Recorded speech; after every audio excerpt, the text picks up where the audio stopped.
The Murder of Roger Ackroyd by Agatha Christie. Imprint. This ebook is the product of many hours of hard work by volunteers for Standard eBooks, and builds on the hard work of other literature lovers made possible by the public domain. This particular ebook is based on digital scans from the HathiTrust Digital Library. The source text and artwork in this ebook are believed to be in the United States public domain, that is, they are believed to be free of copyright restrictions in the United States.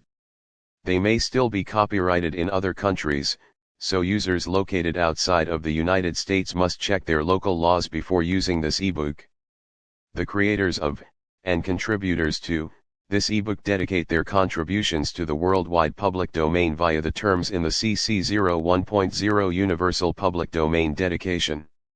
For full license information, see the uncopyright at the end of this ebook. Standard eBooks is a volunteer-driven project that produces ebook editions of public domain literature using modern typography, technology, and editorial standards, and distributes them free of cost. You can download this and other ebooks carefully produced for true book lovers at standardebooks.org. To Punky, who likes an orthodox detective story, murder, inquest, and suspicion falling on everyone in turn. The Murder of Roger Ackroyd. Dr. Sheppard at the breakfast table. Mrs. Ferrars died on the night of the 16th, 17th September, a Thursday. I was sent for at 8 o'clock on the morning of Friday the 17th. There was nothing to be done. She had been dead some hours. It was just a few minutes after 9 when I reached home once more. I opened the front door with my latchkey, and purposely delayed a few moments in the hall, hanging up my hat and the light overcoat that I had deemed a wise precaution against the chill of an early autumn morning. To tell the truth, I was considerably upset and worried. I am not going to pretend that at that moment I foresaw the events of the next few weeks. I emphatically did not do so. But my instinct told me that there were stirring times ahead. From the dining room on my left there came the rattle of teacups and the short, dry cough of my sister Caroline. "Is that you, James?" she called. An unnecessary question, since who else could it be? To tell the truth, it was precisely my sister Caroline who was the cause of my few minutes' delay. The motto of the mongoose family, so Mr. Kipling tells us, is, "Go and find out."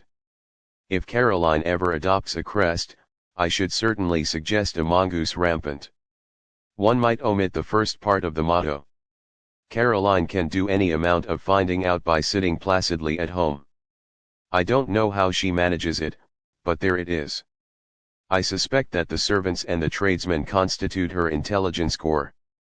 When she goes out, it is not to gather in information, but to spread it. At that, too, she is amazingly expert. It was really this last named trait of hers which was causing me these pangs of indecision. Whatever I told Caroline now concerning the demise of Mrs. Ferrars would be common knowledge all over the village within the space of an hour and a half. As a professional man, I naturally aim at discretion. Therefore I have got into the habit of continually withholding all information possible from my sister. She usually finds out just the same, but I have the moral satisfaction of knowing that I am in no way to blame. Mrs. Ferrars' husband died just over a year ago, and Caroline has constantly asserted, without the least foundation for the assertion, that his wife poisoned him.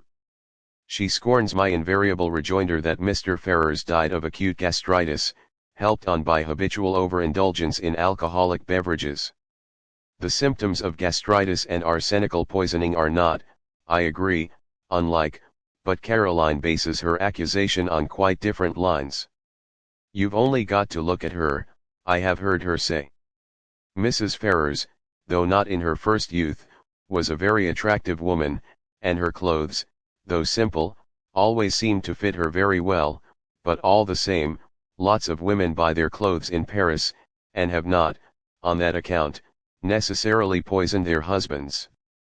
As I stood hesitating in the hall, with all this passing through my mind, Caroline's voice came again, with a sharper note in it. "What on earth are you doing out there, James? Why don't you come and get your breakfast?" "Just coming, my dear," I said hastily. I've been hanging up my overcoat. You could have hung up half a dozen overcoats in this time. She was quite right. I could have. I walked into the dining room, gave Caroline the accustomed peck on the cheek, and sat down to eggs and bacon. The bacon was rather cold. "You've had an early call," remarked Caroline. "Yes," I said. "King's paddock. Mrs. Ferrars." "I know," said my sister. "How did you know?" "Annie told me."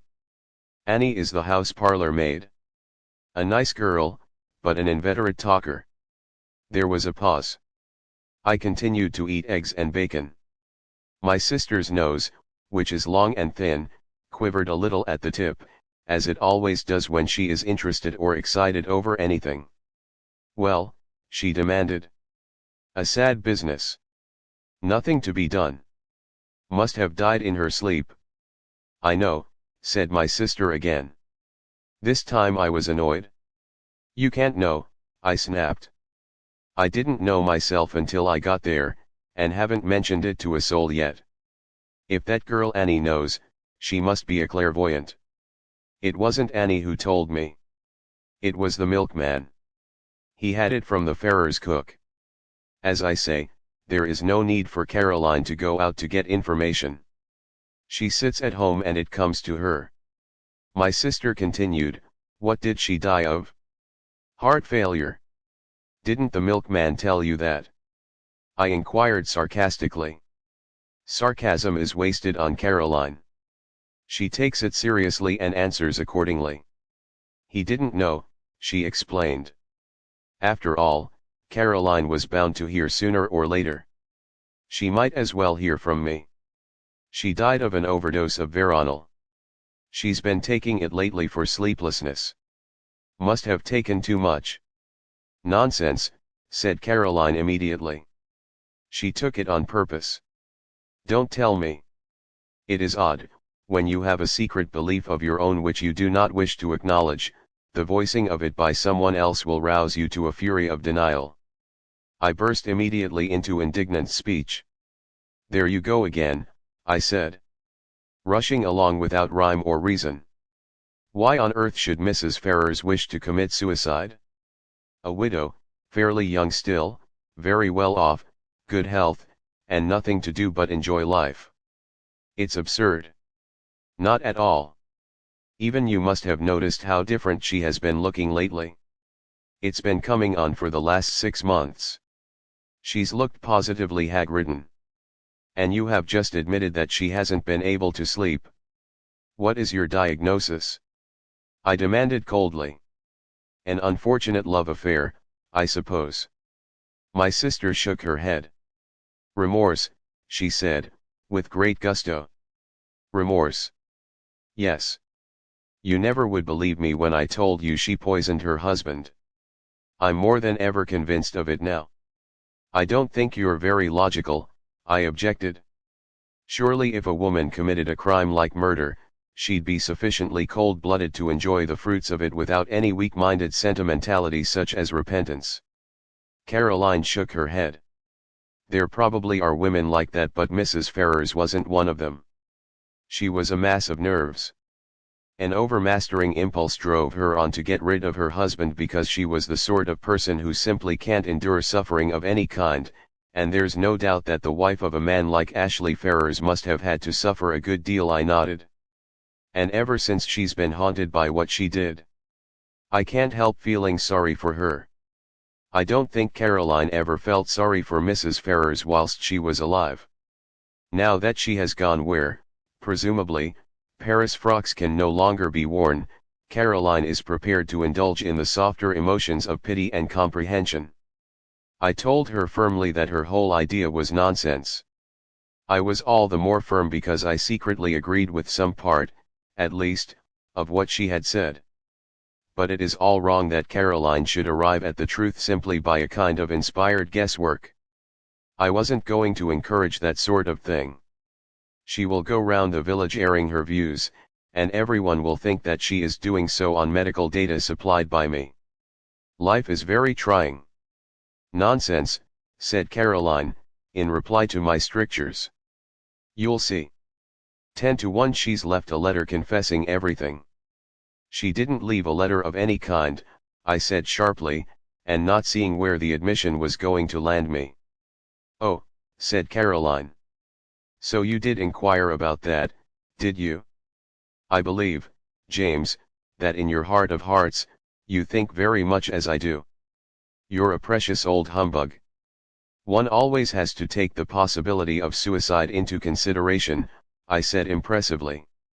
Will there be an inquest? There may be. It all depends. If I am able to declare myself absolutely satisfied that the overdose was taken accidentally, an inquest might be dispensed with. And are you absolutely satisfied? Asked my sister shrewdly.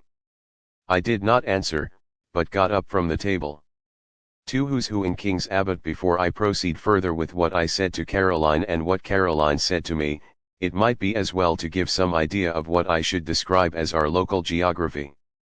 Our village, King's Abbot, is, I imagine, very much like any other village.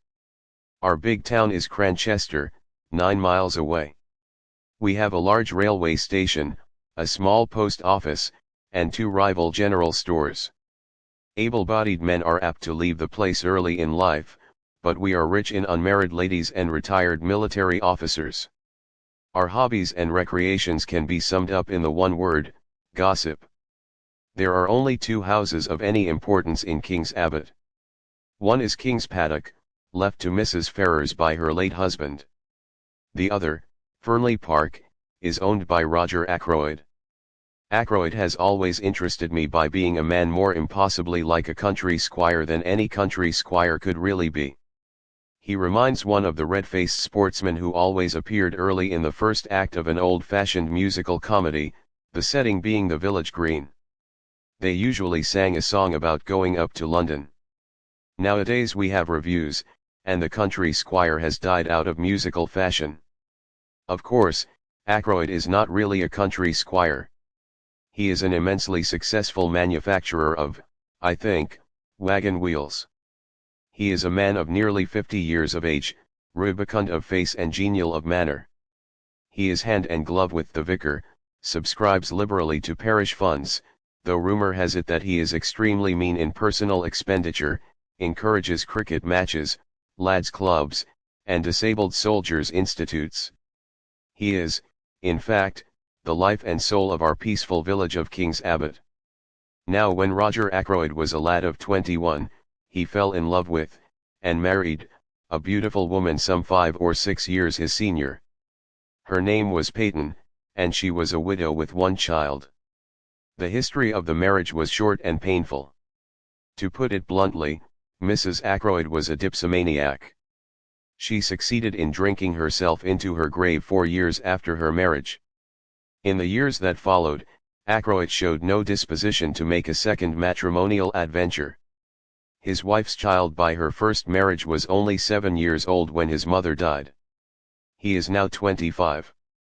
Ackroyd has always regarded him as his own son, and has brought him up accordingly, but he has been a wild lad and a continual source of worry and trouble to his stepfather. Nevertheless, we are all very fond of Ralph Paton in King's Abbot. He is such a good-looking youngster for one thing. As I said before, we are ready enough to gossip in our village. Everybody noticed from the first that Ackroyd and Mrs. Ferrars got on very well together. After her husband's death, the intimacy became more marked. They were always seen about together, and it was freely conjectured that at the end of her period of mourning, Mrs. Ferrars would become Mrs. Roger Ackroyd.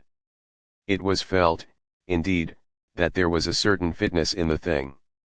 Roger Ackroyd's wife had admittedly died of drink. Ashley Ferrars had been a drunkard for many years before his death.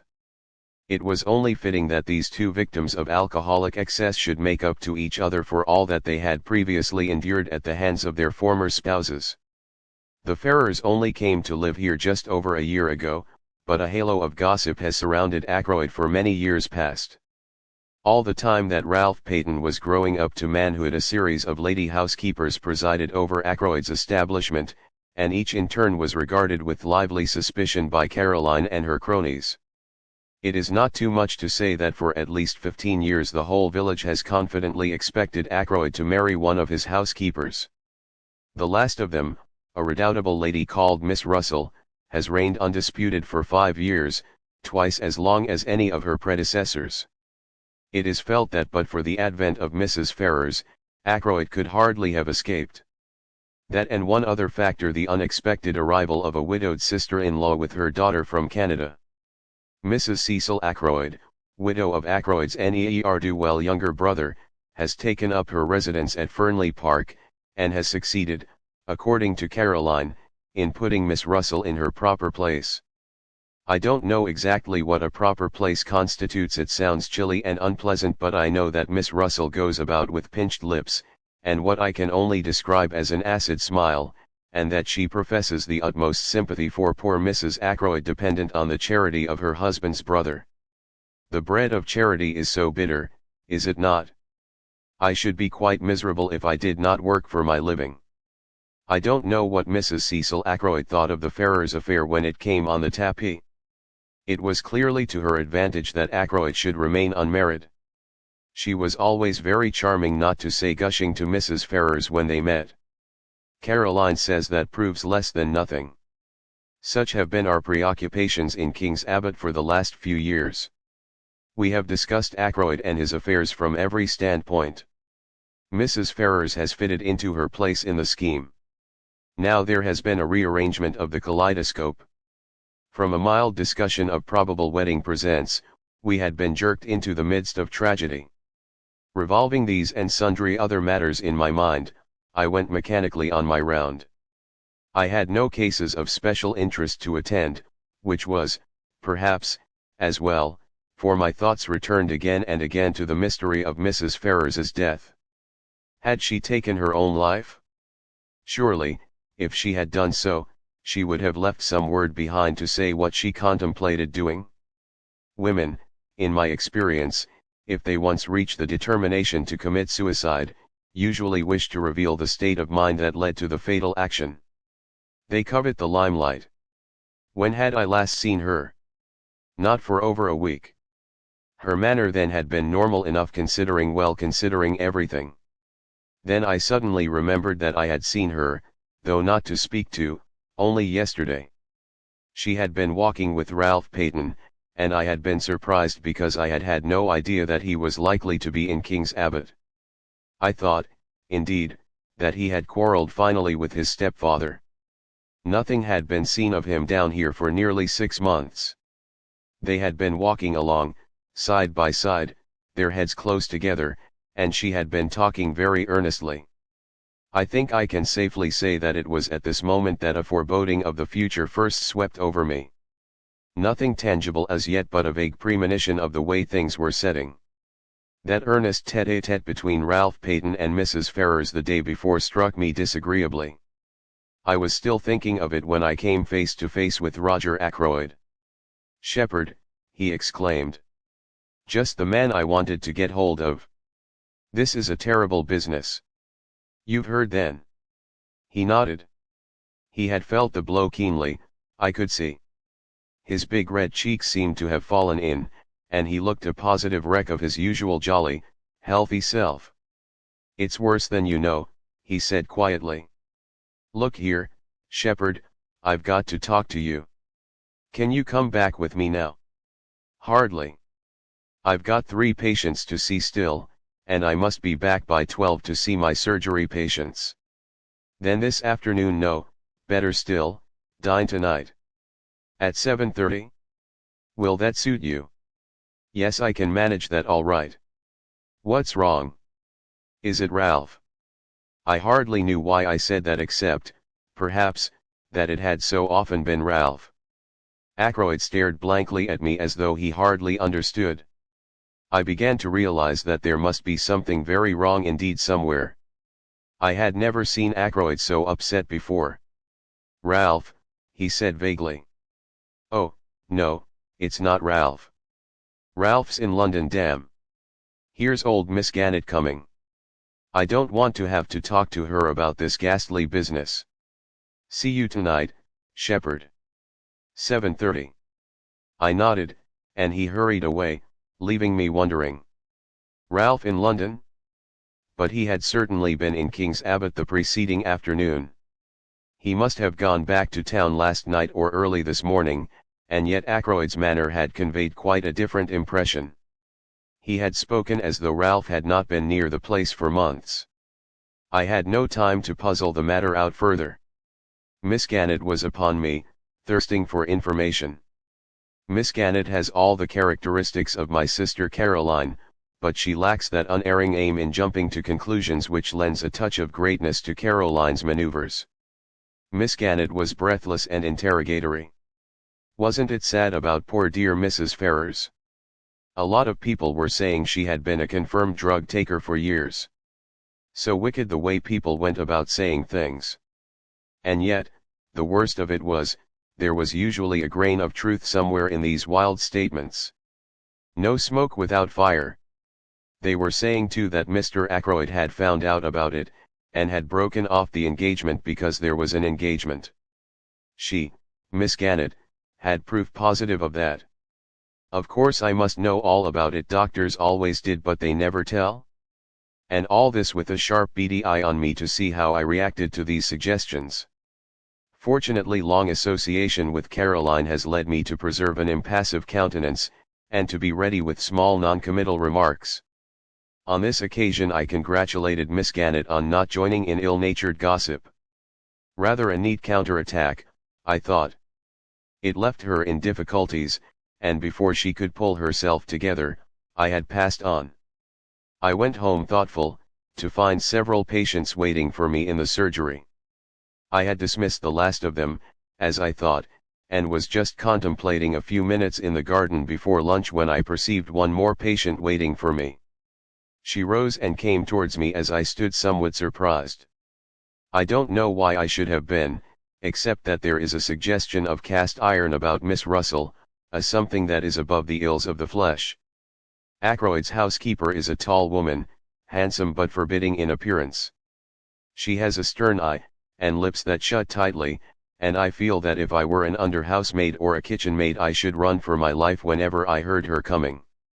"Good morning, Dr. Sheppard," said Miss Russell. "I should be much obliged if you would take a look at my knee." I took a look, but, truth to tell, I was very little wiser when I had done so. Miss Russell's account of vague pains was so unconvincing that with a woman of less integrity of character I should have suspected a trumped-up tale. It did cross my mind for one moment that Miss Russell might have deliberately invented this affection of the knee in order to pump me on the subject of Mrs. Ferrars' death, but I soon saw that there, at least, I had misjudged her. She made a brief reference to the tragedy, nothing more. Yet she certainly seemed disposed to linger and chat. "Well, thank you very much for this bottle of liniment, doctor," she said at last. "Not that I believe it will do the least good. I didn't think it would either, but I protested in duty bound. After all, it couldn't do any harm, and one must stick up for the tools of one's trade." "I don't believe in all these drugs," said Miss Russell, her eyes sweeping over my array of bottles disparagingly. "Drugs do a lot of harm. Look at the cocaine habit. Well, as far as that goes it's very prevalent in high society. I'm sure Miss Russell knows far more about high society than I do." I didn't attempt to argue with her. "Just tell me this, doctor," said Miss Russell. "Suppose you are really a slave of the drug habit, is there any cure? One cannot answer a question like that offhand." I gave her a short lecture on the subject, and she listened with close attention. I still suspected her of seeking information about Mrs. Ferrars. "Now, Veronal, for instance," I proceeded. But, strangely enough, she didn't seem interested in Veronal. Instead she changed the subject, and asked me if it was true that there were certain poisons so rare as to baffle detection. "Ah," I said. "You've been reading detective stories." She admitted that she had. "The essence of a detective story," I said, "is to have a rare poison, if possible something from South America, that nobody has ever heard of, something that one obscure tribe of savages used to poison their arrows with." Death is instantaneous, and Western science is powerless to detect it? That is the kind of thing you mean. Yes. Is there really such a thing? I shook my head regretfully.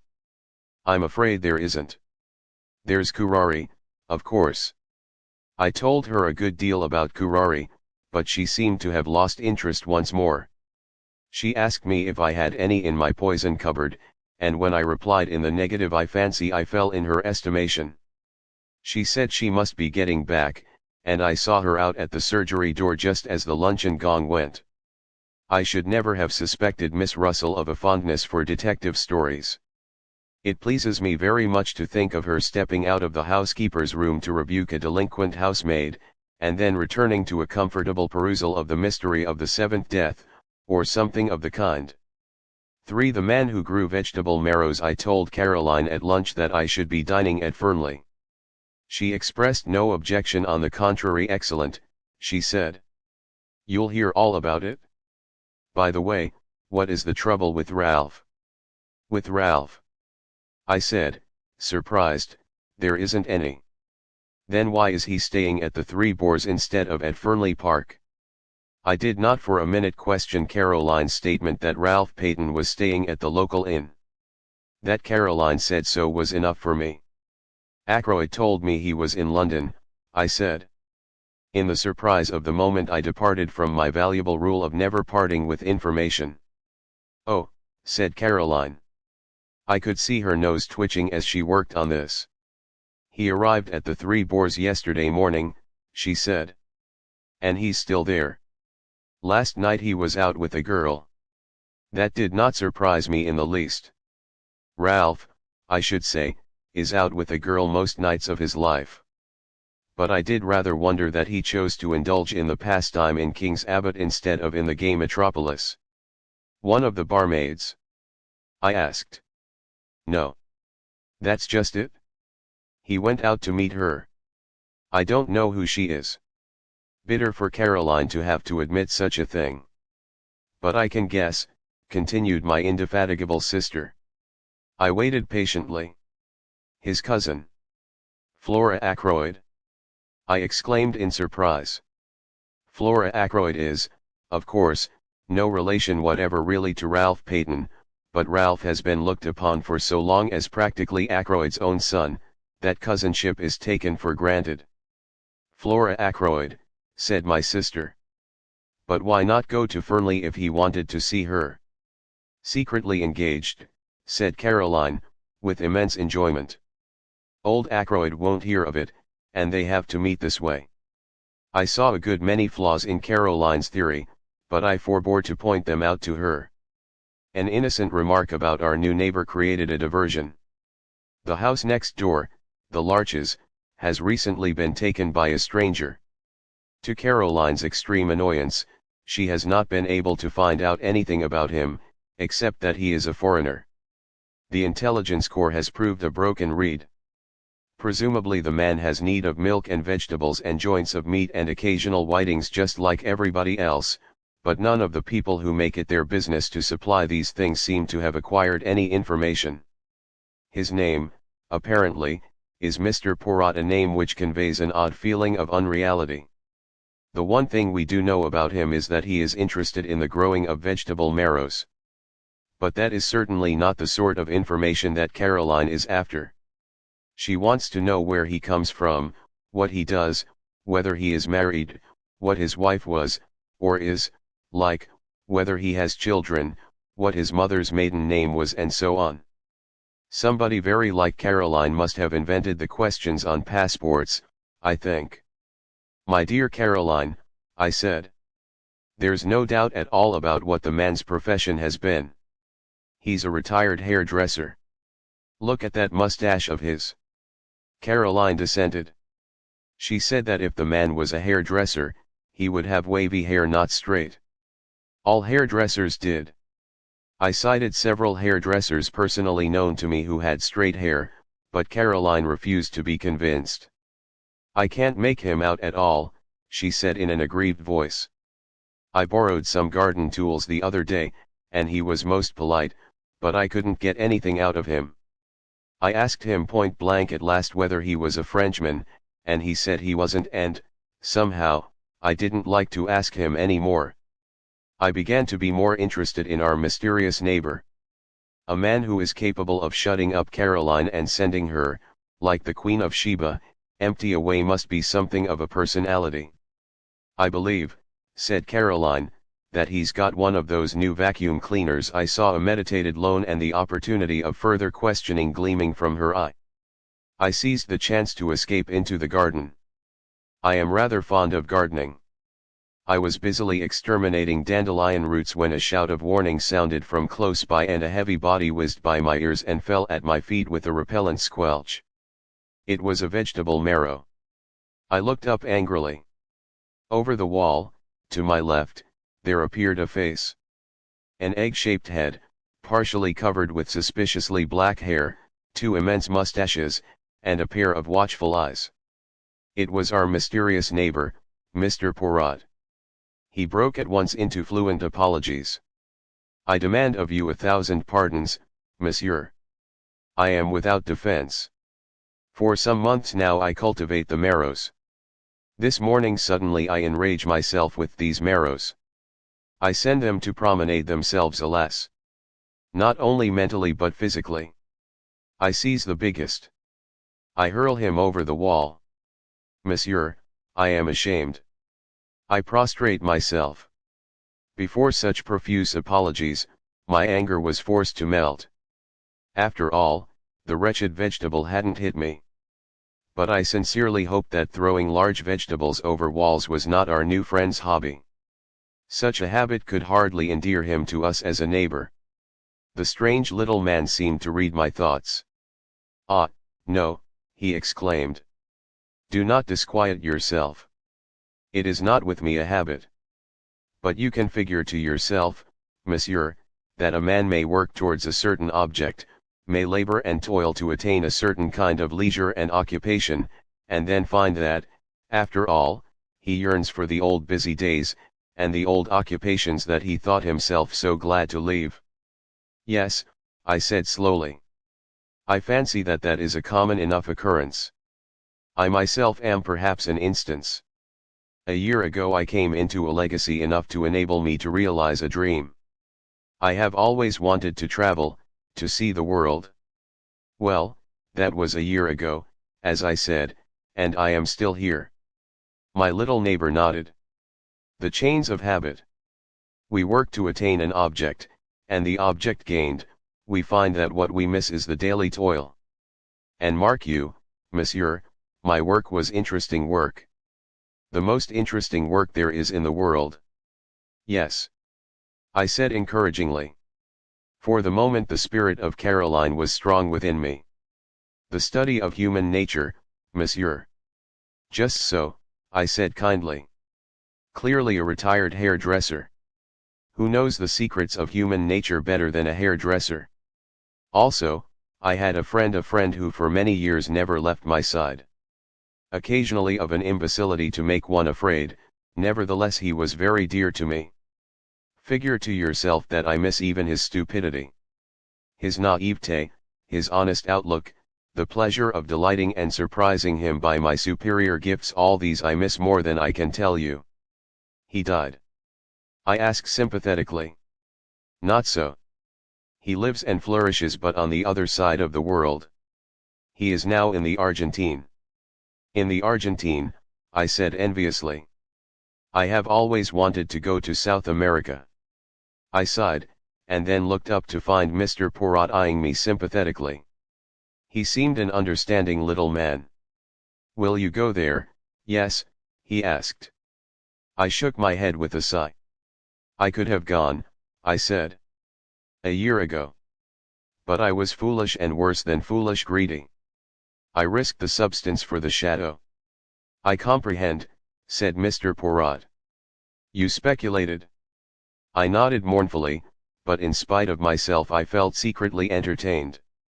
This ridiculous little man was so portentously solemn. Not the porcupine oil fields? He asked suddenly. I stared. I thought of them, as a matter of fact, but in the end I plumped for a gold mine in Western Australia. My neighbor was regarding me with a strange expression which I could not fathom. "It is fate," he said at last. "What is fate?" I asked irritably. "That I should live next to a man who seriously considers porcupine oilfields, and also West Australian gold mines. Tell me, have you also a penchant for auburn hair?" I stared at him open-mouthed, and he burst out laughing.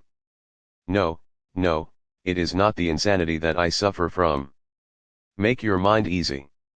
It was a foolish question that I put to you there, for, you see, my friend of whom I spoke was a young man, a man who thought all women good, and most of them beautiful.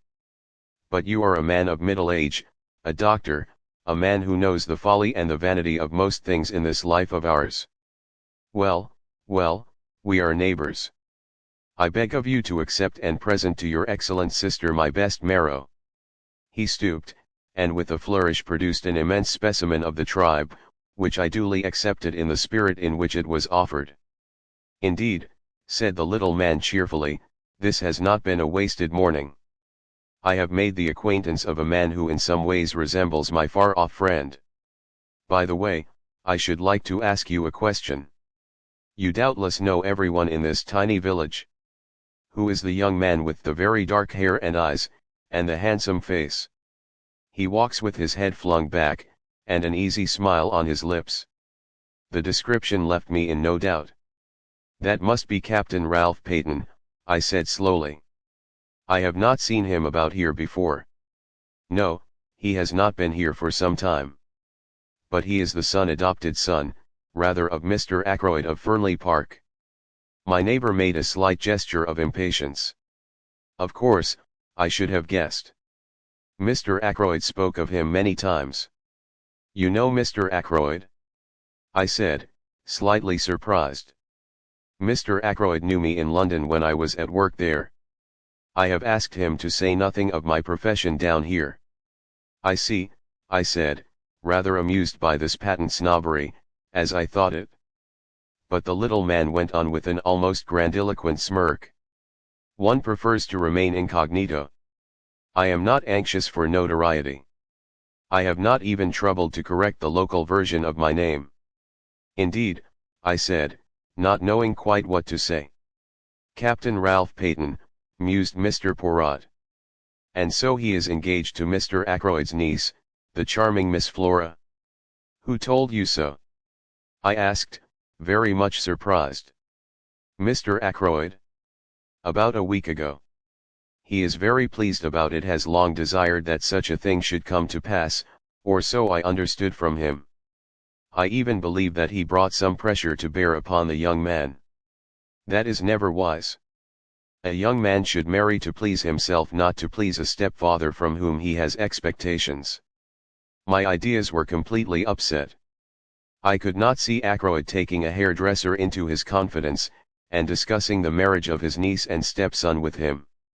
Ackroyd extends a genial patronage to the lower orders, but he has a very great sense of his own dignity. I began to think that Poirot couldn't be a hairdresser after all. To hide my confusion, I said the first thing that came into my head. "What made you notice Ralph Paton?" "His good looks." "No, not that alone, though he is unusually good looking for an Englishman, what your lady novelists would call a Greek god. No, there was something about that young man that I did not understand." He said the last sentence in a musing tone of voice which made an indefinable impression upon me. It was as though he was summing up the boy by the light of some inner knowledge that I did not share. It was that impression that was left with me, for at that moment my sister's voice called me from the house. I went in. Caroline had her hat on, and had evidently just come in from the village. She began without preamble. "I met Mr. Ackroyd?" "Yes," I said. "I stopped him, of course, but he seemed in a great hurry, and anxious to get away. I have no doubt but that that was the case. He would feel towards Caroline much as he had felt towards Miss Gannett earlier in the day, perhaps more so. Caroline is less easy to shake off." I asked him at once about Ralph. He was absolutely astonished. Had no idea the boy was down here. He actually said he thought I must have made a mistake. A mistake? Ridiculous, I said. He ought to have known you better. Then he went on to tell me that Ralph and Flora are engaged. I knew that, too, I interrupted, with modest pride. Who told you? Our new neighbor. Caroline visibly wavered for a second or two, much as if a roulette ball might coyly hover between two numbers. Then she declined the tempting red herring. I told Mr. Ackroyd that Ralph was staying at the Three Boars. Caroline, I said, do you never reflect that you might do a lot of harm with this habit of yours of repeating everything indiscriminately? Nonsense, said my sister. People ought to know things. I consider it my duty to tell them. Mr. Ackroyd was very grateful to me. Well, I said, for there was clearly more to come. I think he went straight off to the Three Boars, but if so he didn't find Ralph there. No. No. Because as I was coming back through the wood. I interrupted. Caroline had the grace to blush. It was such a lovely day, she exclaimed. I thought I would make a little round. The woods with their autumnal tints are so perfect at this time of year. Caroline does not care a hang for woods at any time of year. Normally she regards them as places where you get your feet damp, and where all kinds of unpleasant things may drop on your head. No, it was good sound mongoose instinct which took her to our local wood. It is the only place adjacent to the village of King's Abbot where you can talk with a young woman unseen by the whole of the village. It adjoins the park of Fernley. Well, I said, go on. As I say, I was just coming back through the wood when I heard voices. Caroline paused. Yes. One was Ralph Paton's, I knew it at once. The other was a girl's. Of course I didn't mean to listen, of course not, I interjected, with patent sarcasm which was, however, wasted on Caroline. But I simply couldn't help overhearing. The girl said something I didn't quite catch what it was, and Ralph answered. He sounded very angry. My dear girl, he said. Don't you realize that it is quite on the cards the old man will cut me off with a shilling? He's been pretty fed up with me for the last few years. A little more would do it. And we need the dibs, my dear. I shall be a very rich man when the old fellow pops off. He's mean as they make 'em, but he's rolling in money really. I don't want him to go altering his will. You leave it to me, and don't worry. Those were his exact words. I remember them perfectly.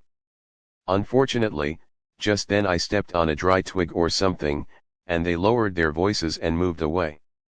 I couldn't, of course, go rushing after them, so I wasn't able to see who the girl was. That must have been most vexing, I said. I suppose, though, you hurried on to the Three Boars, felt faint, and went into the bar for a glass of brandy, and so were able to see if both the barmaids were on duty. It wasn't a barmaid, said Caroline unhesitatingly. In fact, I'm almost sure that it was Flora Ackroyd, only it doesn't seem to make sense, I agreed. But if it wasn't Flora, who could it have been? Rapidly my sister ran over a list of maidens living in the neighborhood, with profuse reasons for and against. When she paused for breath, I murmured something about a patient, and slipped out. I proposed to make my way to the Three Boars. It seemed likely that Ralph Paton would have returned there by now. I knew Ralph very well, better, perhaps, than anyone else in King's Abbot, for I had known his mother before him, and therefore I understood much in him that puzzled others. He was, to a certain extent, the victim of heredity. He had not inherited his mother's fatal propensity for drink, but nevertheless he had in him a strain of weakness. As my new friend of this morning had declared, he was extraordinarily handsome. Just on 6 feet, perfectly proportioned, with the easy grace of an athlete, he was dark, like his mother, with a handsome, sunburned face always ready to break into a smile. Ralph Paton was of those born to charm easily and without effort. He was self-indulgent and extravagant, with no veneration for anything on earth, but he was lovable nevertheless, and his friends were all devoted to him. Could I do anything with the boy? I thought I could. On inquiry at the Three Boars I found that Captain Paton had just come in. I went up to his room and entered unannounced. For a moment, remembering what I had heard and seen, I was doubtful of my reception, but I need have had no misgivings. "Why, it's Sheppard. Glad to see you." He came forward to meet me, hand outstretched, a sunny smile lighting up his face. "The one person I am glad to see in this infernal place." I raised my eyebrows. "What's the place been doing?" He gave a vexed laugh. "It's a long story. Things haven't been going well with me, doctor. But have a drink, won't you?" "Thanks," I said, "I will."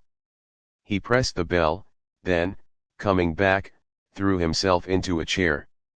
"Not to mince matters," he said gloomily, "I'm in the devil of a mess. In fact, I haven't the least idea what to do next." "What's the matter?" I asked sympathetically. "It's my confounded stepfather." "What has he done?" "It isn't what he's done yet, but what he's likely to do." The bell was answered, and Ralph ordered the drinks. When the man had gone again, he sat hunched in the armchair, frowning to himself. "Is it really serious?" I asked. He nodded. "I'm fairly up against it this time," he said soberly. The unusual ring of gravity in his voice told me that he spoke the truth. It took a good deal to make Ralph grave. "In fact," he continued, "I can't see my way ahead." "I'm damned if I can." "If I could help," I suggested diffidently. But he shook his head very decidedly. "Good of you, doctor. But I can't let you in on this. I've got to play a lone hand." He was silent a minute and then repeated in a slightly different tone of voice, "Yes, I've got to play a lone hand." For dinner at Fernley it was just a few minutes before 7:30 when I rang the front door bell of Fernley Park. The door was opened with admirable promptitude by Parker, the butler. The night was such a fine one that I had preferred to come on foot. I stepped into the big square hall and Parker relieved me of my overcoat. Just then Ackroyd's secretary, a pleasant young fellow by the name of Raymond, passed through the hall on his way to Ackroyd's study, his hands full of papers.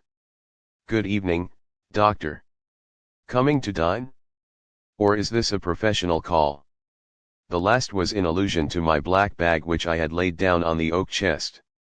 I explained that I expected a summons to a confinement case at any moment, and so had come out prepared for an emergency call. Raymond nodded, and went on his way, calling over his shoulder, "Go into the drawing room. You know the way. The ladies will be down in a minute. I must just take these papers to Mr. Ackroyd, and I'll tell him you're here." On Raymond's appearance Parker had withdrawn, so I was alone in the hall. I settled my tie, glanced in a large mirror which hung there, and crossed to the door directly facing me, which was, as I knew, the door of the drawing room. I noticed, just as I was turning the handle, a sound from within the shutting down of a window. I took it to be. I noticed it, I may say, quite mechanically, without attaching any importance to it at the time.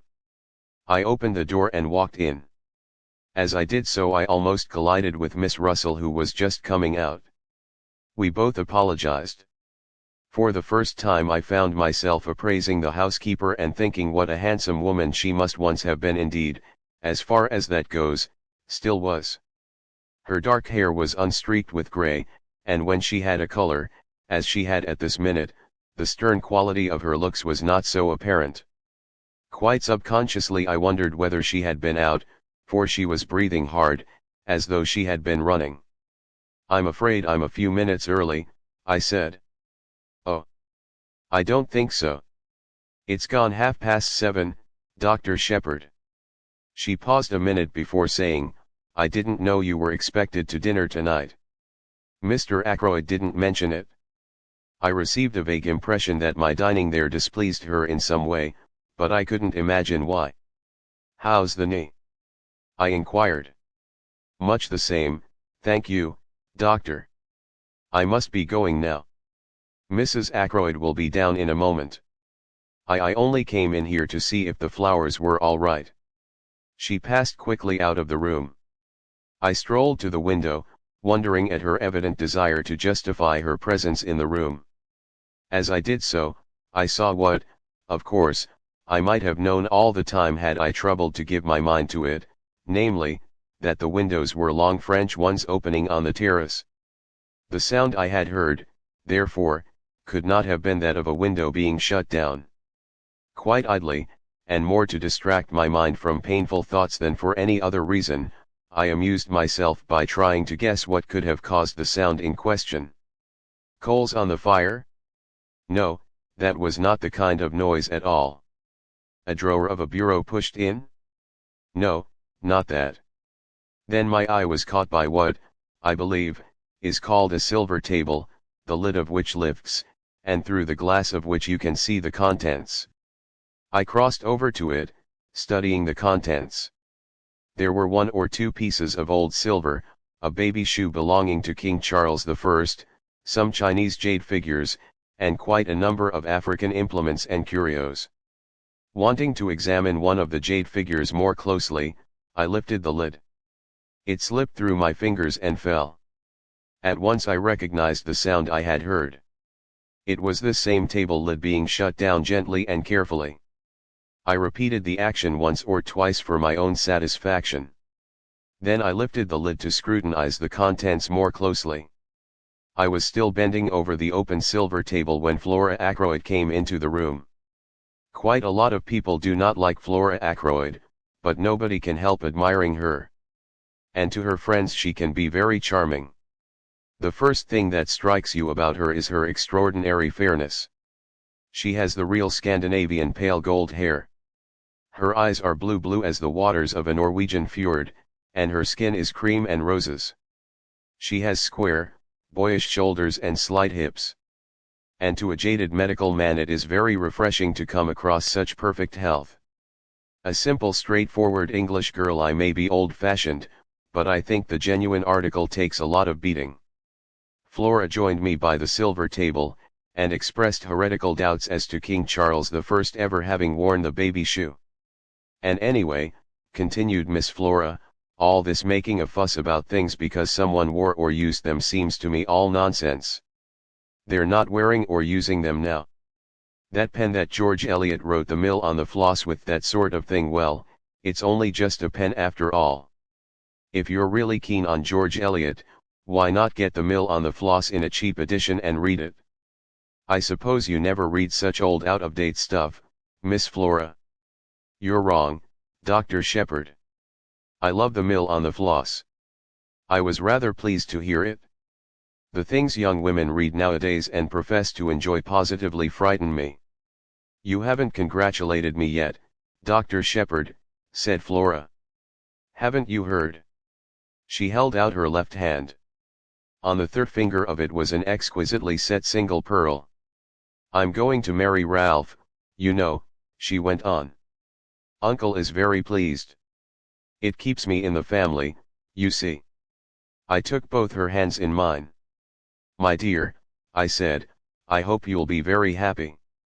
We've been engaged for about a month, continued Flora in her cool voice, but it was only announced yesterday. Uncle is going to do up cross stones, and give it to us to live in, and we're going to pretend to farm. Really, we shall hunt all the winter, town for the season, and then go yachting. I love the sea. And, of course, I shall take a great interest in the parish affairs, and attend all the mothers' meetings. Just then Mrs. Ackroyd rustled in, full of apologies for being late. I am sorry to say I detest Mrs. Ackroyd. She is all chains and teeth and bones. A most unpleasant woman. She has small pale flinty blue eyes, and however gushing her words may be, those eyes of hers always remain coldly speculative. I went across to her, leaving Flora by the window. She gave me a handful of assorted knuckles and rings to squeeze, and began talking volubly. Had I heard about Flora's engagement? So suitable in every way. The dear young things had fallen in love at first sight. Such a perfect pair, he so dark and she so fair. I can't tell you, my dear Dr. Sheppard, the relief to a mother's heart. Mrs. Ackroyd sighed a tribute to her mother's heart, whilst her eyes remained shrewdly observant of me. I was wondering. You are such an old friend of dear Roger's. We know how much he trusts to your judgment. So difficult for me in my position as poor Cecil's widow. But there are so many tiresome things, settlements, you know all that. I fully believe that Roger intends to make settlements upon dear Flora, but, as you know, he is just a little peculiar about money. Very usual, I've heard, amongst men who are captains of industry. I wondered, you know, if you could just sound him on the subject? Flora is so fond of you. We feel you are quite an old friend, although we have only really known you just over 2 years. Mrs. Ackroyd's eloquence was cut short as the drawing-room door opened once more. I was pleased at the interruption. I hate interfering in other people's affairs, and I had not the least intention of tackling Ackroyd on the subject of Flora's settlements. In another moment I should have been forced to tell Mrs. Ackroyd as much. You know Major Blunt, don't you, Doctor?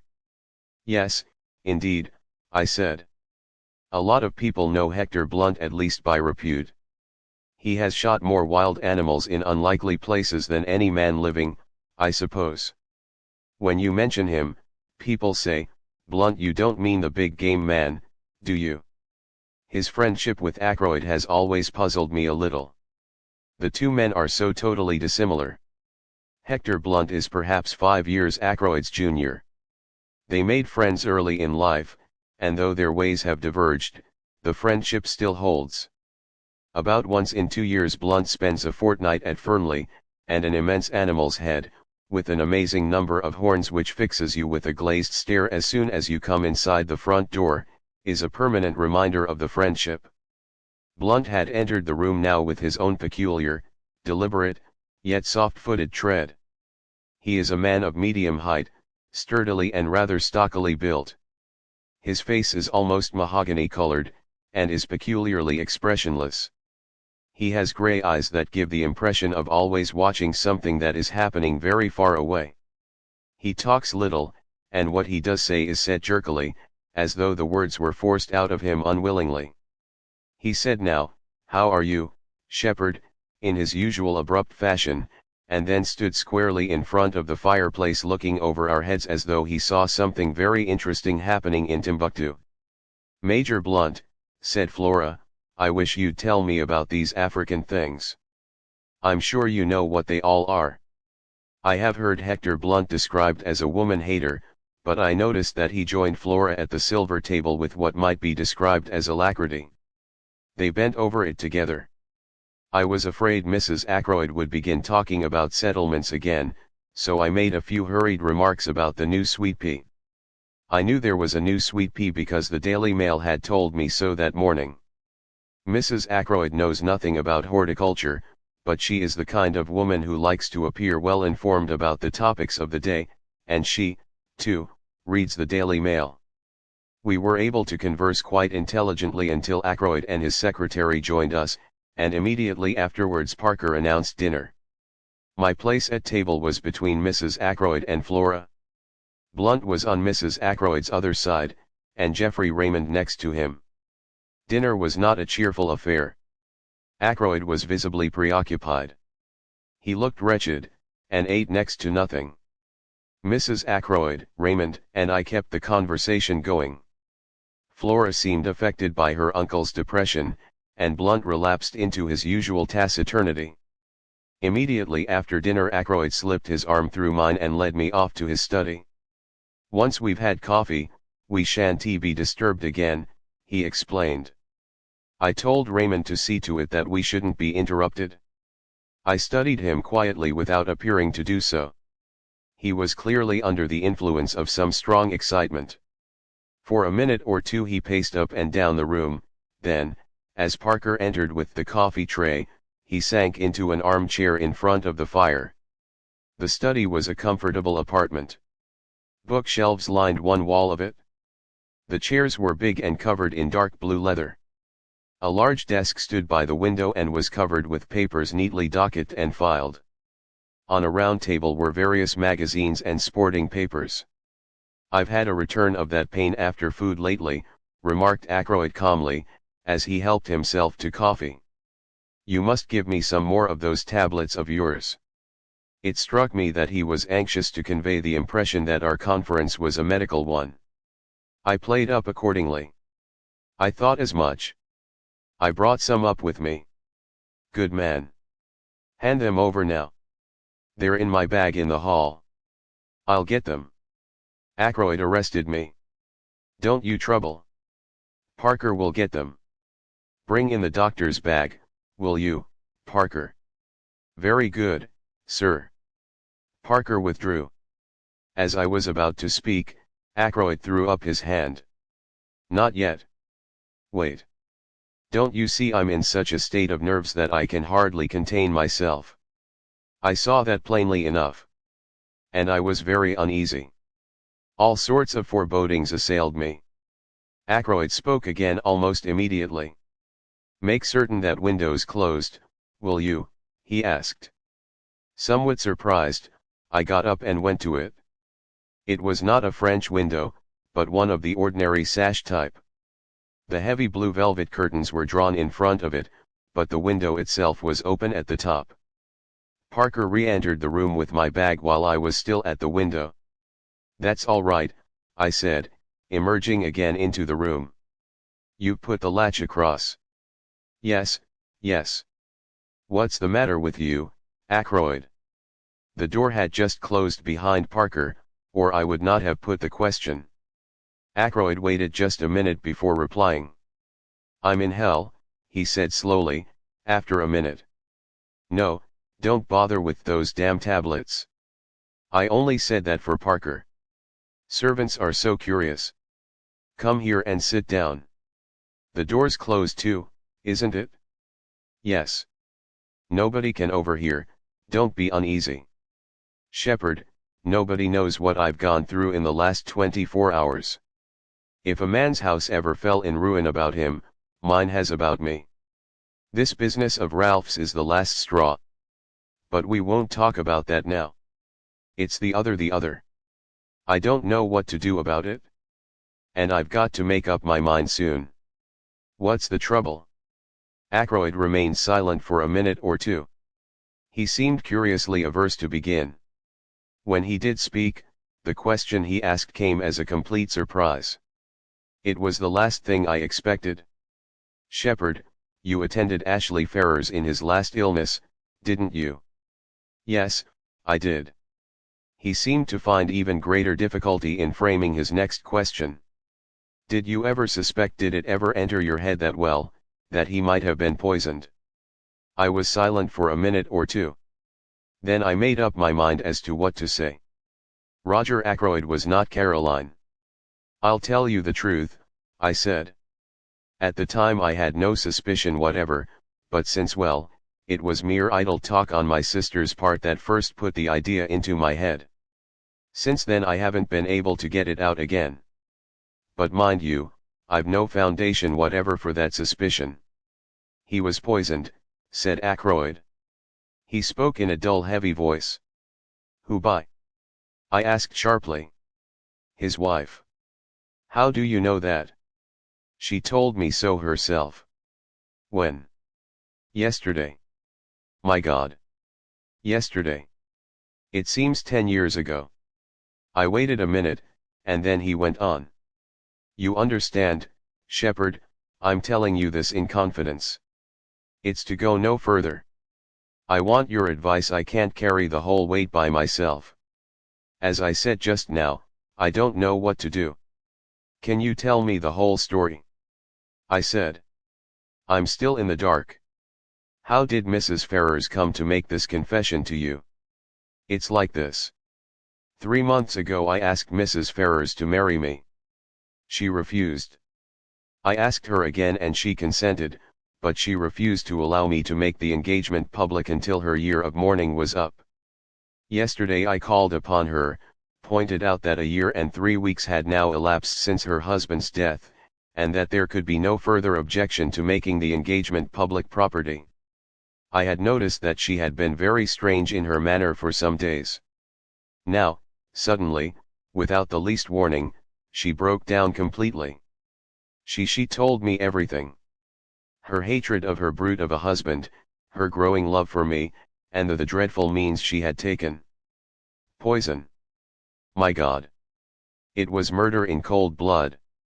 I saw the repulsion, the horror, in Ackroyd's face. So Mrs. Ferrars must have seen it. Ackroyd's is not the type of the great lover who can forgive all for love's sake. He is fundamentally a good citizen.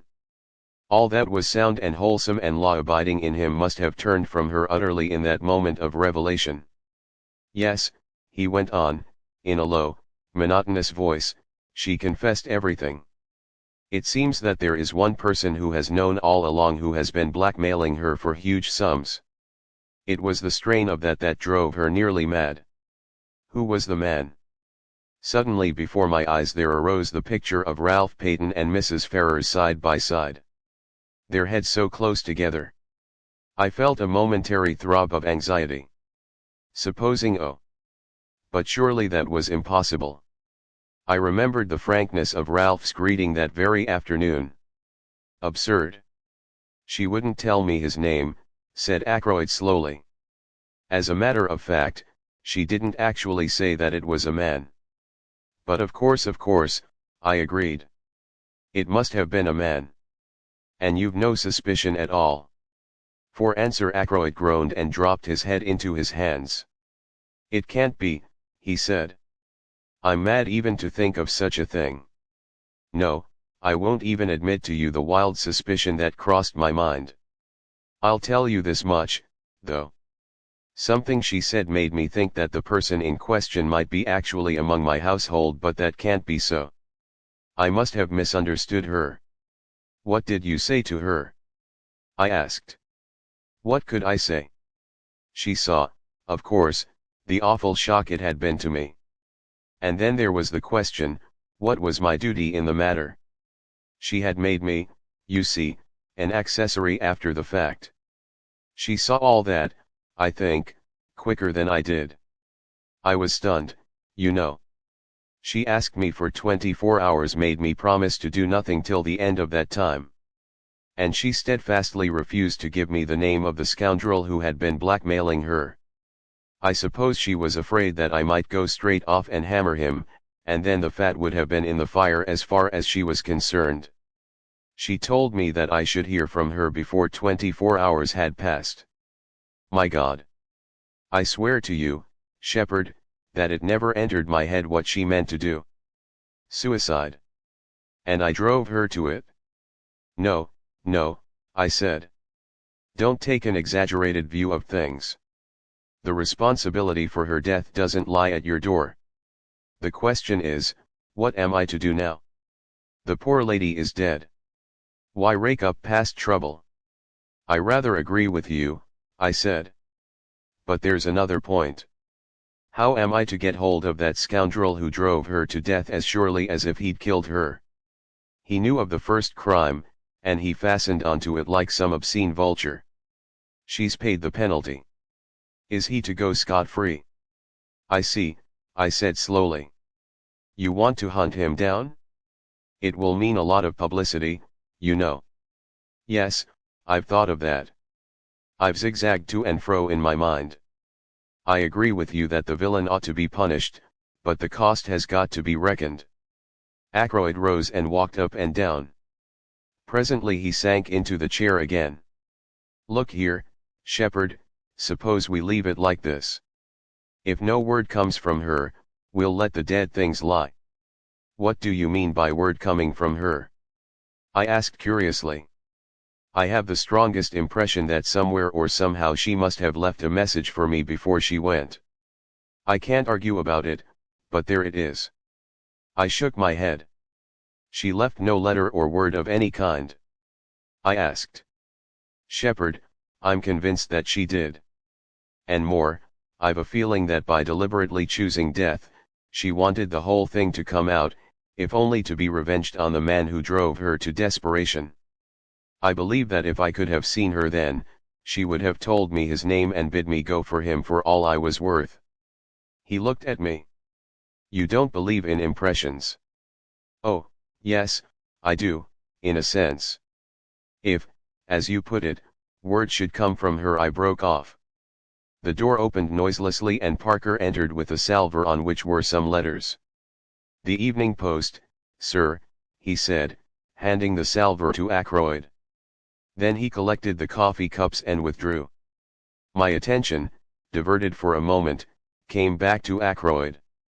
He was staring like a man turned to stone at a long blue envelope. The other letters he had let drop to the ground. Her writing, he said in a whisper. She must have gone out and posted it last night, just before he ripped open the envelope and drew out a thick enclosure. Then he looked up sharply. You're sure you shut the window, he said. Quite sure, I said, surprised. Why? All this evening I've had a queer feeling of being watched, spied upon. What's that? He turned sharply. So did I. We both had the impression of hearing the latch of the door give ever so slightly. I went across to it and opened it. There was no one there. Nerves, murmured Ackroyd to himself. He unfolded the thick sheets of paper, and read aloud in a low voice. My dear, my very dear Roger, a life calls for a life. I see that. I saw it in your face this afternoon. So I am taking the only road open to me. I leave to you the punishment of the person who has made my life a hell upon earth for the last year. I would not tell you the name this afternoon, but I propose to write it to you now. I have no children or near relations to be spared, so do not fear publicity. If you can, Roger, my very dear Roger, forgive me the wrong I meant to do you, since when the time came, I could not do it after all. Ackroyd, his finger on the sheet to turn it over, paused. Sheppard, forgive me, but I must read this alone, he said unsteadily. It was meant for my eyes, and my eyes only.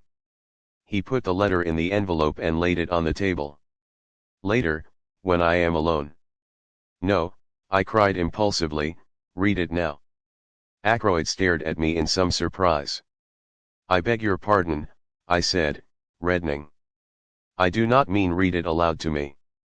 But read it through whilst I am still here.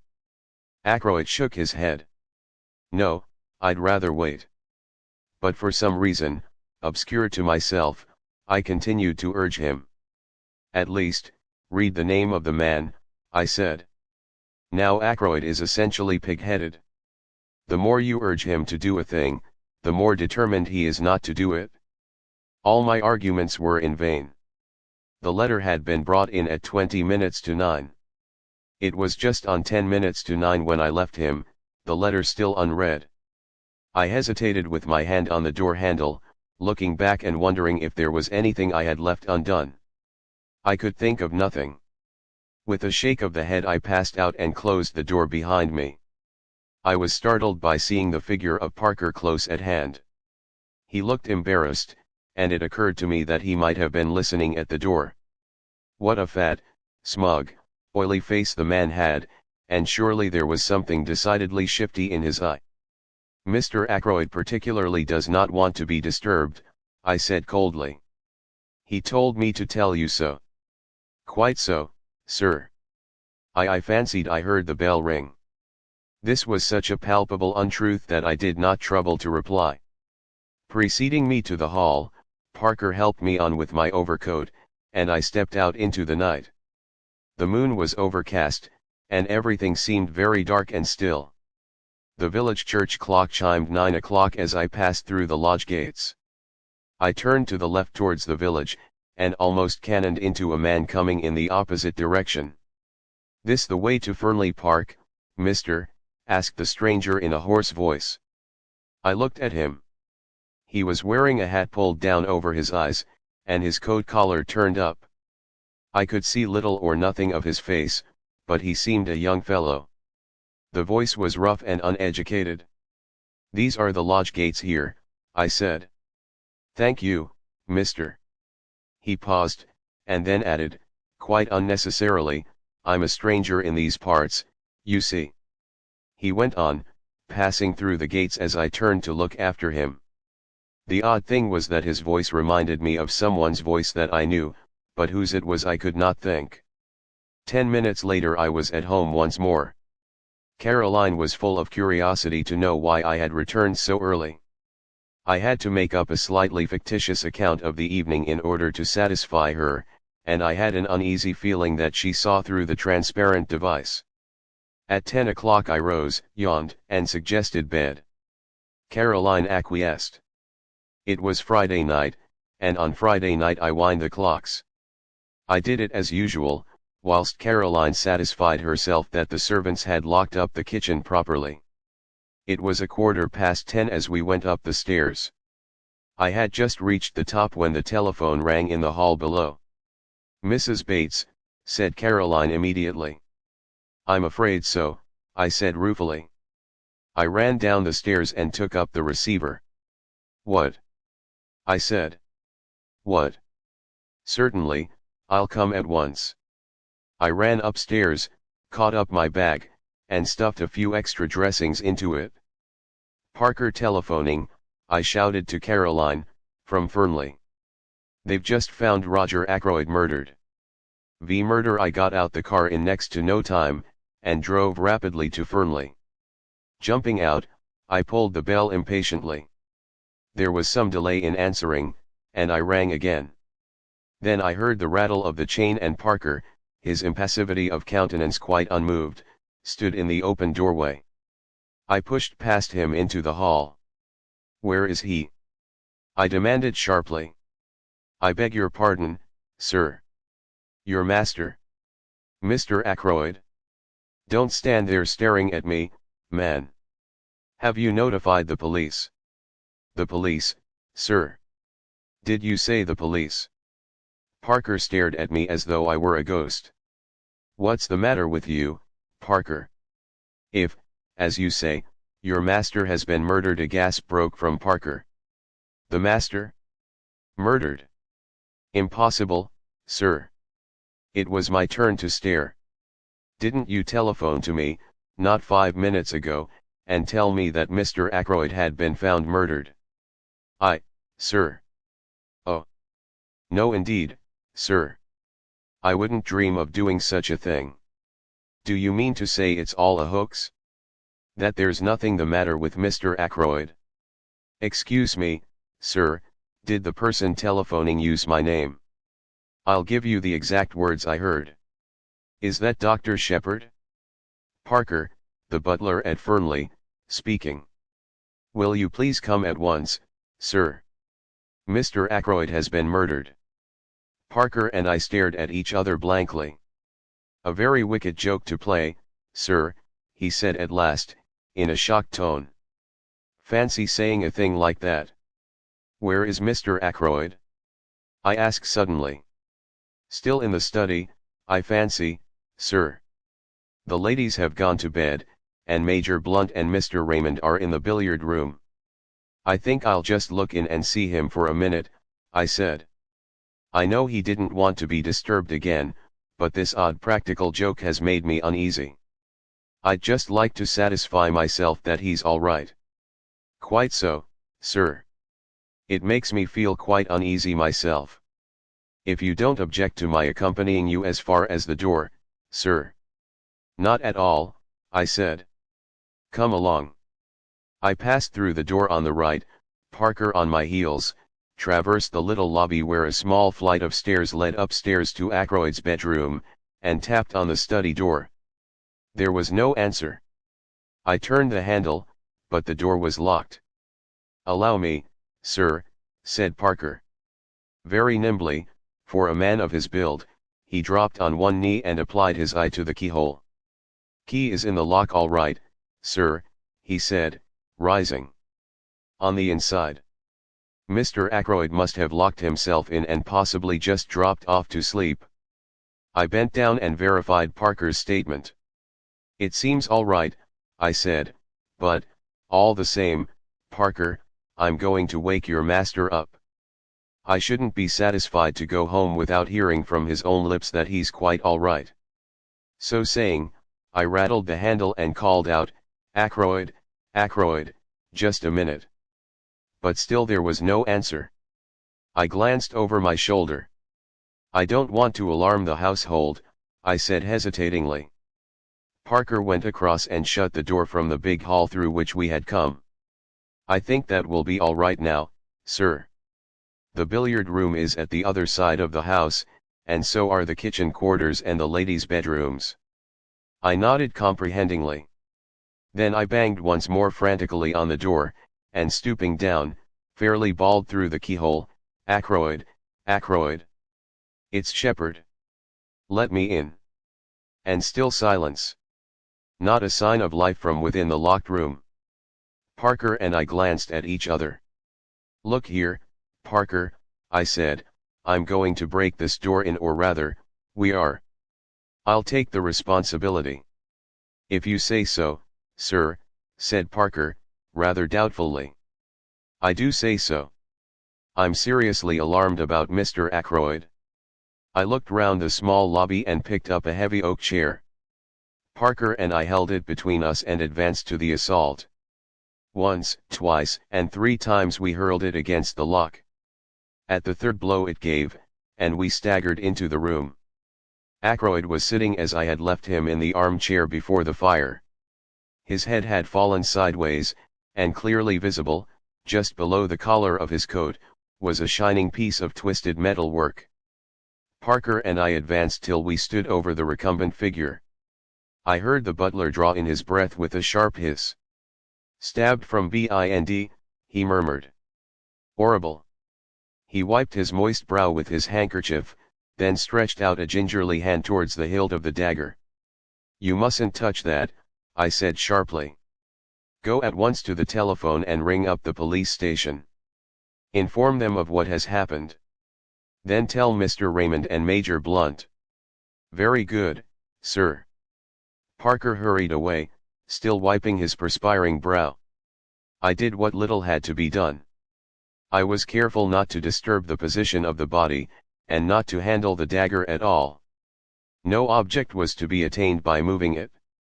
Ackroyd had clearly been dead some little time. Then I heard young Raymond's voice, horror-stricken and incredulous, outside. "What do you say? Oh. Impossible. Where's the doctor?" He appeared impetuously in the doorway, then stopped dead, his face very white. A hand put him aside, and Hector Blunt came past him into the room. "My God," said Raymond from behind him, "it's true, then."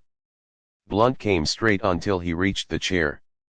He bent over the body, and I thought that, like Parker, he was going to lay hold of the dagger hilt. I drew him back with one hand. "Nothing must be moved," I explained. "The police must see him exactly as he is now." Blunt nodded in instant comprehension. His face was expressionless as ever, but I thought I detected signs of emotion beneath the stolid mask. Geoffrey Raymond had joined us now, and stood peering over Blunt's shoulder at the body. "This is terrible," he said in a low voice. He had regained his composure, but as he took off the pince-nez he habitually wore and polished them, I observed that his hand was shaking. "Robbery, I suppose," he said. "How did the fellow get in? Through the window? Has anything been taken?" He went towards the desk. "You think it's burglary?" I said slowly. "What else could it be? There's no question of suicide, I suppose?" "No man could stab himself in such a way," I said confidently. "It's murder right enough. But with what motive?" "Roger hadn't an enemy in the world," said Blunt quietly. "Must have been burglars. But what was the thief after? Nothing seems to be disarranged." He looked round the room. Raymond was still sorting the papers on the desk. "There seems nothing missing, and none of the drawers show signs of having been tampered with," the secretary observed at last. "It's very mysterious." Blunt made a slight motion with his head. "There are some letters on the floor here," he said. I looked down. 3 or 4 letters still lay where Ackroyd had dropped them earlier in the evening. But the blue envelope containing Mrs. Ferrars's letter had disappeared. I half opened my mouth to speak, but at that moment the sound of a bell pealed through the house. There was a confused murmur of voices in the hall, and then Parker appeared with our local inspector and a police constable. "Good evening, gentlemen," said the inspector. "I'm terribly sorry for this. A good kind gentleman like Mr. Ackroyd. The butler says it's murder. No possibility of accident or suicide, doctor?" "None whatever," I said. "Ah. A bad business." He came and stood over the body. "Been moved at all?" he asked sharply. "Beyond making certain that life was extinct, an easy matter, I have not disturbed the body in any way." "Ah. And everything points to the murderer having got clear away for the moment, that is. Now then, let me hear all about it. Who found the body?" I explained the circumstances carefully.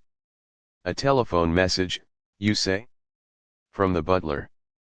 "A message that I never sent," declared Parker earnestly. "I've not been near the telephone the whole evening. The others can bear me out that I haven't." "Very odd, that. Did it sound like Parker's voice, doctor?"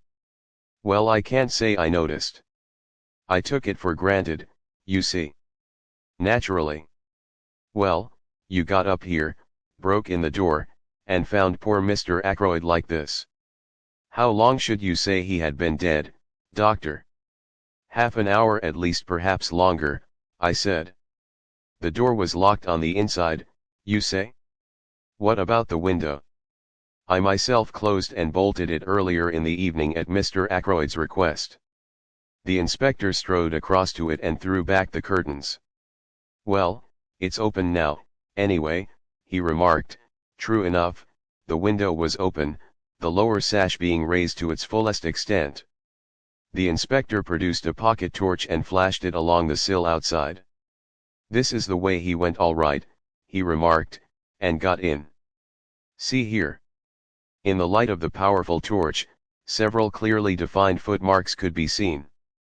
They seemed to be those of shoes with rubber studs in the soles. One particularly clear one pointed inwards, another, slightly overlapping it, pointed outwards. "Plain as a pikestaff," said the inspector. "Any valuables missing?" Geoffrey Raymond shook his head. "Not so far that we can discover. Mr. Ackroyd never kept anything of particular value in this room." Said the inspector. "Man found an open window. Climbed in, saw Mr. Ackroyd sitting there, maybe he'd fallen asleep. Man stabbed him from behind, then lost his nerve and made off. But he's left his tracks pretty clearly. We ought to get hold of him without much difficulty. No suspicious strangers been hanging about anywhere." "Oh," I said suddenly. "What is it, doctor?" "I met a man this evening just as I was turning out of the gate. He asked me the way to Fernley Park." "What time would that be?" "Just 9 o'clock. I heard it chime the hour as I was turning out of the gate." "Can you describe him?" I did so to the best of my ability. The inspector turned to the butler. "Anyone answering that description come to the front door?"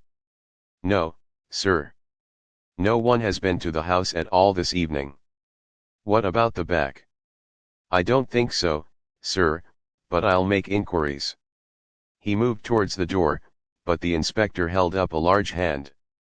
"No, thanks. I'll do my own inquiring.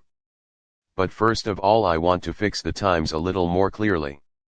When was Mr. Ackroyd last seen alive?" "Probably by me," I said, "when I left at, let me see, about 10 minutes to 9. He told me that he didn't wish to be disturbed, and I repeated the order to Parker." "Just so, sir," said Parker respectfully. "Mr. Ackroyd was certainly alive at 9:30, put in Raymond, "for I heard his voice in here talking." "Who was he talking to?" "That I don't know. Of course, at the time I took it for granted that it was Dr. Sheppard who was with him." I wanted to ask him a question about some papers I was engaged upon, but when I heard the voices I remembered that he had said he wanted to talk to Dr. Sheppard without being disturbed, and I went away again. But now it seems that the doctor had already left. I nodded. I was at home by 9:15, I said.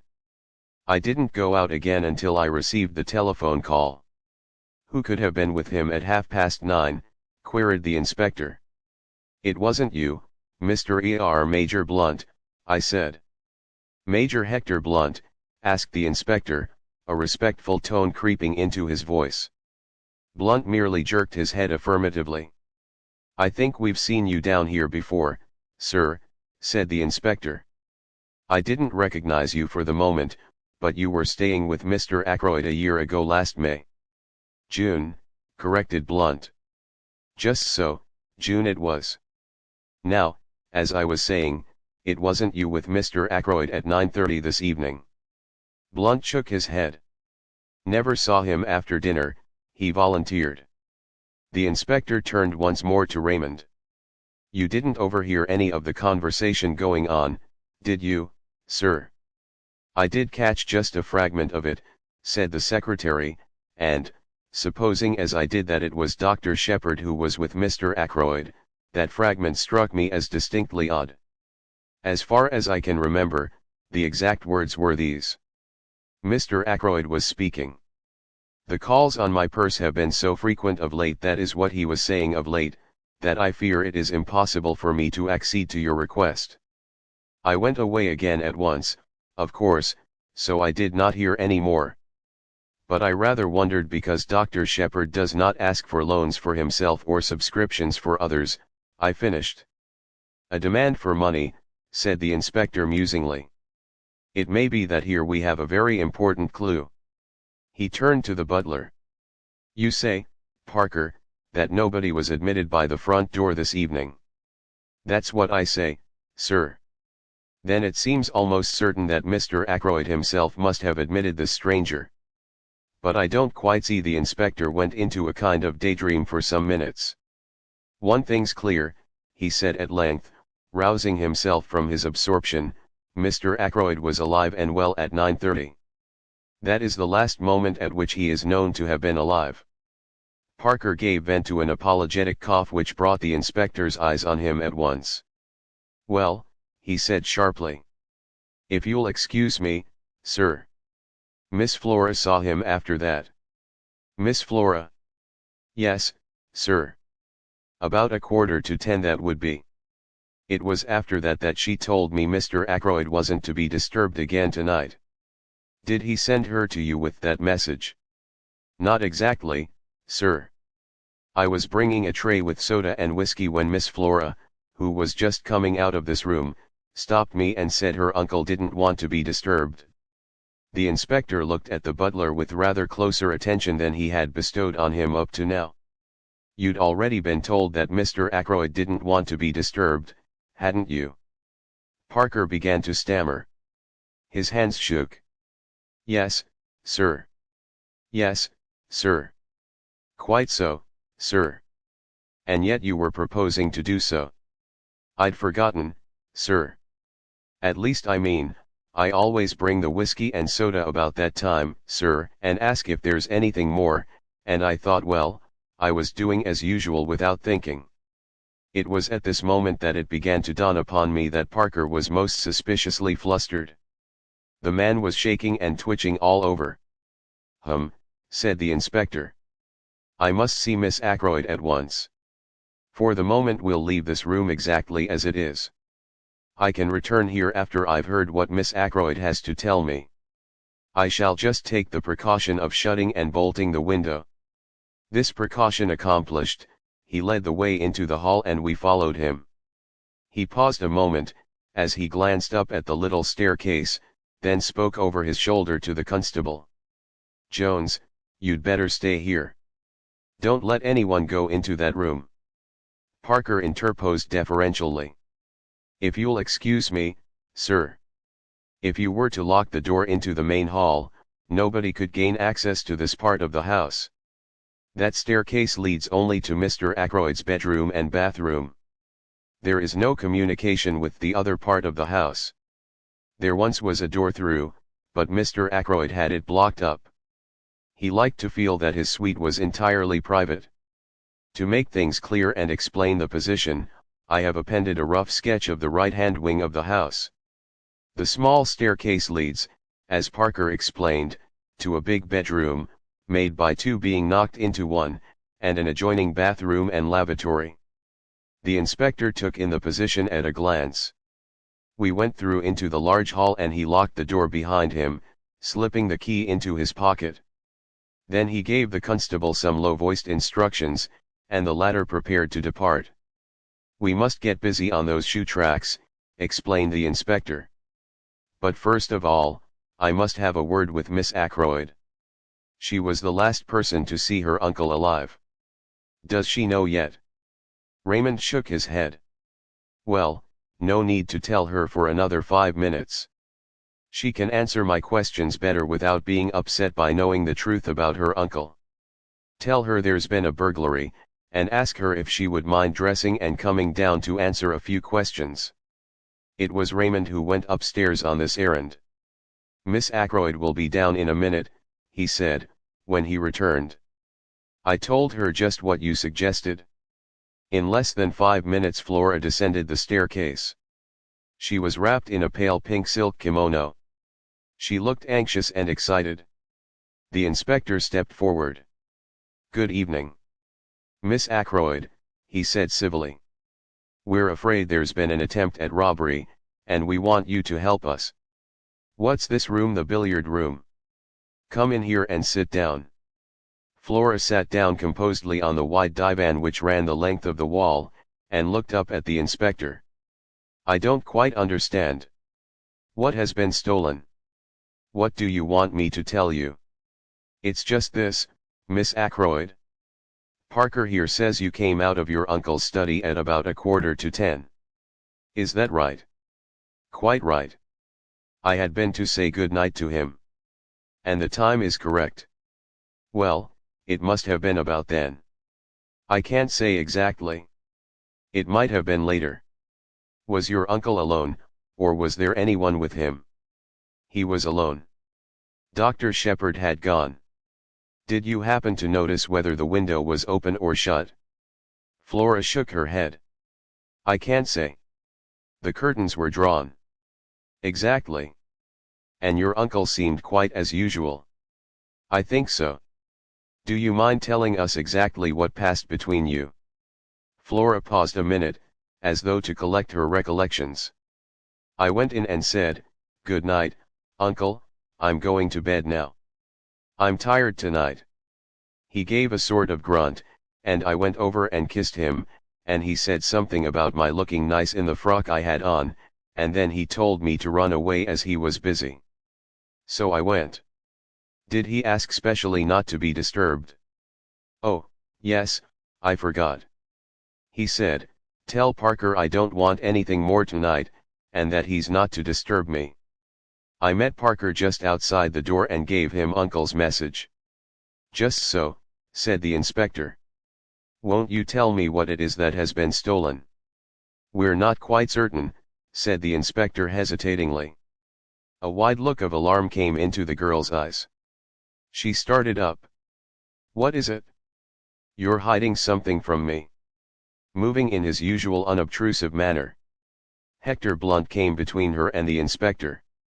She half stretched out her hand, and he took it in both of his, patting it as though she were a very small child, and she turned to him as though something in his stolid, rock-like demeanor promised comfort and safety. "It's bad news, Flora," he said quietly. "Bad news for all of us. Your Uncle Roger, yes. It will be a shock to you." "Bound to be. Poor Roger's dead." Flora drew away from him, her eyes dilating with horror. "When?" she whispered. "When?" "Very soon after you left him, I'm afraid," said Blunt gravely. Flora raised her hand to her throat, gave a little cry, and I hurried to catch her as she fell. She had fainted, and Blunt and I carried her upstairs and laid her on her bed. Then I got him to wake Mrs. Ackroyd and tell her the news. Flora soon revived, and I brought her mother to her, telling her what to do for the girl. Then I hurried downstairs again. 6. The Tunisian dagger. I met the inspector just coming from the door which led into the kitchen quarters. "How's the young lady, doctor?" "Coming round nicely. Her mother's with her." "That's good. I've been questioning the servants. They all declare that no one has been to the back door tonight. Your description of that stranger was rather vague. Can't you give us something more definite to go upon?" "I'm afraid not," I said regretfully. "It was a dark night, you see, and the fellow had his coat collar well pulled up and his hat squashed down over his eyes." Said the inspector. "Looked as though he wanted to conceal his face." "Sure it was no one you know?" I replied in the negative, but not as decidedly as I might have done. I remembered my impression that the stranger's voice was not unfamiliar to me. I explained this rather haltingly to the inspector. "It was a rough, uneducated voice, you say?" I agreed, but it occurred to me that the roughness had been of an almost exaggerated quality. If, as the inspector thought, the man had wished to hide his face, he might equally well have tried to disguise his voice. "Do you mind coming into the study with me again, doctor? There are one or two things I want to ask you." I acquiesced. Inspector Davis unlocked the door of the lobby, we passed through, and he locked the door again behind him. "We don't want to be disturbed," he said grimly. "And we don't want any eavesdropping either. What's all this about blackmail?" "Blackmail?" I exclaimed, very much startled. "Is it an effort of Parker's imagination? Or is there something in it?" "If Parker heard anything about blackmail," I said slowly, "he must have been listening outside this door with his ear glued against the keyhole." Davis nodded. "Nothing more likely. You see, I've been instituting a few inquiries as to what Parker has been doing with himself this evening. To tell the truth, I didn't like his manner. The man knows something. When I began to question him, he got the wind up, and plumped out some garbled story of blackmail. I took an instant decision. "I'm rather glad you've brought the matter up," I said. "I've been trying to decide whether to make a clean breast of things or not. I'd already practically decided to tell you everything, but I was going to wait for a favorable opportunity. You might as well have it now." And then and there I narrated the whole events of the evening as I have set them down here. The inspector listened keenly, occasionally interjecting a question. "Most extraordinary story I ever heard," he said, when I had finished.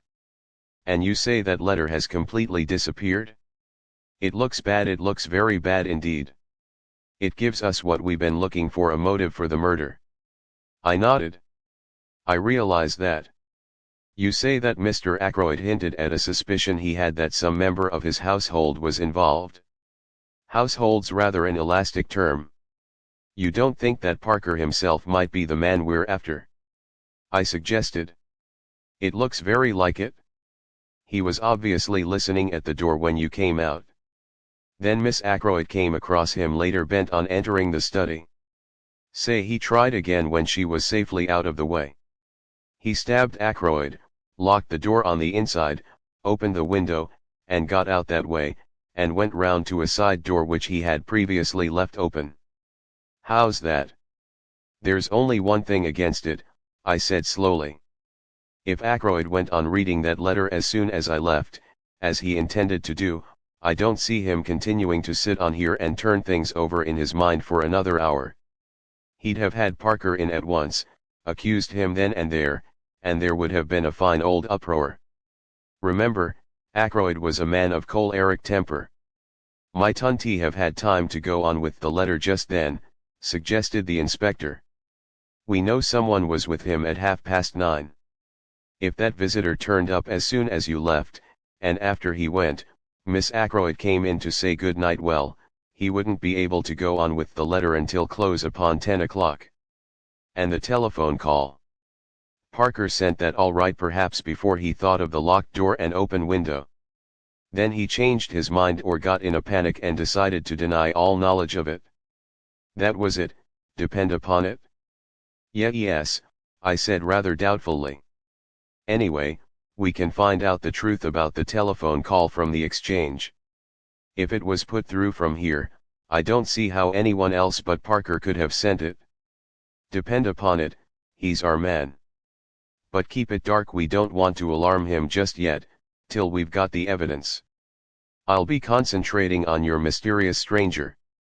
He rose from where he had been sitting astride the chair belonging to the desk, and crossed over to the still form in the armchair. The weapon ought to give us a clue, he remarked, looking up. It's something quite unique, a curio, I should think, by the look of it. He bent down, surveying the handle attentively, and I heard him give a grunt of satisfaction.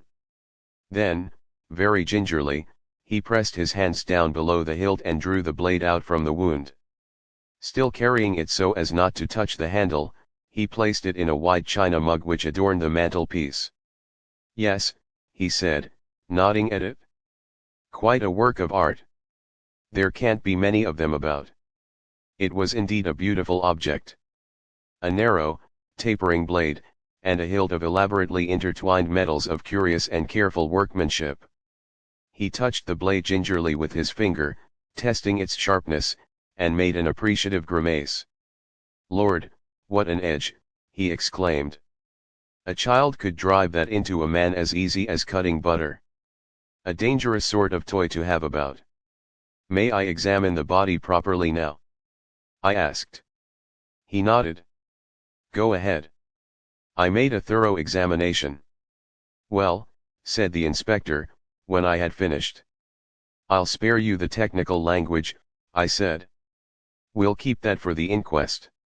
The blow was delivered by a right-handed man standing behind him, and death must have been instantaneous. By the expression on the dead man's face, I should say that the blow was quite unexpected. He probably died without knowing who his assailant was. Butlers can creep about as soft-footed as cats, said Inspector Davis. There's not going to be much mystery about this crime. Take a look at the hilt of that dagger. I took a look. I dare say that they're not apparent to you, but I can see them clearly enough. He lowered his voice. Fingerprints. He stood off a few steps to judge his effect. Yes, I said mildly. I guessed that. I do not see why I should be supposed to be totally devoid of intelligence. After all, I read detective stories, and the newspapers, and am a man of quite average ability. If there had been toe marks on the dagger handle, now, that would have been quite a different thing. I would then have registered any amount of surprise and awe. I think the inspector was annoyed with me for declining to get thrilled. He picked up the china mug and invited me to accompany him to the billiard room. I want to see if Mr. Raymond can tell us anything about this dagger, he explained. Locking the outer door behind us again, we made our way to the billiard room, where we found Geoffrey Raymond. The inspector held up his exhibit. Ever seen this before, Mr. Raymond? Why, I believe I'm almost sure that is a curio given to Mr. Ackroyd by Major Blunt. It comes from Morocco, no, Tunis. So the crime was committed with that? What an extraordinary thing.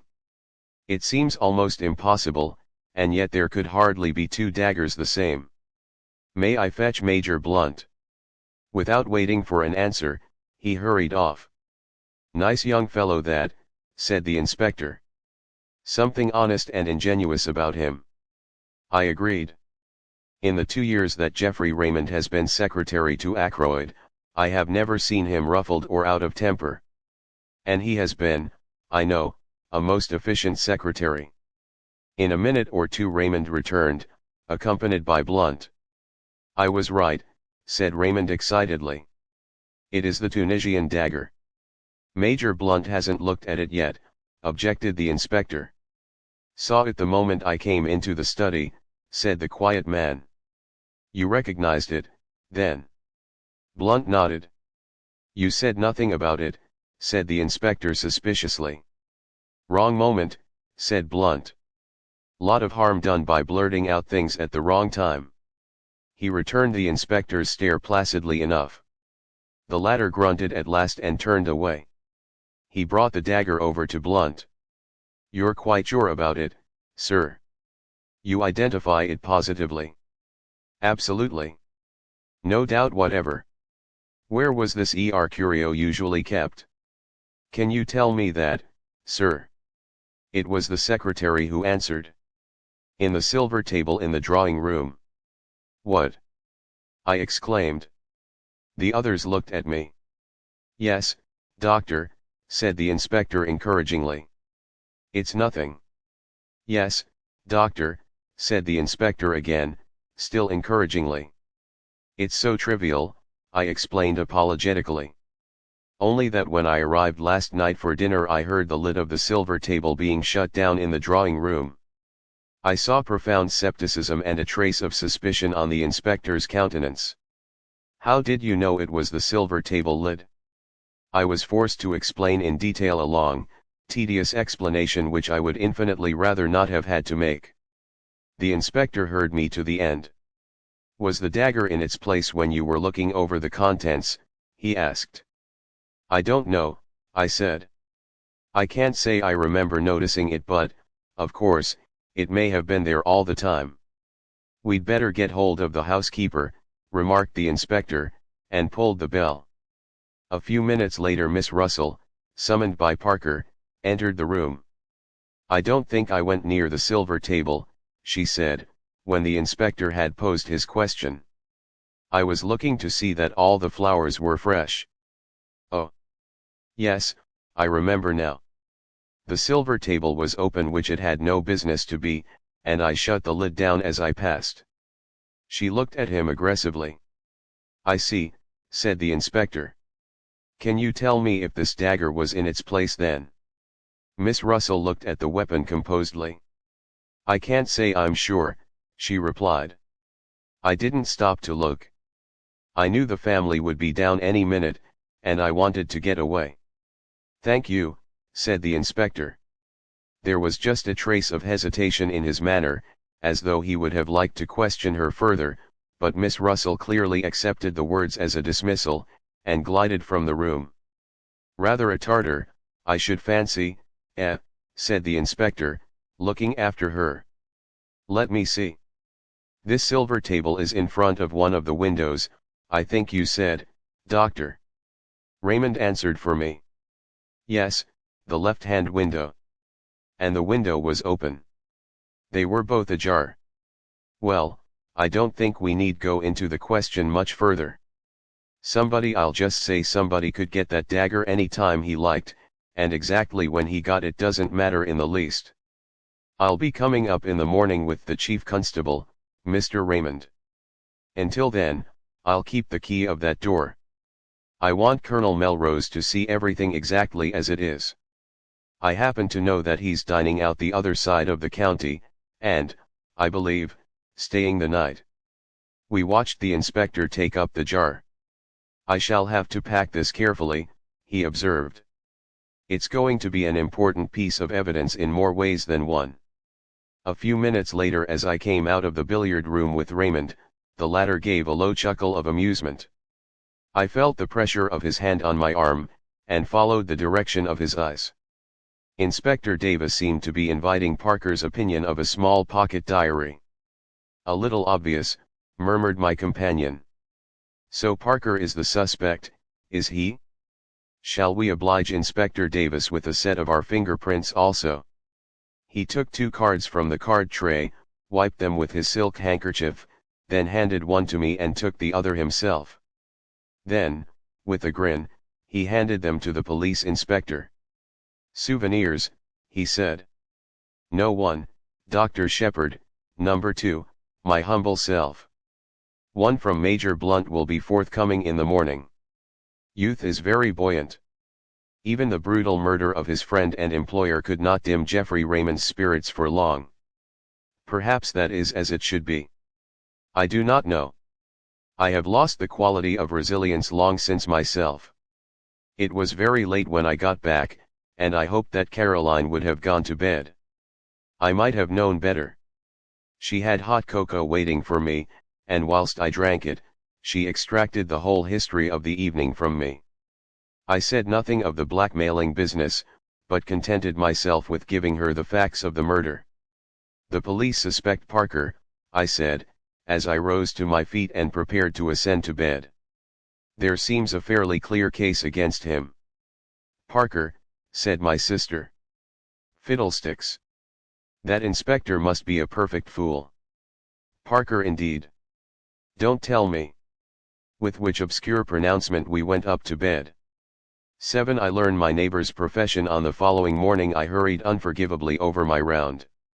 My excuse can be that I had no very serious cases to attend. On my return Caroline came into the hall to greet me. Flora Ackroyd is here, she announced in an excited whisper. What? I concealed my surprise as best as I could. She's very anxious to see you. She's been here half an hour. Caroline led the way into our small sitting room, and I followed. Flora was sitting on the sofa by the window. She was in black and she sat nervously twisting her hands together. I was shocked by the sight of her face. All the color had faded away from it. But when she spoke her manner was as composed and resolute as possible. Dr. Sheppard, I have come to ask you to help me. Of course he'll help you, my dear, said Caroline. I don't think Flora really wished Caroline to be present at the interview. She would, I am sure, have infinitely preferred to speak to me privately. But she also wanted to waste no time, so she made the best of it. I want you to come to the Larches with me. The Larches? I queried, surprised. To see that funny little man, exclaimed Caroline. Yes. You know who he is, don't you? We fancied, I said, that he might be a retired hairdresser. Flora's blue eyes opened very wide. Why, he's Hercule Poirot. You know who I mean, the private detective. They say he's done the most wonderful things just like detectives do in books. A year ago he retired and came to live down here. Uncle knew who he was, but he promised not to tell anyone, because M. Poirot wanted to live quietly without being bothered by people. So that's who he is, I said slowly. You've heard of him, of course. I'm rather an old fogey, as Caroline tells me, I said, but I have just heard of him. Extraordinary, commented Caroline. I don't know what she was referring to, possibly her own failure to discover the truth. You want to go and see him? I asked slowly. Now why? To get him to investigate this murder, of course, said Caroline sharply.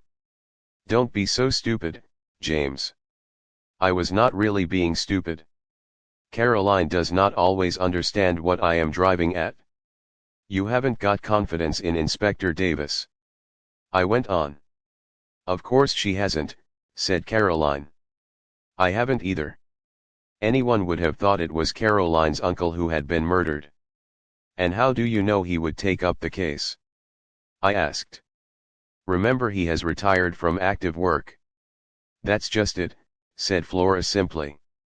I've got to persuade him. You are sure you are doing wisely? I asked gravely. Of course she is, said Caroline. I'll go with her myself if she likes. I'd rather the doctor came with me, if you don't mind, Miss Sheppard, said Flora. She knows the value of being direct on certain occasions. Any hints would certainly have been wasted on Caroline. You see, she explained, following directness with tact, Dr. Sheppard being the doctor, and having found the body, he would be able to give all the details to M. Poirot. Yes, said Caroline grudgingly, I see that. I took a turn or two up and down the room. Flora, I said gravely, be guided by me. I advise you not to drag this detective into the case. Flora sprang to her feet. The color rushed into her cheeks. I know why you say that, she cried. But it's exactly for that reason I'm so anxious to go. You're afraid. But I'm not. I know Ralph better than you do. Ralph, said Caroline. What has Ralph got to do with it? Neither of us heeded her. Ralph may be weak, continued Flora. He may have done foolish things in the past, wicked things even, but he wouldn't murder anyone. No, no, I exclaimed. I never thought it of him. Then why did you go to the Three Boars last night, demanded Flora, on your way home after Uncle's body was found? I was momentarily silenced. I had hoped that that visit of mine would remain unnoticed. How did you know about that? I countered. I went there this morning, said Flora. I heard from the servants that Ralph was staying there. I interrupted her. You had no idea that he was in King's Abbot? No, I was astounded. I couldn't understand it. I went there and asked for him. They told me, what I suppose they told you last night, that he went out at about 9 o'clock yesterday evening and never came back.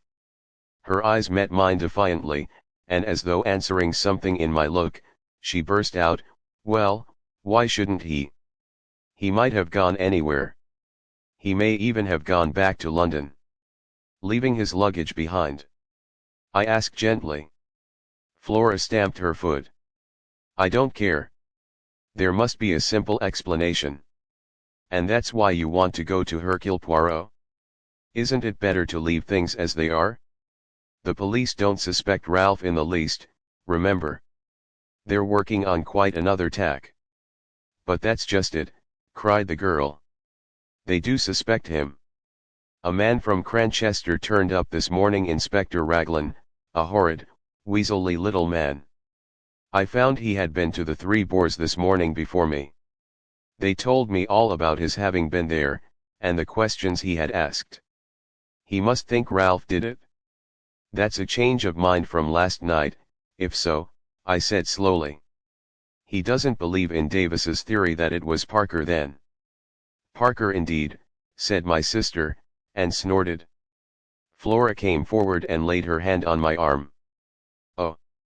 Dr. Sheppard, let us go at once to this M. Poirot. He will find out the truth. My dear Flora, I said gently, laying my hand on hers. Are you quite sure it is the truth we want? She looked at me, nodding her head gravely. You're not sure, she said. I am. I know Ralph better than you do. Of course he didn't do it, said Caroline, who had been keeping silent with great difficulty. Ralph may be extravagant, but he's a dear boy, and has the nicest manners. I wanted to tell Caroline that large numbers of murderers have had nice manners, but the presence of Flora restrained me. Since the girl was determined, I was forced to give in to her, and we started at once, getting away before my sister was able to fire off any more pronouncements, beginning with her favorite words, of course. An old woman with an immense Breton cap opened the door of the Larches to us. M. Poirot was at home, it seemed. We were ushered into a little sitting room arranged with formal precision, and there, after a lapse of a minute or so, my friend of yesterday came to us. Monsieur le Docteur, he said, smiling. Mademoiselle. He bowed to Flora. Perhaps, I began, you have heard of the tragedy which occurred last night. His face grew grave. But certainly I have heard. It is horrible. I offer Mademoiselle all my sympathy. In what way can I serve you? Miss Ackroyd, I said, wants you to find the murderer, said Flora in a clear voice. I see, said the little man. But the police will do that, will they not? They might make a mistake, said Flora. They are on their way to make a mistake now, I think. Please, M. Poirot, won't you help us? If it is a question of money, Poirot held up his hand. Not that, I beg of you, mademoiselle. Not that I do not care for money. His eyes showed a momentary twinkle. Money, it means much to me and always has done. No, if I go into this, you must understand one thing clearly. I shall go through with it to the end. The good dog, he does not leave the scent, remember. You may wish that, after all, you had left it to the local police. "I want the truth," said Flora, looking him straight in the eyes. "All the truth. All the truth." "Then I accept," said the little man quietly. "And I hope you will not regret those words.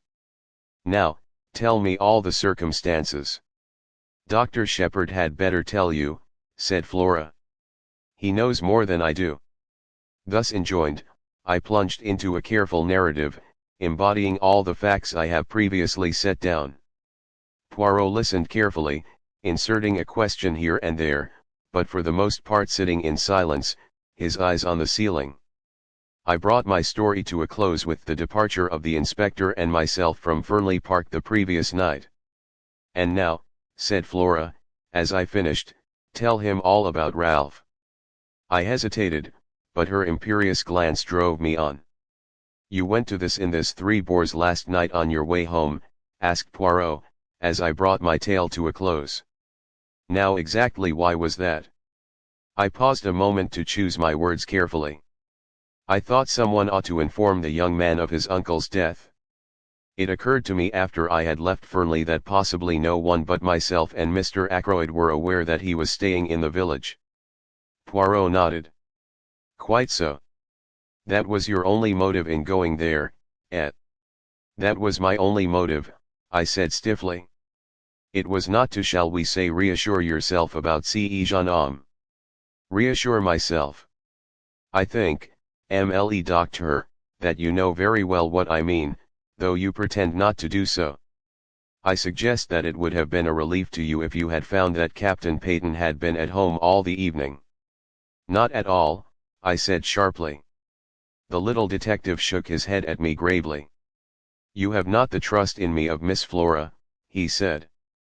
"But no matter. What we have to look at is this: Captain Paton is missing, under circumstances which call for an explanation. I will not hide from you that the matter looks grave. Still, it may admit of a perfectly simple explanation." "That's just what I keep saying," cried Flora eagerly. Poirot touched no more upon that theme. Instead he suggested an immediate visit to the local police. He thought it better for Flora to return home, and for me to be the one to accompany him there and introduce him to the officer in charge of the case. We carried out this plan forthwith. We found Inspector Davis outside the police station looking very glum indeed. With him was Colonel Melrose, the chief constable, and another man whom, from Flora's description of Weaseley, I had no difficulty in recognizing as Inspector Raglan from Cranchester. I know Melrose fairly well, and I introduced Poirot to him and explained the situation. The chief constable was clearly vexed, and Inspector Raglan looked as black as thunder. Davis, however, seemed slightly exhilarated by the sight of his superior officer's annoyance. "The case is going to be plain as a pikestaff," said Raglan. "Not the least need for amateurs to come butting in. You'd think any fool would have seen the way things were last night, and then we shouldn't have lost 12 hours. He directed a vengeful glance at poor Davis, who received it with perfect stolidity. "Mr. Ackroyd's family must, of course, do what they see fit," said Colonel Melrose. "But we cannot have the official investigation hampered in any way. I know M. Poirot's great reputation, of course," he added courteously. "The police can't advertise themselves, worse luck," said Raglan. "It was Poirot who saved the situation. It is true that I have retired from the world," he said. "I never intended to take up a case again. Above all things, I have a horror of publicity. I must beg, that in the case of my being able to contribute something to the solution of the mystery, my name may not be mentioned." Inspector Raglan's face lightened a little. "I've heard of some very remarkable successes of yours," observed the colonel, thawing. "I have had much experience," said Poirot quietly. "But most of my successes have been obtained by the aid of the police. I admire enormously your English police. If Inspector Raglan permits me to assist him, I shall be both honored and flattered." The inspector's countenance became still more gracious. Colonel Melrose drew me aside. "From all I hear, this little fellow's done some really remarkable things," he murmured. We're naturally anxious not to have to call in Scotland Yard. Raglan seems very sure of himself, but I'm not quite certain that I agree with him. You see, I know the parties concerned better than he does. This fellow doesn't seem out after kudos, does he? Would work in with us unobtrusively, to the greater glory of Inspector Raglan, I said solemnly. Well, said Colonel Melrose breezily in a louder voice, we must put you wise to the latest developments, M. Poirot. I thank you, said Poirot. My friend, Dr. Sheppard, said something of the butler being suspected. That's all bunkum, said Raglan instantly. These high-class servants get in such a funk that they act suspiciously for nothing at all. The fingerprints, I hinted. Nothing like Parker's. He gave a faint smile, and added, and yours and Mr. Raymond's don't fit either, Doctor. What about those of Captain Ralph Paton? Asked Poirot quietly. I felt a secret admiration for the way he took the bull by the horns. I saw a look of respect creep into the inspector's eye. I see you don't let the grass grow under your feet, Mr. Poirot. It will be a pleasure to work with you, I'm sure. We're going to take that young gentleman's fingerprints as soon as we can lay hands upon him. I can't help thinking you're mistaken, Inspector, said Colonel Melrose warmly. I've known Ralph Paton from a boy upward. He'd never stoop to murder. Maybe not, said the inspector tonelessly. What have you got against him? I asked. Went out just on 9 o'clock last night. Was seen in the neighborhood of Fernley Park somewhere about 9:30. Not been seen since. Believed to be in serious money difficulties. I've got a pair of his shoes here, shoes with rubber studs in them. He had 2 pairs, almost exactly alike. I'm going up now to compare them with those footmarks. The constable is up there seeing that no one tampers with them. We'll go at once, said Colonel Melrose. You and M. Poirot will accompany us, will you not? We assented, and all drove up in the colonel's car. The inspector was anxious to get at once to the footmarks, and asked to be put down at the lodge. About halfway up the drive, on the right, a path branched off which led round to the terrace and the window of Ackroyd's study. Would you like to go with the inspector, M. Poirot, asked the chief constable, or would you prefer to examine the study? Poirot chose the latter alternative. Parker opened the door to us. His manner was smug and deferential, and he seemed to have recovered from his panic of the night before. Colonel Melrose took a key from his pocket, and unlocking the door which led into the lobby, he ushered us through into the study. Except for the removal of the body, M. Poirot, this room is exactly as it was last night. And the body was found where? As precisely as possible, I described Ackroyd's position. The armchair still stood in front of the fire. Poirot went and sat down in it. The blue letter you speak of, where was it when you left the room?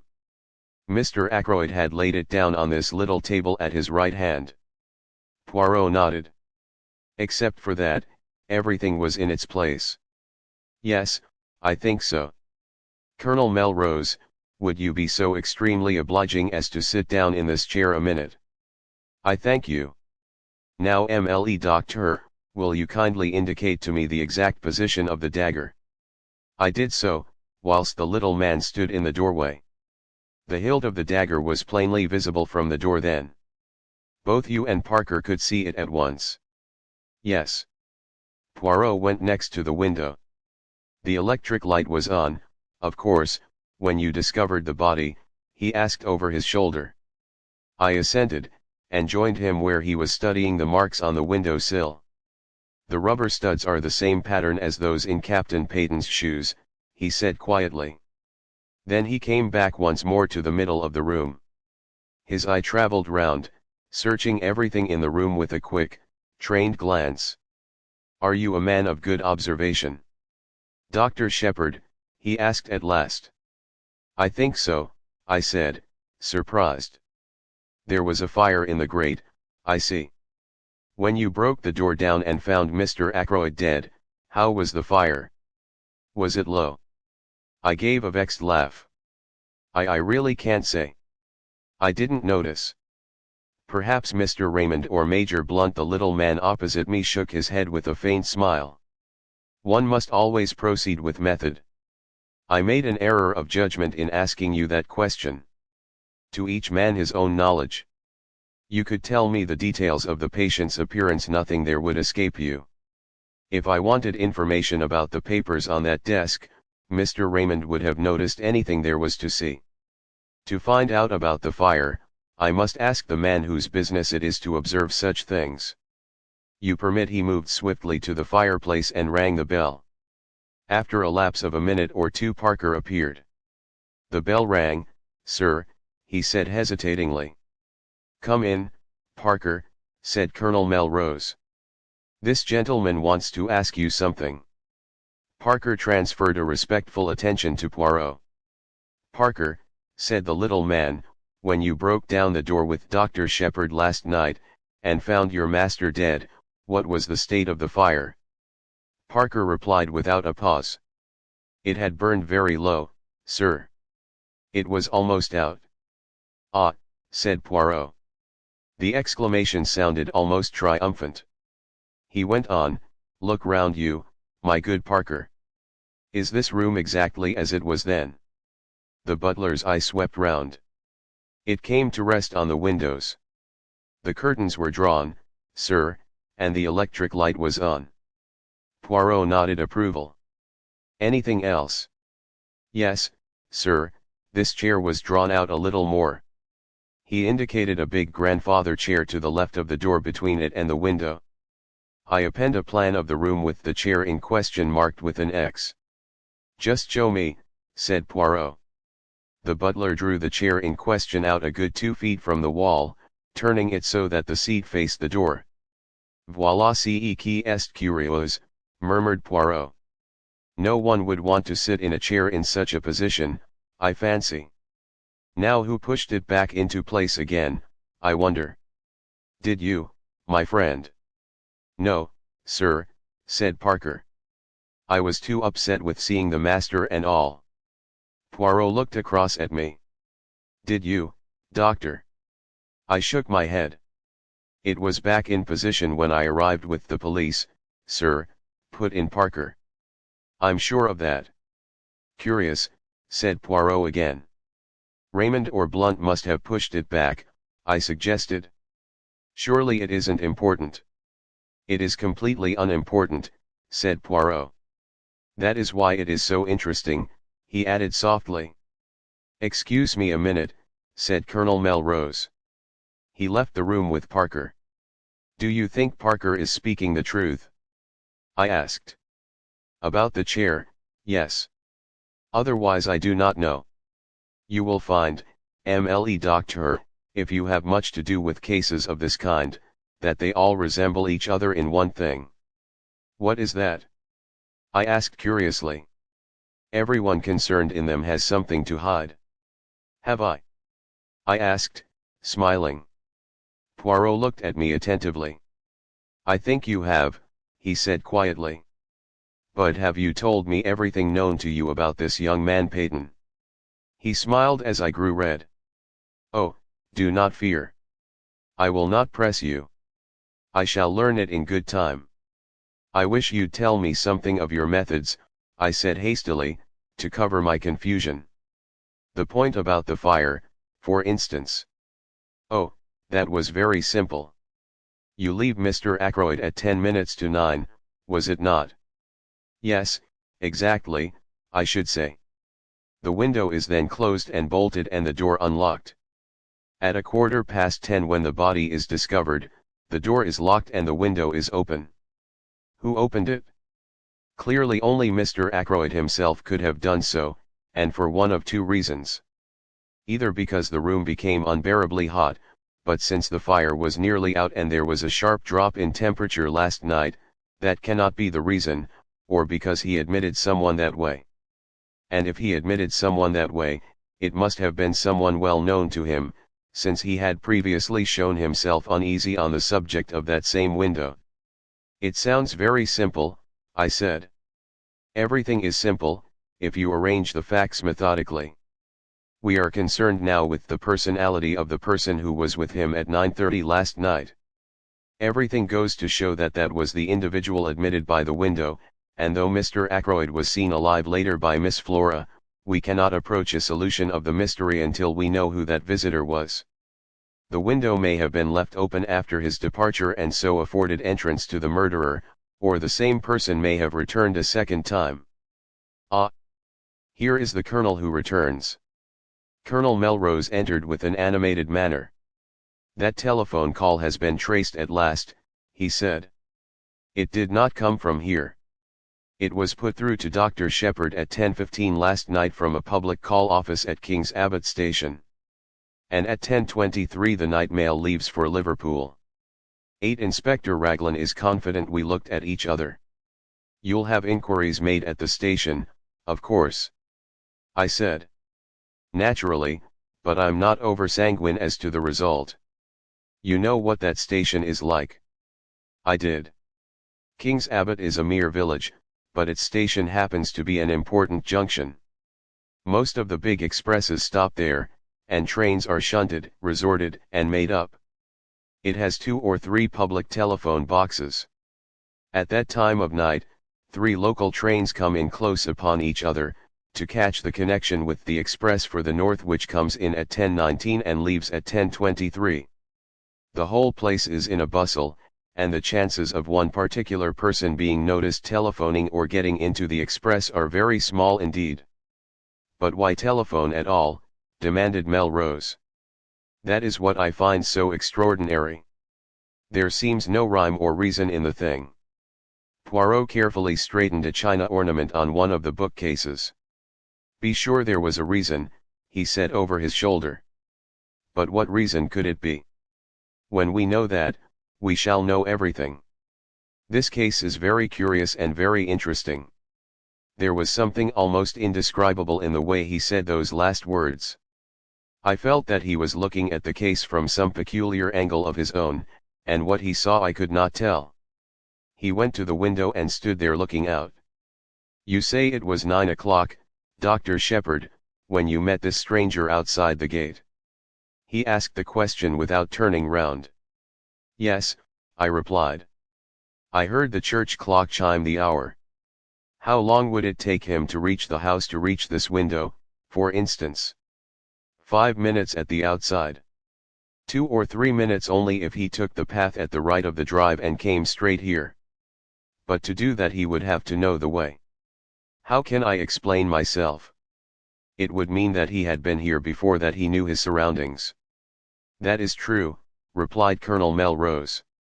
We could find out, doubtless, if Mr. Ackroyd had received any strangers during the past week. Young Raymond could tell us that, I said. Or Parker, suggested Colonel Melrose. Oh, you two lay do, suggested Poirot, smiling. Colonel Melrose went in search of Raymond, and I rang the bell once more for Parker. Colonel Melrose returned almost immediately, accompanied by the young secretary, whom he introduced to Poirot. Geoffrey Raymond was fresh and debonair as ever. He seemed surprised and delighted to make Poirot's acquaintance. No idea you'd been living among us incognito, M. Poirot, he said. It will be a great privilege to watch you at work. Hello, what's this? Poirot had been standing just to the left of the door. Now he moved aside suddenly, and I saw that while my back was turned he must have swiftly drawn out the armchair till it stood in the position Parker had indicated. Want me to sit in the chair whilst you take a blood test?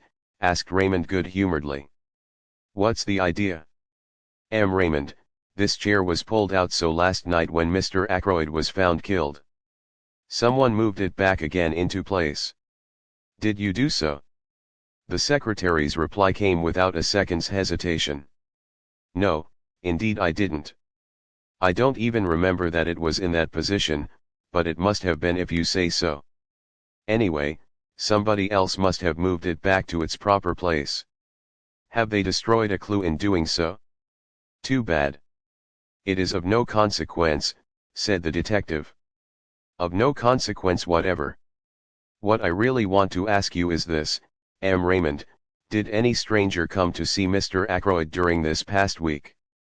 The secretary reflected for a minute or two, knitting his brows, and during the pause Parker appeared in answer to the bell. No, said Raymond at last. I can't remember anyone. Can you, Parker? I beg your pardon, sir. Any stranger coming to see Mr. Ackroyd this week? The butler reflected for a minute or two. There was the young man who came on Wednesday, sir, he said at last. From Curtis and Troyot, I understood he was. Raymond moved this aside with an impatient hand. Oh, yes, I remember, but that is not the kind of stranger this gentleman means. He turned to Poirot. Mr. Ackroyd had some idea of purchasing a dictaphone, he explained. It would have enabled us to get through a lot more work in a limited time. The firm in question sent down their representative, but nothing came of it. Mr. Ackroyd did not make up his mind to purchase. Poirot turned to the butler. Can you describe this young man to me, my good Parker? He was fair-haired, sir, and short. Very neatly dressed in a blue serge suit. A very presentable young man, sir, for his station in life. Poirot turned to me. The man you met outside the gate, doctor, was tall, was he not? Yes, I said. Somewhere about 6 feet, I should say. There is nothing in that, then, declared the Belgian. I thank you, Parker. The butler spoke to Raymond. Mr. Hammond has just arrived, sir, he said. He is anxious to know if he can be of any service, and he would be glad to have a word with you. I'll come at once, said the young man. He hurried out. Poirot looked inquiringly at the chief constable. The family solicitor, M. Poirot, said the latter. It is a busy time for this young M. Raymond, murmured M. Poirot. He has the air efficient, that one. I believe Mr. Ackroyd considered him a most able secretary. He has been here how long? Just on 2 years, I fancy. His duties he fulfills punctiliously. Of that I am sure. In what manner does he amuse himself? Does he go in for sport? Private secretaries haven't much time for that sort of thing, said Colonel Melrose, smiling. Raymond plays golf, I believe. And tennis in the summer-time. He does not attend the courses, I should say the running of the horses. Race meetings. No, I don't think he's interested in racing. Poirot nodded and seemed to lose interest. He glanced slowly round the study. I have seen, I think, all that there is to be seen here. I, too, looked round. If those walls could speak, I murmured. Poirot shook his head. A tongue is not enough, he said. They would have to have also eyes and ears. But do not be too sure that these dead things, he touched the top of the bookcase as he spoke, are always dumb. To me they speak sometimes. Chairs, tables, they have their message. He turned away towards the door. What message? I cried. What have they said to you today? He looked over his shoulder and raised one eyebrow quizzically.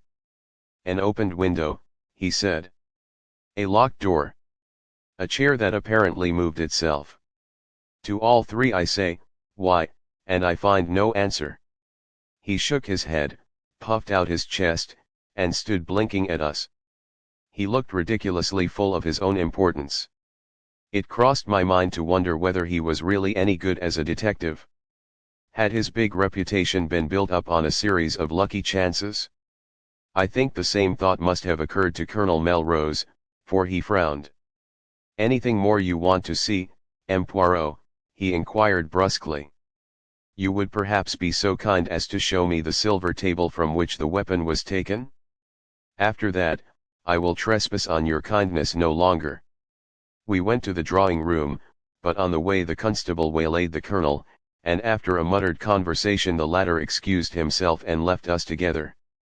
I showed Poirot the silver table, and after raising the lid once or twice and letting it fall, he pushed open the window and stepped out on the terrace. I followed him. Inspector Raglan had just turned the corner of the house, and was coming towards us. His face looked grim and satisfied. "So there you are, M. Poirot," he said. "Well, this isn't going to be much of a case. I'm sorry, too. A nice enough young fellow gone wrong." Poirot's face fell, and he spoke very mildly. "I'm afraid I shall not be able to be of much aid to you, then." "Next time, perhaps," said the inspector soothingly. "Though we don't have murders every day in this quiet little corner of the world." Poirot's gaze took on an admiring quality. "You have been of a marvelous promptness," he observed. "How exactly did you go to work, if I may ask?" "Certainly," said the inspector. "To begin with, method." "That's what I always say, method." "Ah," cried the other. "That, too, is my watchword. Method, order, and the little grey cells." "The cells," said the inspector, staring. "The little grey cells of the brain," explained the Belgian. "Oh, of course, well, we all use them, I suppose." "In a greater or lesser degree," murmured Poirot. "And there are, too, differences in quality. Then there is the psychology of a crime. One must study that." "Ah," said the inspector, "you've been bitten with all this psychoanalysis stuff?" "Now, I'm a plain man. Mrs. Raglan would not agree, I am sure, to that," said Poirot, making him a little bow. Inspector Raglan, a little taken aback, bowed. "You don't understand," he said, grinning broadly. "Lord, what a lot of difference language makes. I'm telling you how I set to work. First of all, method. Mr. Ackroyd was last seen alive at 9:45 by his niece, Miss Flora Ackroyd. That's fact number one, isn't it? If you say so. Well, it is. At 10:30, the doctor here says that Mr. Ackroyd had been dead at least half an hour. You stick to that, doctor?" "Certainly," I said. "Half an hour or longer. Very good. That gives us exactly a quarter of an hour in which the crime must have been committed. I make a list of everyone in the house, and work through it, setting down opposite their names where they were and what they were doing between the hour of 9:45 and 10 p.m. He handed a sheet of paper to Poirot. I read it over his shoulder. It ran as follows, written in a neat script: "Major Blunt in billiard room with Mr. Raymond. Latter confirms. Mr. Raymond billiard room. See above. Mrs. Ackroyd 9:45 watching billiard match. Went up to bed 9:55. Raymond and Blunt watched her up staircase. Miss Ackroyd went straight from her uncle's room upstairs. Confirmed by Parker, also housemaid, Elsie Dale. Servants, Parker went straight to butler's pantry. Confirmed by housekeeper, Miss Russell, who came down to speak to him about something at 9:47, and remained at least 10 minutes. Miss Russell as above. Spoke to housemaid, Elsie Dale, upstairs at 9:45. Ursula Bourne, parlour maid, in her own room until 9:55. Then in servants' hall. Mrs. Cooper, cook, in servants' hall. Gladys Jones, second housemaid, in servants' hall. Elsie Dale upstairs in bedroom. Seen there by Miss Russell and Miss Flora Ackroyd. Mary Thrupp, kitchen maid, servants' hall. The cook has been here 7 years, the parlour maid 18 months, and Parker just over a year. The others are new. Except for something fishy about Parker, they all seem quite all right." "A very complete list," said Poirot, handing it back to him. "I am quite sure that Parker did not do the murder," he added gravely. "So is my sister," I struck in. "And she's usually right." Nobody paid any attention to my interpolation. "That disposes pretty effectually of the household," continued the inspector. "Now we come to a very grave point. The woman at the lodge, Mary Black, was pulling the curtains last night when she saw Ralph Paton turn in at the gate and go up towards the house. She is sure of that? I asked sharply. Quite sure. She knows him well by sight. He went past very quickly and turned off by the path to the right, which is a short cut to the terrace. And what time was that? Asked Poirot, who had sat with an immovable face. Exactly 25 minutes past 9, said the inspector gravely. There was a silence. Then the inspector spoke again. It's all clear enough. It fits in without a flaw. At 25 minutes past 9, Captain Paton is seen passing the lodge. At 9:30 or thereabouts, Mr. Geoffrey Raymond hears someone in here asking for money and Mr. Ackroyd refusing. What happens next? Captain Paton leaves the same way through the window. He walks along the terrace, angry and baffled. He comes to the open drawing-room window. Say it's now 9:45. Miss Flora Ackroyd is saying good night to her uncle. Major Blunt, Mr. Raymond, and Mrs. Ackroyd are in the billiard room. The drawing-room is empty. He steals in, takes the dagger from the silver table, and returns to the study window. He slips off his shoes, climbs in, and well, I don't need to go into details. Then he slips out again and goes off. Hadn't the nerve to go back to the inn. He makes for the station, rings up from there. Why? Said Poirot softly. I jumped at the interruption. The little man was leaning forward. His eyes shone with a queer green light. For a moment Inspector Raglan was taken aback by the question. It's difficult to say exactly why he did that, he said at last. But murderers do funny things. You'd know that if you were in the police force. The cleverest of them make stupid mistakes sometimes. But come along and I'll show you those footprints. We followed him round the corner of the terrace to the study window. At a word from Raglan, a police constable produced the shoes which had been obtained from the local inn. The inspector laid them over the marks. They're the same, he said confidently. That is to say, they're not the same pair that actually made these prints. He went away in those. This is a pair just like them, but older. See how the studs are worn down. Surely a great many people wear shoes with rubber studs in them, asked Poirot. That's so, of course, said the inspector. I shouldn't put so much stress on the footmarks if it wasn't for everything else. A very foolish young man, Captain Ralph Paton, said Poirot thoughtfully. To leave so much evidence of his presence. Ah, well, said the inspector, it was a dry, fine night, you know. He left no prints on the terrace or on the gravelled path. But, unluckily for him, a spring must have welled up just lately at the end of the path from the drive. See here. A small gravelled path joined the terrace a few feet away. In one spot, a few yards from its termination, the ground was wet and boggy. Crossing this wet place there were again the marks of footsteps, and amongst them the shoes with rubber studs. Poirot followed the path on a little way, the inspector by his side. You notice the women's footprints, he said suddenly. The inspector laughed. Naturally. But several different women have walked this way and men as well. It's a regular shortcut to the house, you see. It would be impossible to sort out all the footsteps. After all, it's the ones on the windowsill that are really important. Poirot nodded. It's no good going farther, said the inspector, as we came in view of the drive. It's all gravelled again here, and hard as it can be. Again Poirot nodded, but his eyes were fixed on a small garden house, a kind of superior summer house. It was a little to the left of the path ahead of us, and a gravelled walk ran up to it. Poirot lingered about until the inspector had gone back towards the house.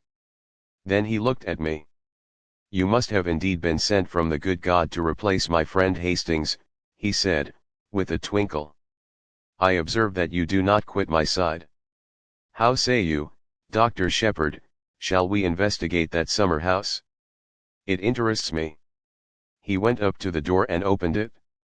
Inside, the place was almost dark. There were 1 or 2 rustic seats, a croquet set, and some folded deck chairs. I was startled to observe my new friend. He had dropped to his hands and knees and was crawling about the floor. Every now and then he shook his head as though not satisfied. Finally, he sat back on his heels. "Nothing," he murmured. "Well, perhaps it was not to be expected. But it would have meant so much," he broke off, stiffening all over. Then he stretched out his hand to one of the rustic chairs. He detached something from one side of it. "What is it?" I cried. "What have you found?" He smiled, unclosing his hand so that I should see what lay in the palm of it. A scrap of stiff white cambric. I took it from him, looked at it curiously, and then handed it back. "What do you make of it, my friend?" he asked, eyeing me keenly. "A scrap torn from a handkerchief," I suggested, shrugging my shoulders.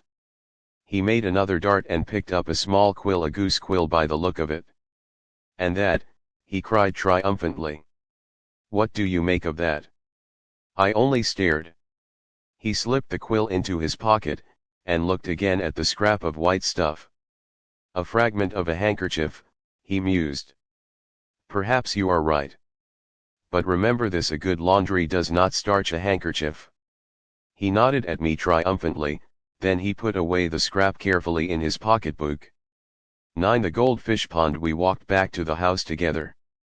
There was no sign of the inspector. Poirot paused on the terrace and stood with his back to the house, slowly turning his head from side to side. "Un bel propriété," he said at last appreciatively. "Who inherits it?" His words gave me almost a shock. It is an odd thing, but until that moment the question of inheritance had never come into my head. Poirot watched me keenly. "It is a new idea to you, that," he said at last. "You had not thought of it before, eh?" "No," I said truthfully. "I wish I had." He looked at me again curiously. "I wonder just what you mean by that," he said thoughtfully. "Ah, no," as I was about to speak. "Inutile. You would not tell me your real thought." "Everyone has something to hide," I quoted, smiling. "Exactly. You still believe that?" "More than ever, my friend. But it is not easy to hide things from Hercule Poirot. He has a knack of finding out." He descended the steps of the Dutch garden as he spoke. "Let us walk a little," he said over his shoulder. "The air is pleasant today." I followed him. He led me down a path to the left enclosed in yew hedges. A walk led down the middle, bordered each side with formal flower beads, and at the end was a round paved recess with a seat and a pond of goldfish. Instead of pursuing the path to the end, Poirot took another which wound up the side of a wooded slope. In one spot the trees had been cleared away, and a seat had been put. Sitting there one had a splendid view over the countryside, and one looked right down on the paved recess and the goldfish pond. "England is very beautiful," said Poirot, his eyes straying over the prospect. Then he smiled. "And so are English girls," he said in a lower voice. "Hush, my friend, and look at the pretty picture below us." It was then that I saw Flora. She was moving along the path we had just left and she was humming a little snatch of song.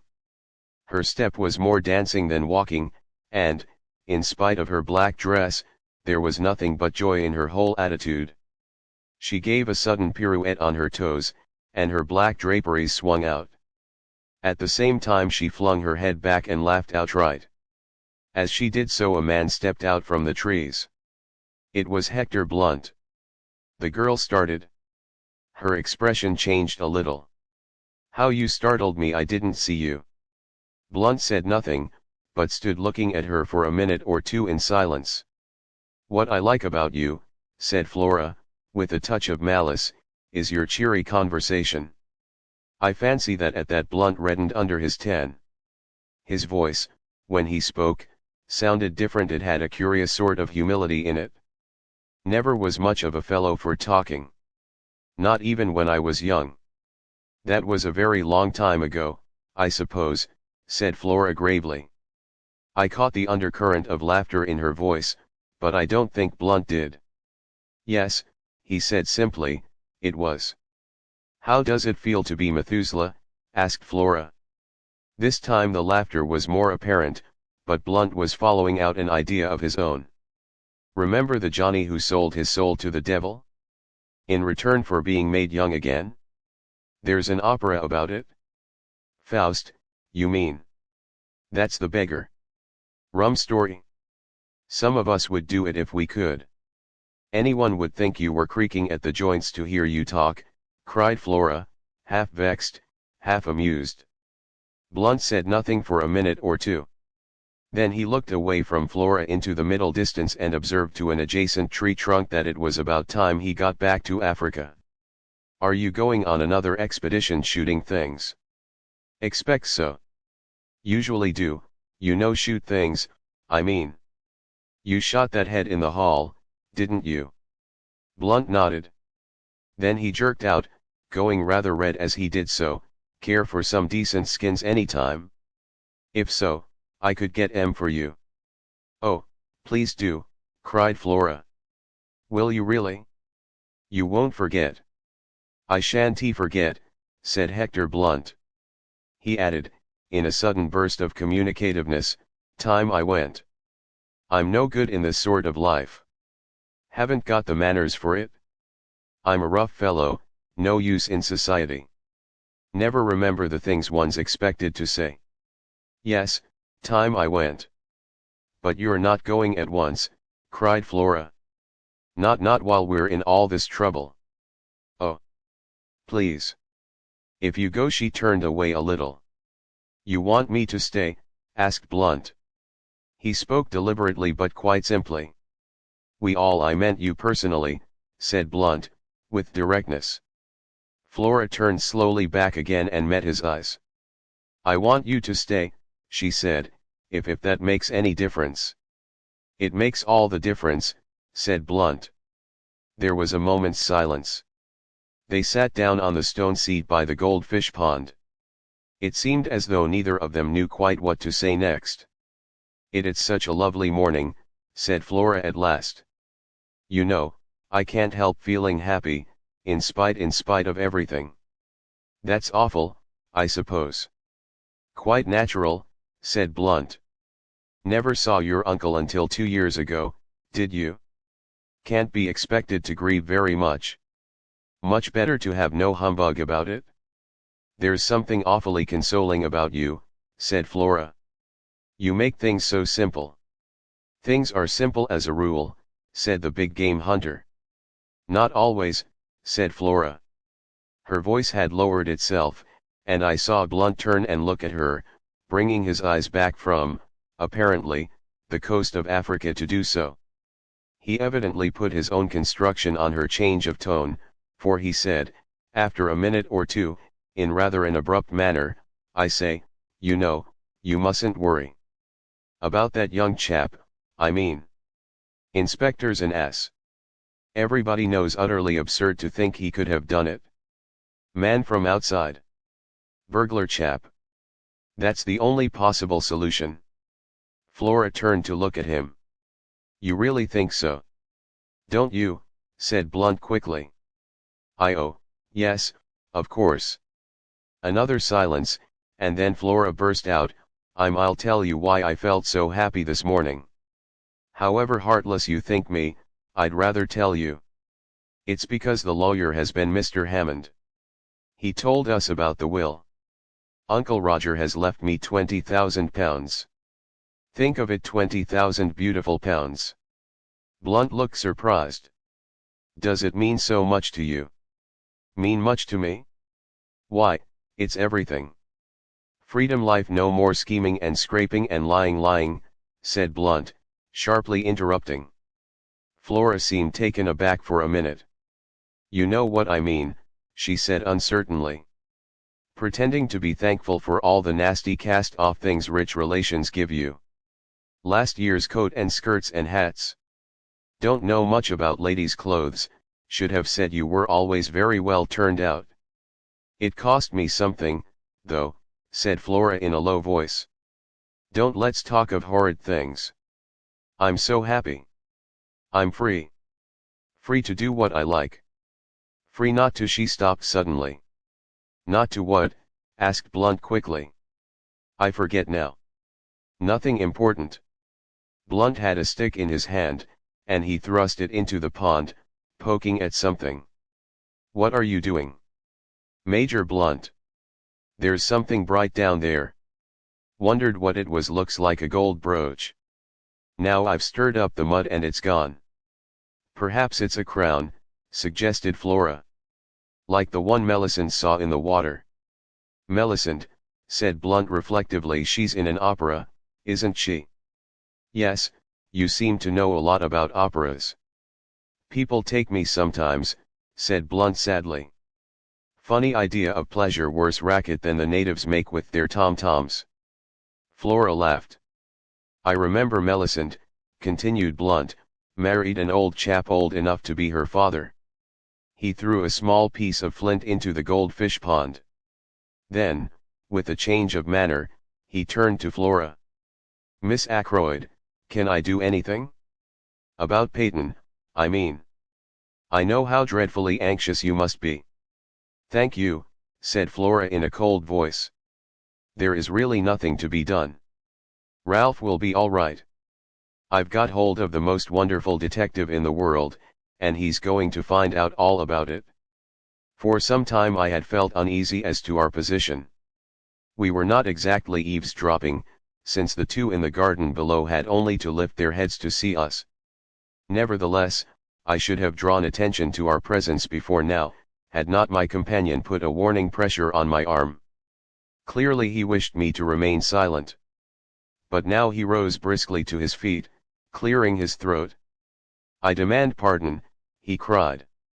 I cannot allow mademoiselle thus extravagantly to compliment me, and not draw attention to my presence. They say the listener hears no good of himself, but that is not the case this time.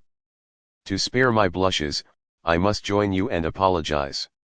He hurried down the path with me close behind him, and joined the others by the pond. This is Hercule Poirot, said Flora. I expect you've heard of him. Poirot bowed. I know Major Blunt by reputation, he said politely. I am glad to have encountered you, monsieur. I am in need of some information that you can give me. Blunt looked at him inquiringly. When did you last see M. Ackroyd alive? At dinner. And you neither saw nor heard anything of him after that? Didn't see him. Heard his voice. How was that? I strolled out on the terrace. Pardon me, what time was that? About 9:30. I was walking up and down smoking in front of the drawing-room window. I heard Ackroyd talking in his study. Poirot stopped and removed a microscopic weed. Surely you couldn't hear voices in the study from that part of the terrace, he murmured. He was not looking at Blunt, but I was, and to my intense surprise, I saw the latter flush. Went as far as the corner, he explained unwillingly. Ah, indeed, said Poirot. In the mildest manner he conveyed an impression that more was wanted.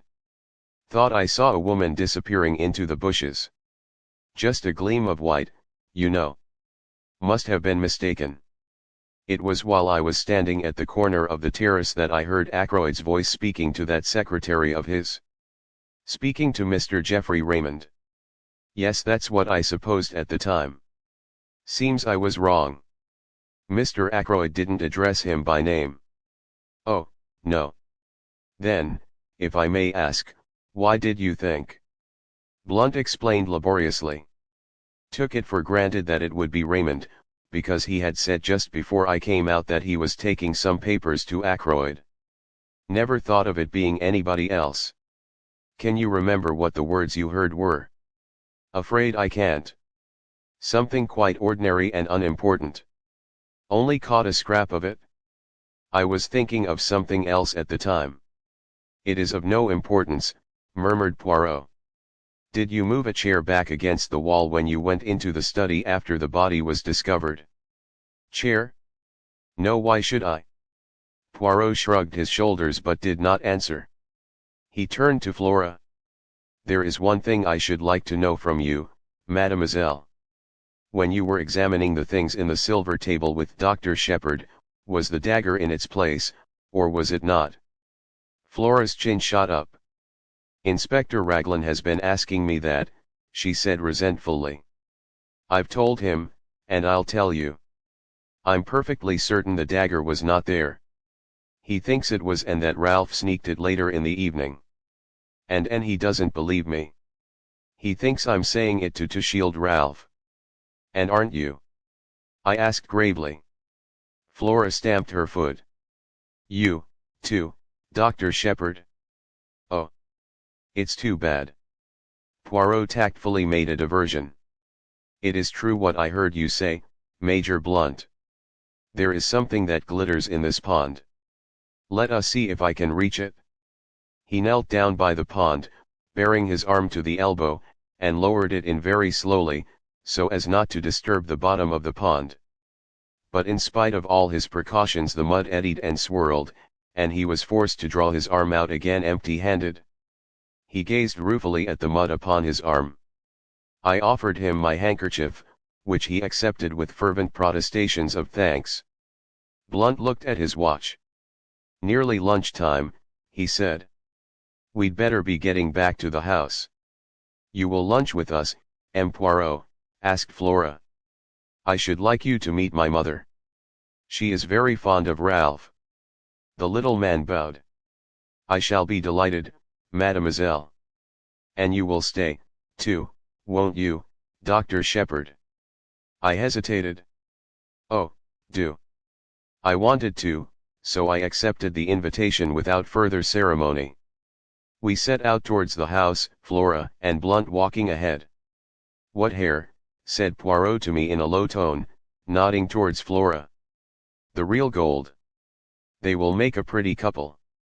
She and the dark, handsome Captain Paton. Will they not?"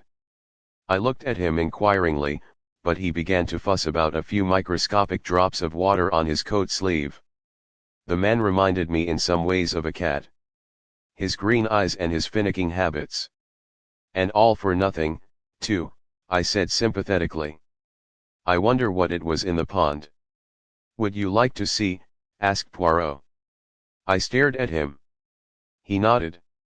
"My good friend," he said gently and reproachfully, "Hercule Poirot does not run the risk of disarranging his costume without being sure of attaining his object.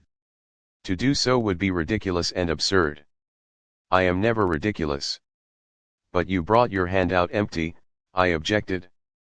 "There are times when it is necessary to have discretion. Do you tell your patients everything, doctor?" "I think not. Nor do you tell your excellent sister everything either, is it not so?" Before showing my empty hand, I dropped what it contained into my other hand. "You shall see what that was." He held out his left hand, palm open. On it lay a little circlet of gold. A woman's wedding ring. I took it from him. "Look inside," commanded Poirot. I did so. Inside was an inscription in fine writing, "From R, March 13th. I looked at Poirot, but he was busy inspecting his appearance in a tiny pocket glass. He paid particular attention to his mustaches, and none at all to me. I saw that he did not intend to be communicative. The parlor maid we found Mrs. Ackroyd in the hall. With her was a small dried-up little man, with an aggressive chin and sharp grey eyes, and lawyer written all over him. "Mr. Hammond is staying to lunch with us," said Mrs. Ackroyd. "You know Major Blunt, Mr. Hammond. And dear Dr. Sheppard, also a close friend of poor Roger's. And, let me see," she paused, surveying Hercule Poirot in some perplexity. "This is M. Poirot, mother," said Flora. "I told you about him this morning."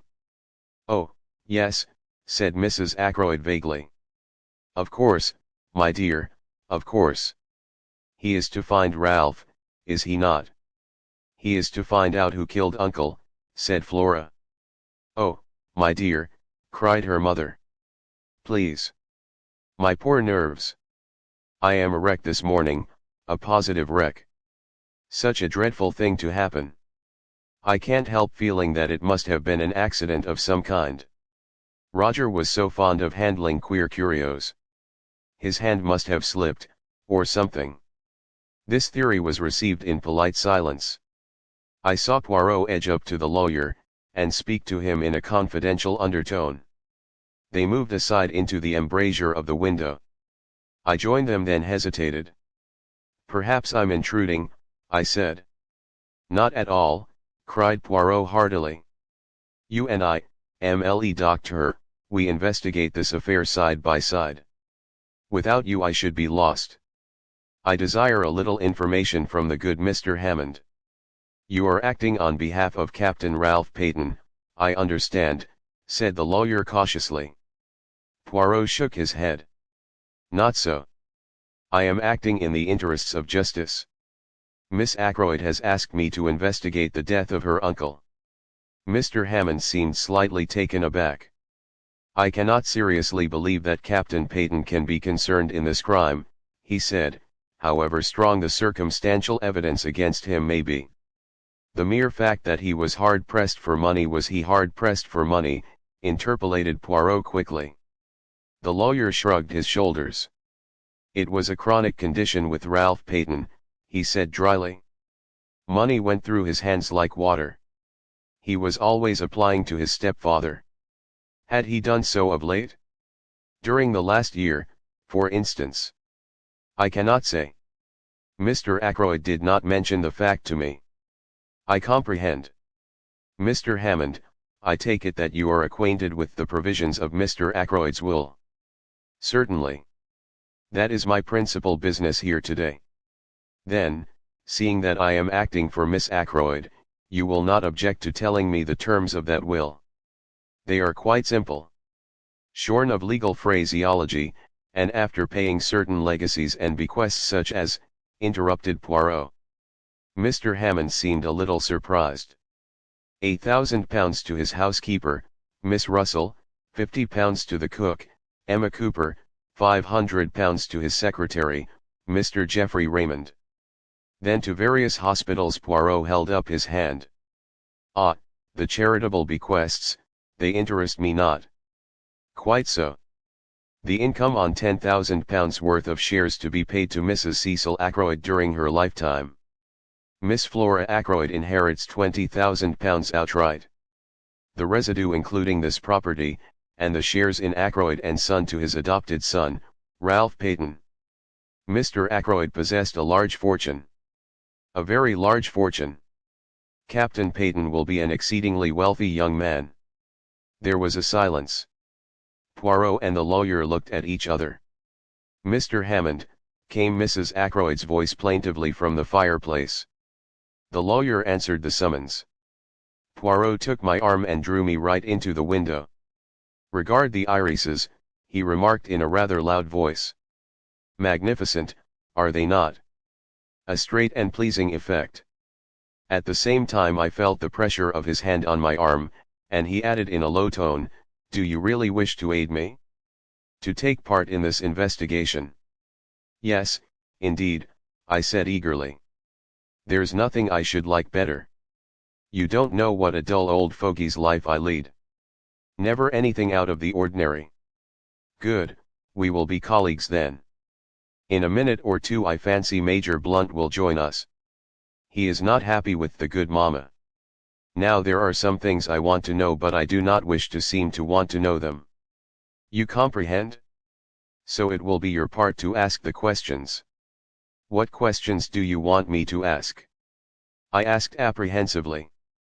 "I want you to introduce the name of Mrs. Ferrars." "Yes. Speak of her in a natural fashion. Ask him if he was down here when her husband died.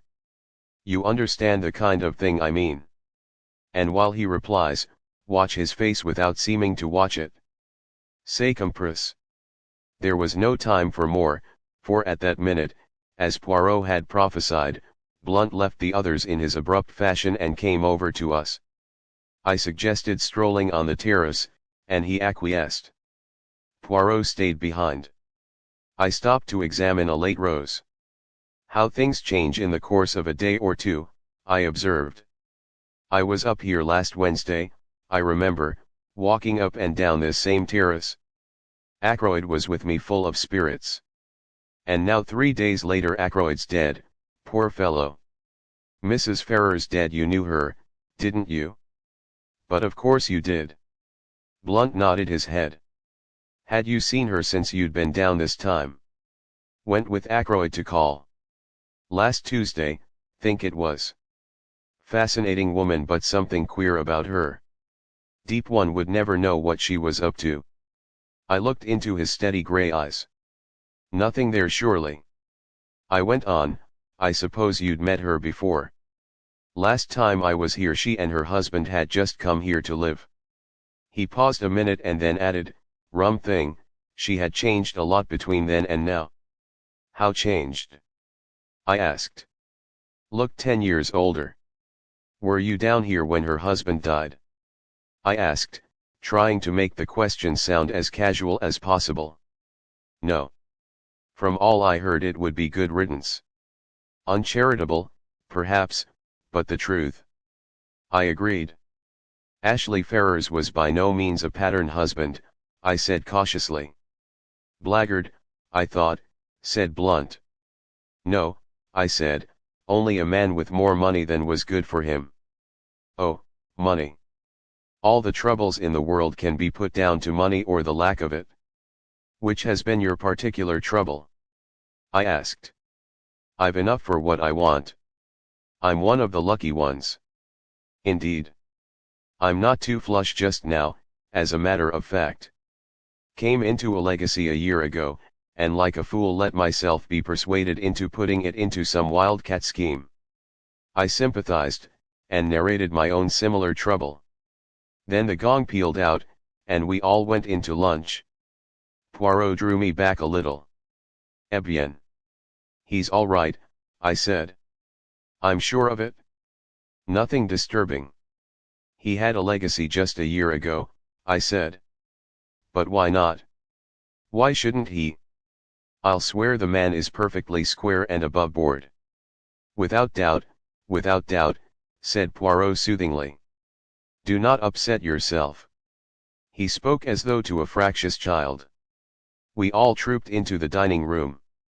It seemed incredible that less than 24 hours had passed since I last sat at that table. Afterwards, Mrs. Ackroyd took me aside and sat down with me on a sofa. I can't help feeling a little hurt, she murmured, producing a handkerchief of the kind obviously not meant to be cried into. Hurt, I mean, by Roger's lack of confidence in me. That £20,000 ought to have been left to me, not to Flora. A mother could be trusted to safeguard the interests of her child. A lack of trust, I call it. You forget, Mrs. Ackroyd, I said, Flora was Ackroyd's own niece, a blood relation. It would have been different had you been his sister instead of his sister-in-law. As poor Cecil's widow, I think my feelings ought to have been considered, said the lady, touching her eyelashes gingerly with the handkerchief. But Roger was always most peculiar, not to say mean, about money matters. It has been a most difficult position for both Flora and myself. He did not even give the poor child an allowance. He would pay her bills, you know, and even that with a good deal of reluctance and asking what she wanted all those fal-lals for, so like a man. But now I've forgotten what it was I was going to say. Oh, yes, not a penny we could call our own, you know. Flora resented it, yes, I must say she resented it very strongly. Though devoted to her uncle, of course. But any girl would have resented it. Yes, I must say Roger had very strange ideas about money. He wouldn't even buy new face towels, though I told him the old ones were in holes. And then, proceeded Mrs. Ackroyd, with a sudden leap highly characteristic of her conversation, to leave all that money, £1,000, fancy, £1,000. To that woman. What woman? That Russell woman. Something very queer about her, and so I've always said. But Roger wouldn't hear a word against her. Said she was a woman of great force of character, and that he admired and respected her. he was always going on about her rectitude and independence and moral worth. I think there's something fishy about her. She was certainly doing her best to marry Roger. But I soon put a stop to that. She always hated me. Naturally. I saw through her. I began to wonder if there was any chance of stemming Mrs. Ackroyd's eloquence, and getting away. Mr. Hammond provided the necessary diversion by coming up to say goodbye. I seized my chance and rose also. About the inquest, I said. Where would you prefer it to be held? Here, or at the Three Boars? Mrs. Ackroyd stared at me with a dropped jaw. The inquest, she asked, the picture of consternation. But surely there won't have to be an inquest. Mr. Hammond gave a dry little cough and murmured, inevitable. Under the circumstances, in two short little barks. But surely Dr. Sheppard can arrange. There are limits to my powers of arrangement, I said drily. If his death was an accident, he was murdered, Mrs. Ackroyd, I said brutally. She gave a little cry. No theory of accident will hold water for a minute. Mrs. Ackroyd looked at me in distress. I had no patience with what I thought was her silly fear of unpleasantness. If there's an inquest, I shan't have to answer questions and all that, shall I? She asked. I don't know what will be necessary, I answered. I imagine Mr. Raymond will take the brunt of it off you. He knows all the circumstances, and can give formal evidence of identification. The lawyer assented with a little bow. I really don't think there is anything to dread, Mrs. Ackroyd, he said. You will be spared all the unpleasantness. Now, as to the question of money, have you all you need for the present? I mean, he added, as she looked at him inquiringly, ready money. Cash, you know. If not, I can arrange to let you have whatever you require. That ought to be all right, said Raymond, who was standing by. Mr. Ackroyd cashed a cheque for £100 yesterday. £100? Yes. For wages and other expenses due today. At the moment it is still intact. Where is this money? In his desk. No, he always kept his cash in his bedroom. In an old collar box, to be accurate. Funny idea, wasn't it? I think, said the lawyer, we ought to make sure the money is there before I leave. Certainly, agreed the secretary. I'll take you up now. Oh. I forgot. The door's locked. Inquiry from Parker elicited the information that Inspector Raglan was in the housekeeper's room asking a few supplementary questions. A few minutes later the inspector joined the party in the hall, bringing the key with him. He unlocked the door and we passed into the lobby and up the small staircase. At the top of the stairs the door into Ackroyd's bedroom stood open. Inside the room it was dark, the curtains were drawn, and the bed was turned down just as it had been last night. The inspector drew the curtains, letting in the sunlight, and Geoffrey Raymond went to the top drawer of a rosewood bureau. He kept his money like that, in an unlocked drawer. Just fancy, commented the inspector. The secretary flushed a little. Mr. Ackroyd had perfect faith in the honesty of all the servants, he said hotly. Oh, quite so, said the inspector hastily. Raymond opened the drawer, took out a round leather collar box from the back of it, and opening it, drew out a thick wallet. Here is the money, he said, taking out a fat roll of notes. You will find the 100 intact, I know, for Mr. Ackroyd put it in the collar box in my presence last night when he was dressing for dinner, and of course it has not been touched since. Mr. Hammond took the roll from him and counted it. He looked up sharply. £100, you said. But there is only 60 here. Raymond stared at him. Impossible, he cried, springing forward. Taking the notes from the other's hand, he counted them aloud. Mr. Hammond had been right. The total amounted to £60. But I can't understand it, cried the secretary, bewildered. Poirot asked a question. You saw Mr. Ackroyd put this money away last night when he was dressing for dinner? You are sure he had not paid away any of it already? I'm sure he hadn't. He even said, I don't want to take £100 down to dinner with me. Too bulgy. Then the affair is very simple, remarked Poirot. Either he paid out that £40 sometime last evening, or else it has been stolen. That's the matter in a nutshell, agreed the inspector. He turned to Mrs. Ackroyd. Which of the servants would come in here yesterday evening? I suppose the housemaid would turn down the bed. Who is she? What do you know about her? She's not been here very long, said Mrs. Ackroyd. But she's a nice ordinary country girl. I think we ought to clear this matter up, said the inspector.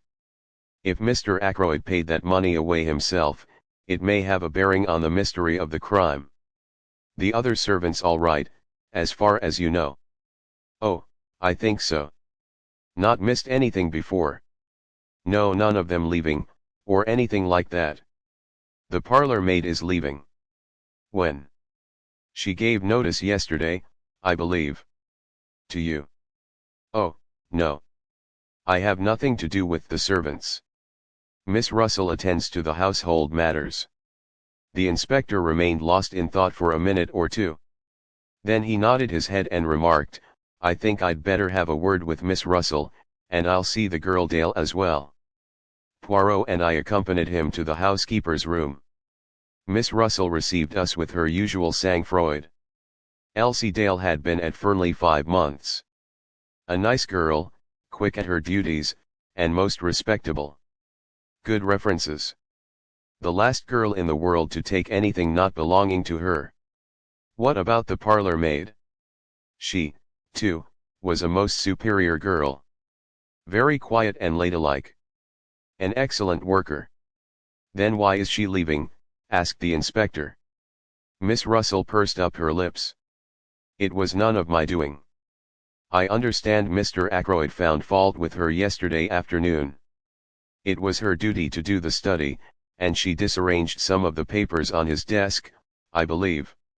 He was very annoyed about it, and she gave notice. At least, that is what I understood from her, but perhaps you'd like to see her yourselves. The inspector assented. I had already noticed the girl when she was waiting on us at lunch. A tall girl, with a lot of brown hair rolled tightly away at the back of her neck, and very steady grey eyes. She came in answer to the housekeeper's summons, and stood very straight with those same grey eyes fixed on us. You are Ursula Bourne? Asked the inspector. Yes, sir. I understand you are leaving. Yes, sir. Why is that? I disarranged some papers on Mr. Ackroyd's desk. He was very angry about it, and I said I had better leave. He told me to go as soon as possible. Were you in Mr. Ackroyd's bedroom at all last night?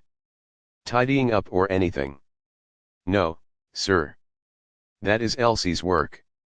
I never went near that part of the house. I must tell you, my girl, that a large sum of money is missing from Mr. Ackroyd's room. At last I saw her roused. A wave of color swept over her face. I know nothing about any money. If you think I took it, and that is why Mr. Ackroyd dismissed me, you are wrong. I'm not accusing you of taking it, my girl, said the inspector. Don't flare up so. The girl looked at him coldly. You can search my things if you like, she said disdainfully. But you won't find anything. Poirot suddenly interposed. It was yesterday afternoon that Mr. Ackroyd dismissed you, or you dismissed yourself, was it not? He asked. The girl nodded. How long did the interview last?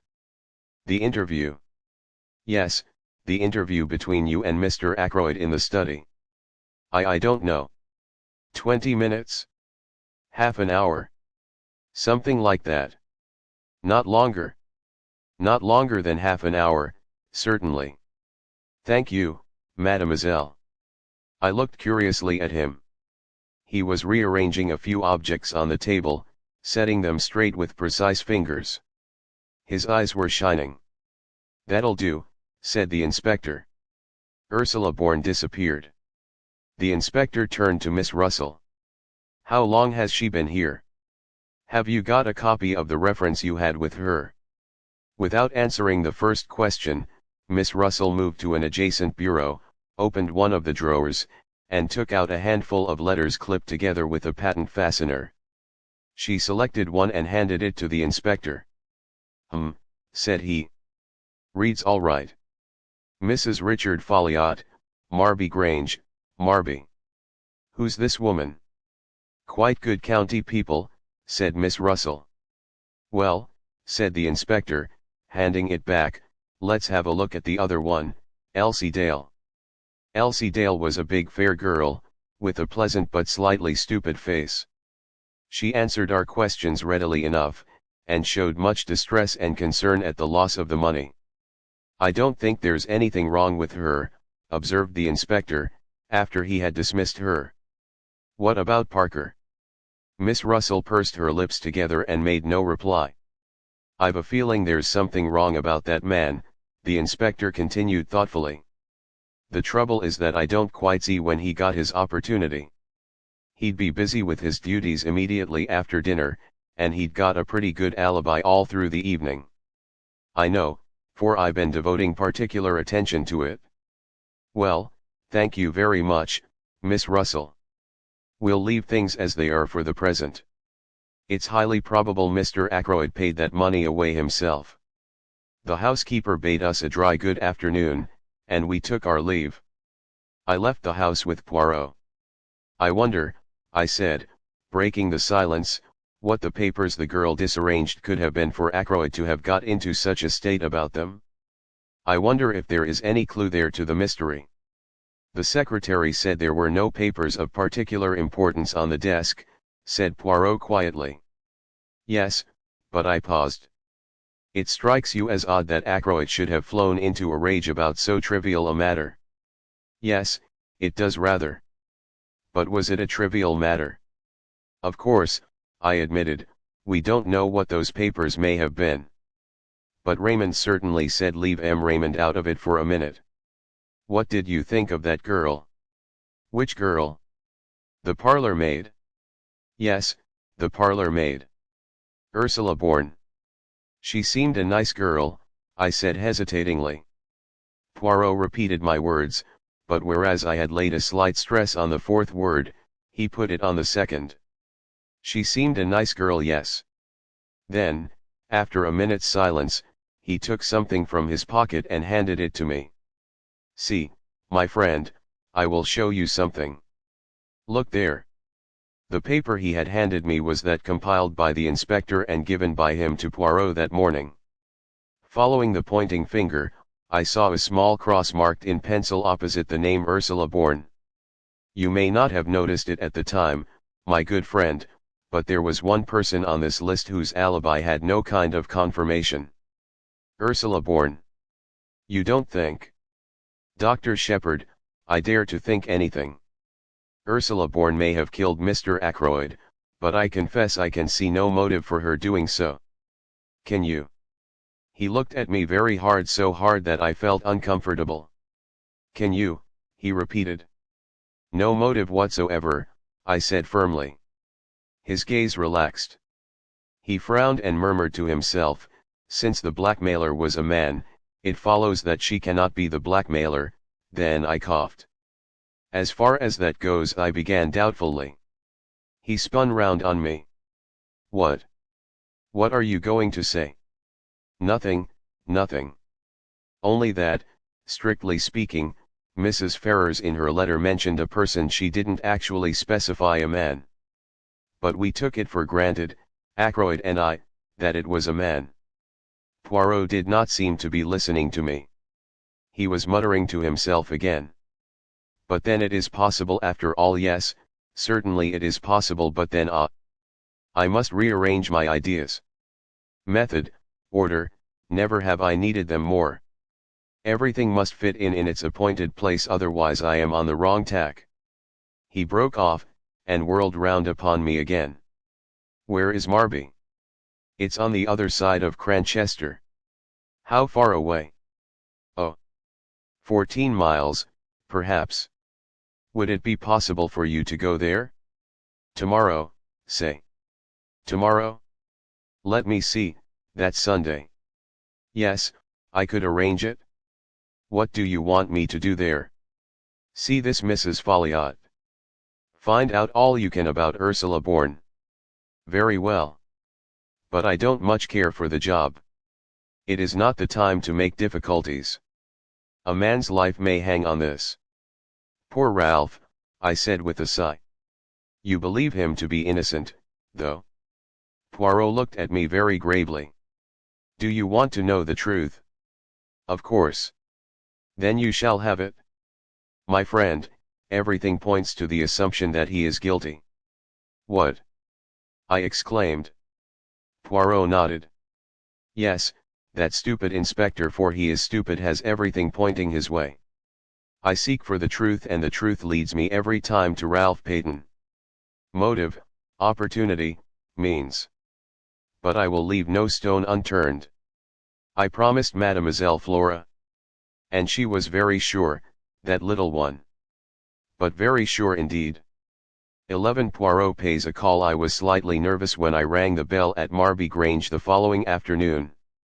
I wondered very much what Poirot expected to find out. He had entrusted the job to me. Why? Was it because, as in the case of questioning Major Blunt, he wished to remain in the background?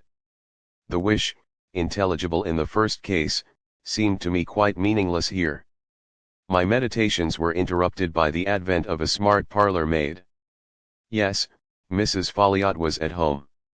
I was ushered into a big drawing room, and looked round me curiously as I waited for the mistress of the house. A large bare room, some good bits of old china, and some beautiful etchings, shabby covers, and curtains. A lady's room in every sense of the term. I turned from the inspection of a Bartolozzi on the wall as Mrs. Folliot came into the room. She was a tall woman, with untidy brown hair, and a very winning smile. Dr. Sheppard, she said hesitatingly. That is my name, I replied. I must apologize for calling upon you like this, but I wanted some information about a parlour maid previously employed by you, Ursula Bourne. With the utterance of the name the smile vanished from her face, and all the cordiality froze out of her manner. She looked uncomfortable and ill at ease. Ursula Bourne, she said hesitatingly. Yes, I said. Perhaps you don't remember the name. Oh, yes, of course. I remember perfectly. She left you just over a year ago, I understand. Yes. Yes, she did. That is quite right. And you were satisfied with her whilst she was with you? How long was she with you, by the way? Oh, a year or two, I can't remember exactly how long. She is very capable. I'm sure you will find her quite satisfactory. I didn't know she was leaving Fernley. I hadn't the least idea of it. Can you tell me anything about her? I asked. Anything about her? Yes, where she comes from, who her people are, that sort of thing. Mrs. Folliot's face wore more than ever its frozen look. I don't know at all. Who was she with before she came to you? I'm afraid I don't remember. There was a spark of anger now underlying her nervousness. She flung up her head in a gesture that was vaguely familiar. Is it really necessary to ask all these questions?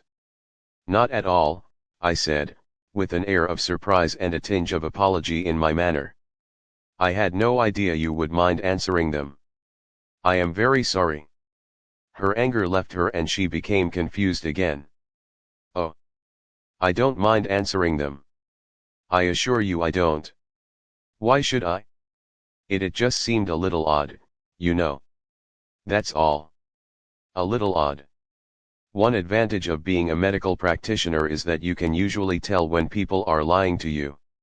I should have known from Mrs. Folliot's manner, if from nothing else, that she did mind answering my questions, minded intensely.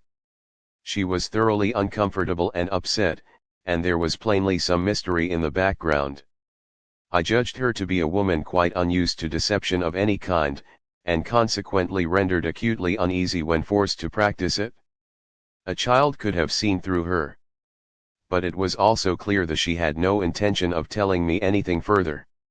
Whatever the mystery centering round Ursula Bourne might be, I was not going to learn it through Mrs. Folliot. Defeated, I apologized once more for disturbing her, took my hat and departed. I went to see a couple of patients and arrived home about 6 o'clock. Caroline was sitting beside the wreck of tea things. She had that look of suppressed exultation on her face which I know only too well. It is a sure sign with her, of either the getting or the giving of information. I wondered which it had been.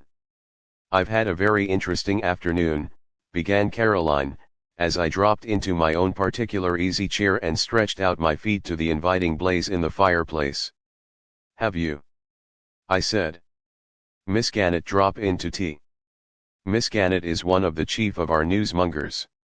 "Guess again," said Caroline, with intense complacency. I guessed several times, working slowly through all the members of Caroline's intelligence corps. My sister received each guess with a triumphant shake of the head. In the end she volunteered the information herself.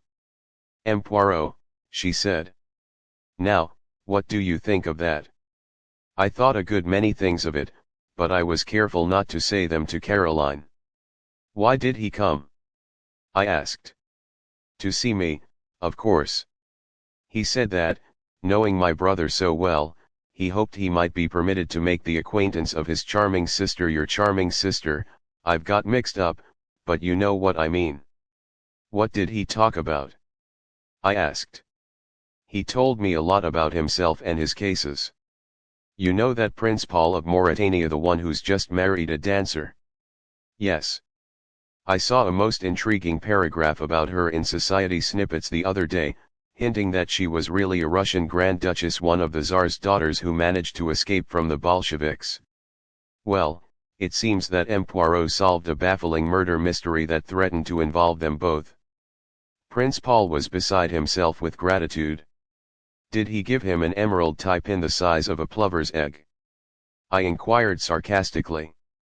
"He didn't mention it?" "Why? Nothing," I said. "I thought it was always done. It is in detective fiction anyway. The super detective always has his rooms littered with rubies and pearls and emeralds from grateful royal clients." "It's very interesting to hear about these things from the inside," said my sister complacently.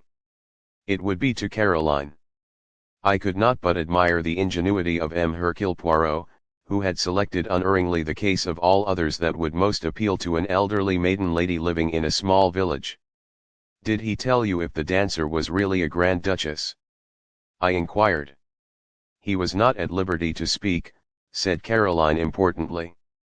I wondered how far Poirot had strained the truth in talking to Caroline. Probably not at all.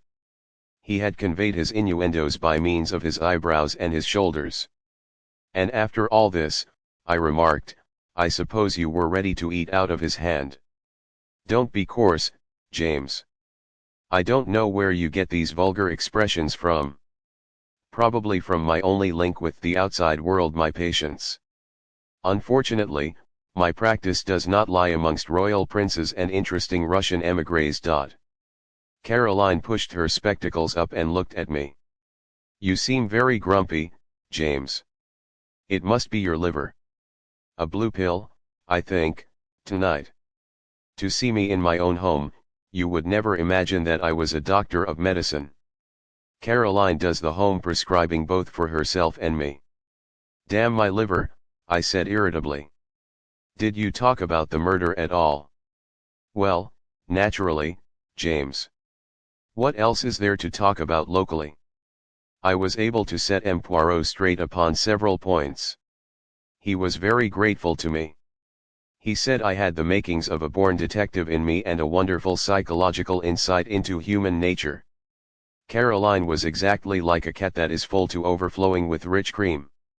She was positively purring. He talked a lot about the little gray cells of the brain, and of their functions. His own, he says, are of the first quality.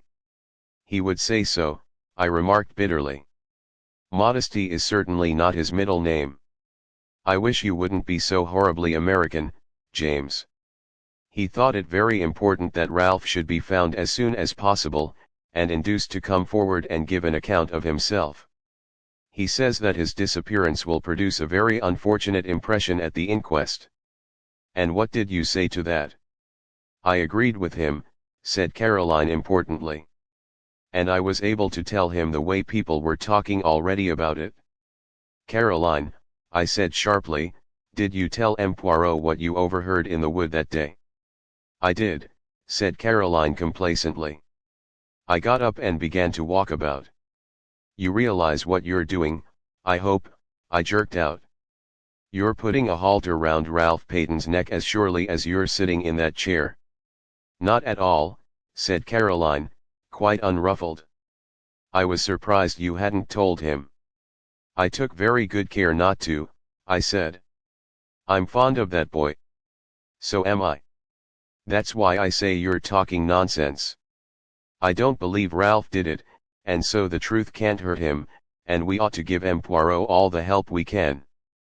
Why, very likely Ralph was out with that identical girl on the night of the murder, and if so, he's got a perfect alibi. If he's got a perfect alibi, I retorted, why doesn't he come forward and say so?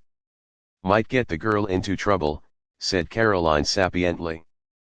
But if M. Poirot gets hold of her, and puts it to her as her duty, she'll come forward of her own accord and clear Ralph.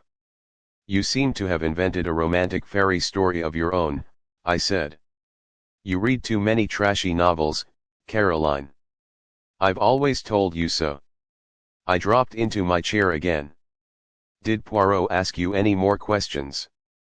I inquired. Only about the patients you had that morning. The patients? I demanded, unbelievingly. Yes, your surgery patients.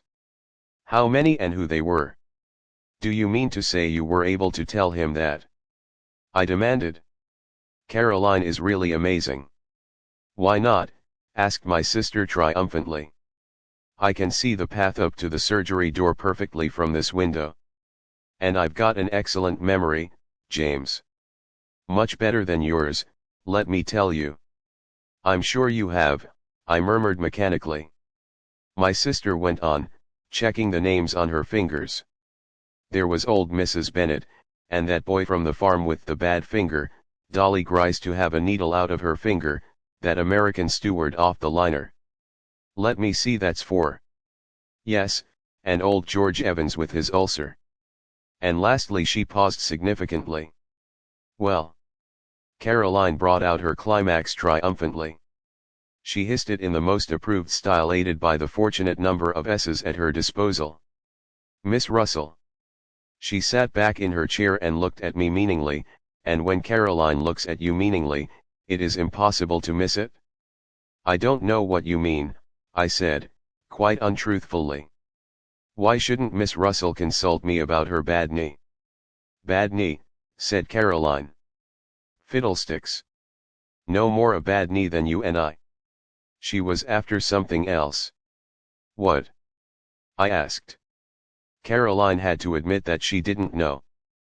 But depend upon it, that was what he was trying to get at M. Poirot, I mean. There's something fishy about that woman, and he knows it. Precisely the remark Mrs. Ackroyd made to me yesterday, I said. That there was something fishy about Miss Russell. Ah, said Caroline darkly, Mrs. Ackroyd? There's another. Another what? Caroline refused to explain her remarks. She merely nodded her head several times, rolling up her knitting, and went upstairs to don the high mauve silk blouse and the gold locket which she calls dressing for dinner. I stayed there staring into the fire and thinking over Caroline's words. Had Poirot really come to gain information about Miss Russell, or was it only Caroline's tortuous mind that interpreted everything according to her own ideas? There had certainly been nothing in Miss Russell's manner that morning to arouse suspicion. At least I remembered her persistent conversation on the subject of drug taking, and from that she had led the conversation to poisons and poisoning. But there was nothing in that. Ackroyd had not been poisoned. Still, it was odd. I heard Caroline's voice, rather acid in tone, calling from the top of the stairs. "James, you will be late for dinner." I put some coal on the fire and went upstairs obediently. It is well at any price to have peace in the home. 12 Round the table. A joint inquest was held on Monday. I do not propose to give the proceedings in detail. To do so would only be to go over the same ground again and again. By arrangement with the police, very little was allowed to come out. I gave evidence as to the cause of Ackroyd's death and the probable time. The absence of Ralph Paton was commented on by the coroner, but not unduly stressed. Afterwards, Poirot and I had a few words with Inspector Raglan. The inspector was very grave. "It looks bad, Mr. Poirot," he said. "I'm trying to judge the thing fair and square. I'm a local man, and I've seen Captain Paton many times in Cranchester. I'm not wanting him to be the guilty one, but it's bad whichever way you look at it. If he's innocent, why doesn't he come forward? We've got evidence against him, but it's just possible that the evidence could be explained away. Then why doesn't he give an explanation?" A lot more lay behind the inspector's words than I knew at the time. Ralph's description had been wired to every port and railway station in England. The police everywhere were on the alert. His rooms in town were watched, and any houses he had been known to be in the habit of frequenting. With such a cordon it seemed impossible that Ralph should be able to evade detection. He had no luggage, and, as far as anyone knew, no money. "I can't find anyone who saw him at the station that night," continued the inspector. "And yet he's well known down here, and you'd think somebody would have noticed him. There's no news from Liverpool either." "You think he went to Liverpool?" queried Poirot. "Well, it's on the cards. That telephone message from the station, just 3 minutes before the Liverpool express left, there ought to be something in that. Unless it was deliberately intended to throw you off the scent. That might just possibly be the point of the telephone message." "That's an idea," said the inspector eagerly. "Do you really think that's the explanation of the telephone call?" "My friend," said Poirot gravely, "I do not know. But I will tell you this, I believe that when we find the explanation of that telephone call we shall find the explanation of the murder." "You said something like that before, I remember," I observed, looking at him curiously. Poirot nodded. "I always come back to it," he said seriously. "It seems to me utterly irrelevant," I declared. "I wouldn't say that," demurred the inspector. "But I must confess I think Mr. Poirot here harps on it a little too much. We've better clues than that. The fingerprints on the dagger, for instance." Poirot became suddenly very foreign in manner, as he often did when excited over anything. "M.L. Inspector," he said, "beware of the blind comment Dyer? The little street that has no end to it." Inspector Raglan stared, but I was quicker. "You mean a blind alley?" I said. "That is it, the blind street that leads nowhere. So it may be with those fingerprints, they may lead you nowhere." "I don't see how that can well be," said the police officer. "I suppose you're hinting that they're faked?" "I've read of such things being done, though I can't say I've ever come across it in my experience. But fake or true, they're bound to lead somewhere." Poirot merely shrugged his shoulders, flinging out his arms wide. The inspector then showed us various enlarged photographs of the fingerprints, and proceeded to become technical on the subject of loops and whorls. "Come now," he said at last, annoyed by Poirot's detached manner, "you've got to admit that those prints were made by someone who was in the house that night." "Bien entendu," said Poirot, nodding his head. "Well, I've taken the prints of every member of the household, everyone, mind you, from the old lady down to the kitchen maid. I don't think Mrs. Ackroyd would enjoy being referred to as the old lady. She must spend a considerable amount on cosmetics." "Everyone's," repeated the inspector fussily. "Including mine," I said drily. "Very well. None of them correspond." That leaves us two alternatives. Ralph Paton, or the mysterious stranger the doctor here tells us about. When we get hold of those two, much valuable time may have been lost, broke in Poirot. I don't quite get you, Mr. Poirot. You have taken the prints of everyone in the house, you say, murmured Poirot. Is that the exact truth you are telling me there, M.L. Inspector? Certainly. Without overlooking anyone. Without overlooking anyone. The quick or the dead? For a moment the inspector looked bewildered at what he took to be a religious observation. Then he reacted slowly. You mean the dead, M.L. Inspector? The inspector still took a minute or two to understand. I am suggesting, said Poirot placidly, that the fingerprints on the dagger handle are those of Mr. Ackroyd himself. It is an easy matter to verify.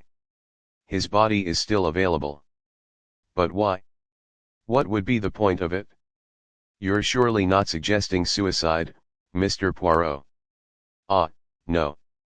My theory is that the murderer wore gloves or wrapped something round his hand.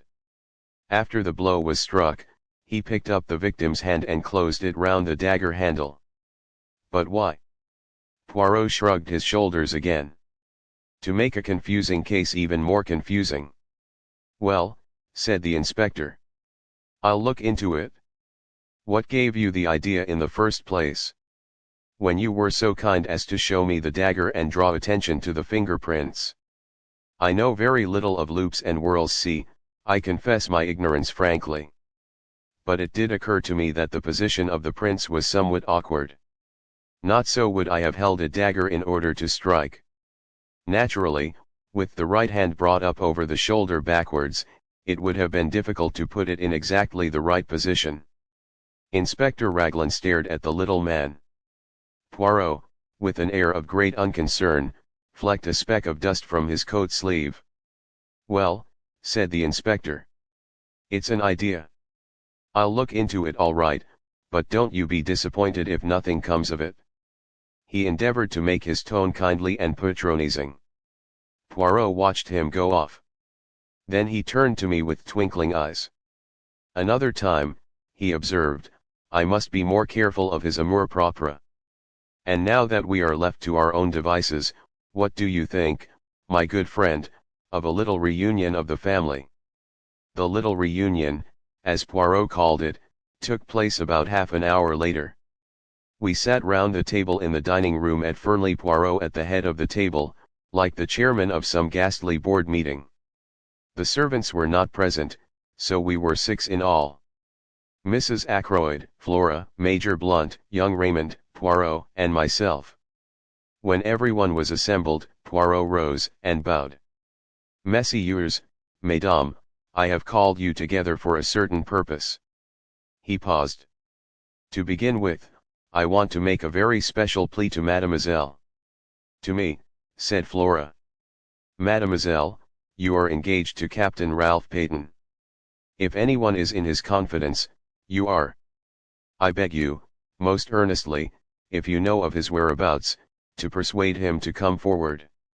One little minute, as Flora raised her head to speak. Say nothing till you have well reflected. Mademoiselle, his position grows daily more dangerous. If he had come forward at once, no matter how damning the facts, he might have had a chance of explaining them away. But this silence, this flight, what can it mean? Surely only one thing, knowledge of guilt. Mademoiselle, if you really believe in his innocence, persuade him to come forward before it is too late. Flora's face had gone very white. Too late, she repeated, very low. Poirot leaned forward, looking at her. See now, mademoiselle, he said very gently, it is Papa Poirot who asks you this. The old Papa Poirot, who has much knowledge and much experience. I would not seek to entrap you, mademoiselle. Will you not trust me and tell me where Ralph Paton is hiding? The girl rose and stood facing him. M. Poirot, she said in a clear voice, I swear to you, swear solemnly, that I have no idea where Ralph is, and that I have neither seen him nor heard from him either on the day of the murder, or since. She sat down again. Poirot gazed at her in silence for a minute or two, then he brought his hand down on the table with a sharp rap. Bien. That is that, he said. His face hardened. Now I appeal to these others who sit round this table, Mrs. Ackroyd, Major Blunt, Dr. Sheppard, Mr. Raymond. You are all friends and intimates of the missing man. If you know where Ralph Paton is hiding, speak out. There was a long silence. Poirot looked to each in turn. I beg of you, he said in a low voice, speak out. But still there was silence, broken at last by Mrs. Ackroyd. I must say, she observed in a plaintive voice, that Ralph's absence is most peculiar indeed. Not to come forward at such a time. It looks, you know, as though there were something behind it. I can't help thinking, Flora dear, that it was a very fortunate thing your engagement was never formally announced. Mother, cried Flora angrily. Providence, declared Mrs. Ackroyd. I have a devout belief in Providence, a divinity that shapes our ends, as Shakespeare's beautiful line runs.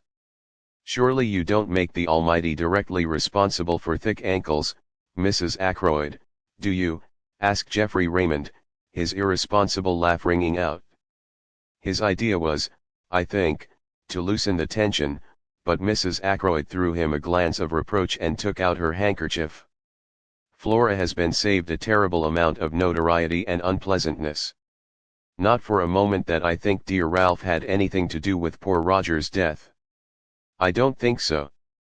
But then I have a trusting heart, I always have had, ever since a child. I am loath to believe the worst of anyone. But, of course, one must remember that Ralph was in several air raids as a young boy. The results are apparent long after, sometimes, they say. People are not responsible for their actions in the least. They lose control, you know, without being able to help it. Mother, cried Flora, you don't think Ralph did it? Come, Mrs. Ackroyd, said Blunt. I don't know what to think, said Mrs. Ackroyd tearfully. It's all very upsetting. What would happen to the estate, I wonder, if Ralph were found guilty? Raymond pushed his chair away from the table violently. Major Blunt remained very quiet, looking thoughtfully at her. Like shell shock, you know, said Mrs. Ackroyd obstinately, and I dare say Roger kept him very short of money with the best intentions, of course. I can see you are all against me, but I do think it is very odd that Ralph has not come forward, and I must say I am thankful Flora's engagement was never announced formally.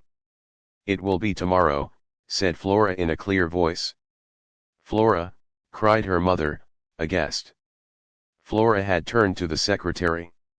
Will you send an announcement to the Morning Post and the Times, please, Mr. Raymond? If you are sure that it is wise, Miss Ackroyd, he replied gravely. She turned impulsively to Blunt. You understand, she said. What else can I do? As things are, I must stand by Ralph. Don't you see that I must? She looked very searchingly at him, and after a long pause he nodded abruptly. Mrs. Ackroyd burst out into shrill protests. Flora remained unmoved. Then Raymond spoke. I appreciate your motives, Miss Ackroyd. But don't you think you're being rather precipitate? Wait a day or two. Tomorrow, said Flora in a clear voice. It's no good, Mother, going on like this. Whatever else I am, I'm not disloyal to my friends. M. Poirot, Mrs. Ackroyd appealed tearfully. Can't you say anything at all? Nothing to be said, interpolated Blunt. She's doing the right thing. I'll stand by her through thick and thin. Flora held out her hand to him. Thank you, Major Blunt, she said. Mademoiselle, said Poirot, will you let an old man congratulate you on your courage and your loyalty? And will you not misunderstand me if I ask you most solemnly to postpone the announcement you speak of for at least 2 days more? Flora hesitated. I ask it in Ralph Paton's interests as much as in yours, mademoiselle. You frown. You do not see how that can be. But I assure you that it is so. Paton blogs. You put the case into my hands, you must not hamper me now. Flora paused a few minutes before replying. I do not like it, she said at last, but I will do what you say. She sat down again at the table. And now, messieurs et mesdames, said Poirot rapidly, I will continue with what I was about to say. Understand this, I mean to arrive at the truth. The truth, however ugly in itself, is always curious and beautiful to the seeker after it. I am much aged, my powers may not be what they were. Here he clearly expected a contradiction. In all probability this is the last case I shall ever investigate. But Hercule Poirot does not end with a failure. Messieurs et mesdames, I tell you, I mean to know. And I shall know in spite of you all. He brought out the last words provocatively, hurling them in our face as it were. I think we all flinched back a little, excepting Geoffrey Raymond, who remained good-humored and imperturbable as usual. How do you mean in spite of us all? He asked, with slightly raised eyebrows. But just that, monsieur. Every one of you in this room is concealing something from me. He raised his hand as a faint murmur of protest arose. Yes, yes, I know what I am saying. It may be something unimportant, trivial, which is supposed to have no bearing on the case, but there it is. Each one of you has something to hide. Come now, am I right? His glance, challenging and accusing, swept round the table. And every pair of eyes dropped before his. Yes, mine as well. I am answered, said Poirot, with a curious laugh. He got up from his seat. I appeal to you all. Tell me the truth, the whole truth. There was a silence. Will no one speak?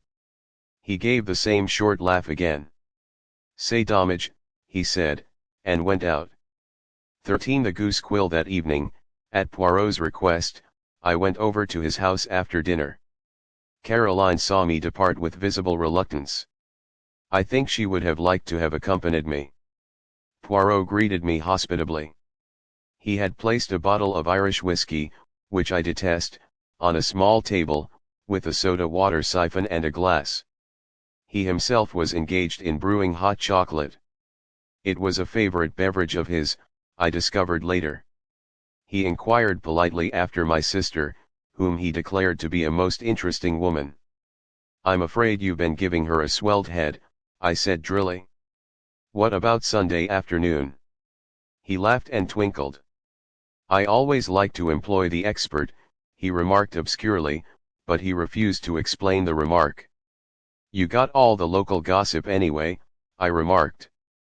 True, and untrue.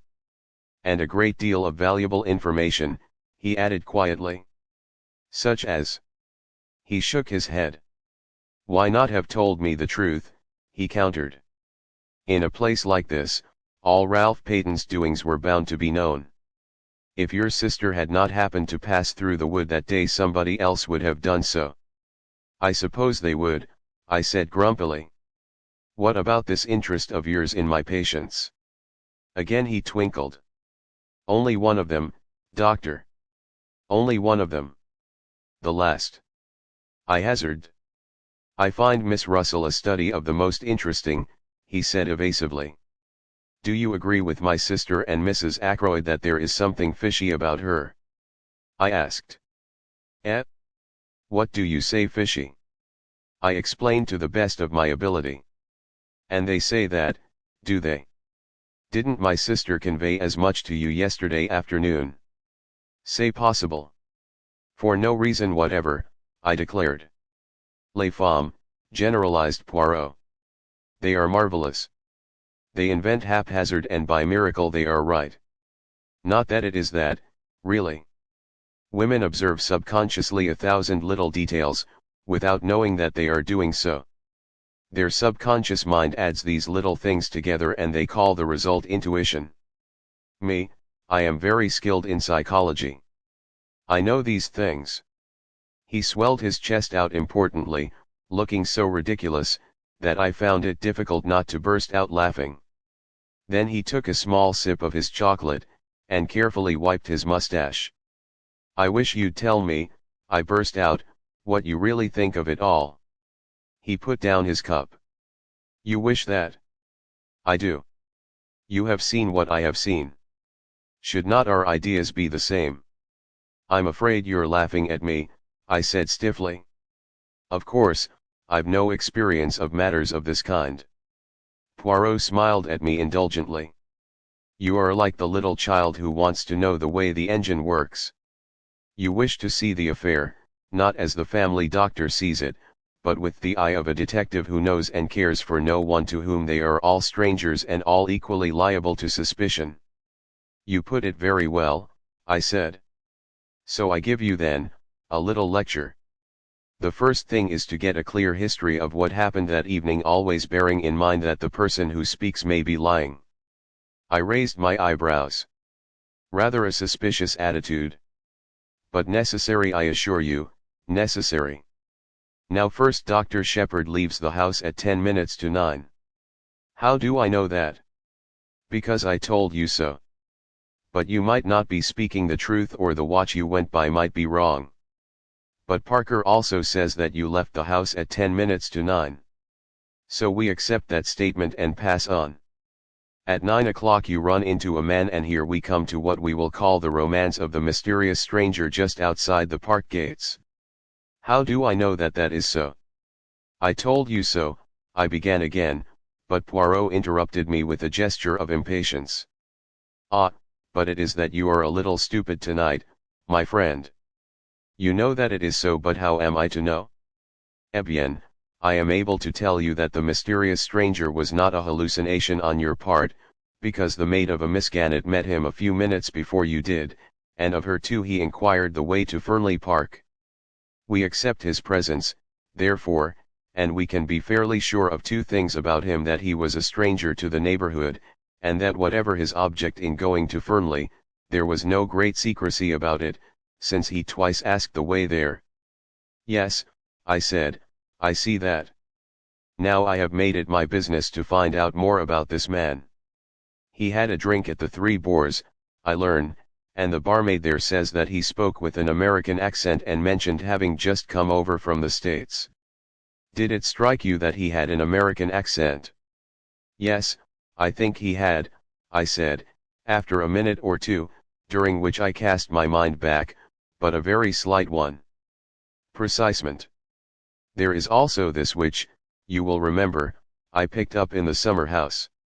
He held out to me the little quill. I looked at it curiously. Then a memory of something I had read stirred in me. Poirot, who had been watching my face, nodded. "Yes, heroines know. Drug takers carry it like this, and sniff it up the nose." "Diamorphine hydrochloride," I murmured mechanically. "This method of taking the drug is very common on the other side. Another proof, if we wanted one, that the man came from Canada or the States." "What first attracted your attention to that summer house?" I asked curiously. My friend the inspector took it for granted that anyone using that path did so as a shortcut to the house, but as soon as I saw the summer house, I realized that the same path would be taken by anyone using the summer house as a rendezvous. Now it seems fairly certain that the stranger came neither to the front nor to the back door. Then did someone from the house go out and meet him? If so, what could be a more convenient place than that little summer house? I searched it with the hope that I might find some clue inside. I found two, the scrap of cambric and the quill. "And the scrap of cambric?" I asked curiously. "What about that?" Poirot raised his eyebrows. "You do not use your little grey cells," he remarked drily. "The scrap of starched cambric should be obvious." "Not very obvious to me." I changed the subject. "Anyway," I said, "this man went to the summer house to meet somebody. Who was that somebody?" "Exactly the question," said Poirot. "You will remember that Mrs. Ackroyd and her daughter came over from Canada to live here. Is that what you meant today when you accused them of hiding the truth?" "Perhaps. Now another point. What did you think of the parlour maid's story? What story? The story of her dismissal. Does it take half an hour to dismiss a servant? Was the story of those important papers a likely one? And remember, though she says she was in her bedroom from 9:30 until 10 o'clock, there is no one to confirm her statement. You bewilder me, I said. To me it grows clearer. But tell me now your own ideas and theories. I drew a piece of paper from my pocket. I just scribbled down a few suggestions, I said apologetically. But excellent, you have method. Let us hear them. I read out in a somewhat embarrassed voice. To begin with, one must look at the thing logically, just what my poor Hastings used to say, interrupted Poirot, but alas, he never did so. Point no. 1 Mr. Ackroyd was heard talking to someone at 9:30. Point no. 2 At some time during the evening Ralph Paton must have come in through the window, as evidenced by the prints of his shoes. Point no. 3 Mr. Ackroyd was nervous that evening, and would only have admitted someone he knew. Point no. 4 The person with Mr. Ackroyd at 9:30 was asking for money. We know Ralph Paton was in a scrape. These 4 points go to show that the person with Mr. Ackroyd at 9:30 was Ralph Paton. But we know that Mr. Ackroyd was alive at 9:45, therefore it was not Ralph who killed him. Ralph left the window open. Afterwards the murderer came in that way. And who was the murderer? Inquired Poirot. The American stranger. He may have been in league with Parker, and possibly in Parker we have the man who blackmailed Mrs. Ferrars. If so, Parker may have heard enough to realize the game was up, have told his accomplice so, and the latter did the crime with the dagger which Parker gave him. It is a theory that, admitted Poirot. Decidedly you have cells of a kind. But it leaves a good deal unaccounted for. Such as the telephone call, the pushed-out chair. Do you really think that latter important? I interrupted. Perhaps not, admitted my friend. It may have been pulled out by accident, and Raymond or Blunt may have shoved it into place unconsciously under the stress of emotion. Then there is the missing £40. Given by Ackroyd to Ralph, I suggested. He may have reconsidered his first refusal. That still leaves one thing unexplained. What? Why was Blunt so certain in his own mind that it was Raymond with Mr. Ackroyd at 9:30? He explained that, I said. You think so? I will not press the point. Tell me, instead, what were Ralph Paton's reasons for disappearing? That's rather more difficult, I said slowly. I shall have to speak as a medical man. Ralph's nerves must have gone fut. If he suddenly found out that his uncle had been murdered within a few minutes of his leaving him after, perhaps, a rather stormy interview, well, he might get the wind up and clear right out. Men have been known to do that, act guiltily when they're perfectly innocent. Yes, that is true, said Poirot. But we must not lose sight of one thing. I know what you're going to say, I remarked, motive. Ralph Paton inherits a great fortune by his uncle's death. That is one motive, agreed Poirot. 1. Mais oui. Do you realize that there are 3 separate motives staring us in the face? Somebody certainly stole the blue envelope and its contents. That is one motive. Blackmail. Ralph Paton may have been the man who blackmailed Mrs. Ferrars. Remember, as far as Hammond knew, Ralph Paton had not applied to his uncle for help of late. That looks as though he were being supplied with money elsewhere. Then there is the fact that he was in some, how do you say, scrape? Which he feared might get to his uncle's heirs. And finally there is the one you have just mentioned. Dear me, I said, rather taken aback. The case does seem black against him. Does it? Said Poirot. That is where we disagree, you and I. 3 motives, it is almost too much. I am inclined to believe that, after all, Ralph Paton is innocent. 14 Mrs. Ackroyd. After the evening talk I have just chronicled, the affair seemed to me to enter on a different phase. The whole thing can be divided into 2 parts, each clear and distinct from the other. Part 1 ranges from Ackroyd's death on the Friday evening to the following Monday night. It is the straightforward narrative of what occurred, as presented to Hercule Poirot. I was at Poirot's elbow the whole time. I saw what he saw. I tried my best to read his mind. As I know now, I failed in this latter task. Though Poirot showed me all his discoveries as, for instance, the gold wedding ring, he held back the vital and yet logical impressions that he formed. As I came to know later, this secrecy was characteristic of him. He would throw out hints and suggestions, but beyond that he would not go. As I say, up till the Monday evening, my narrative might have been that of Poirot himself. I played Watson to his Sherlock. But after Monday our ways diverged. Poirot was busy on his own account. I got to hear of what he was doing, because in King's Abbot, you get to hear of everything, but he did not take me into his confidence beforehand. And I, too, had my own preoccupations. On looking back, the thing that strikes me most is the piecemeal character of this period. Everyone had a hand in the elucidation of the mystery. It was rather like a jigsaw puzzle to which everyone contributed their own little piece of knowledge or discovery. But their task ended there. To Poirot alone belongs the renown of fitting those pieces into their correct place. Some of the incidents seemed at the time irrelevant and unmeaning. There was, for instance, the question of the black boots.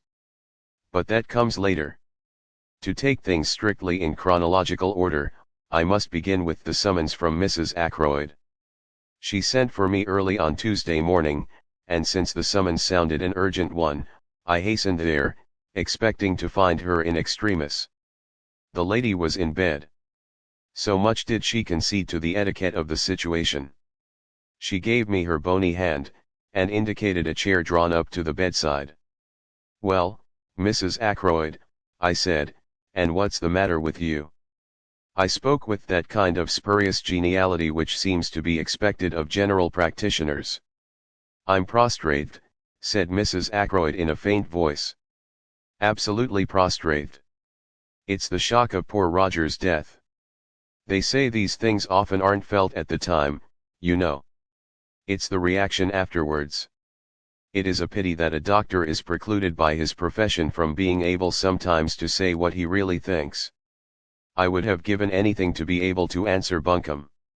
Instead, I suggested a tonic. Mrs. Ackroyd accepted the tonic. One move in the game seemed now to be concluded.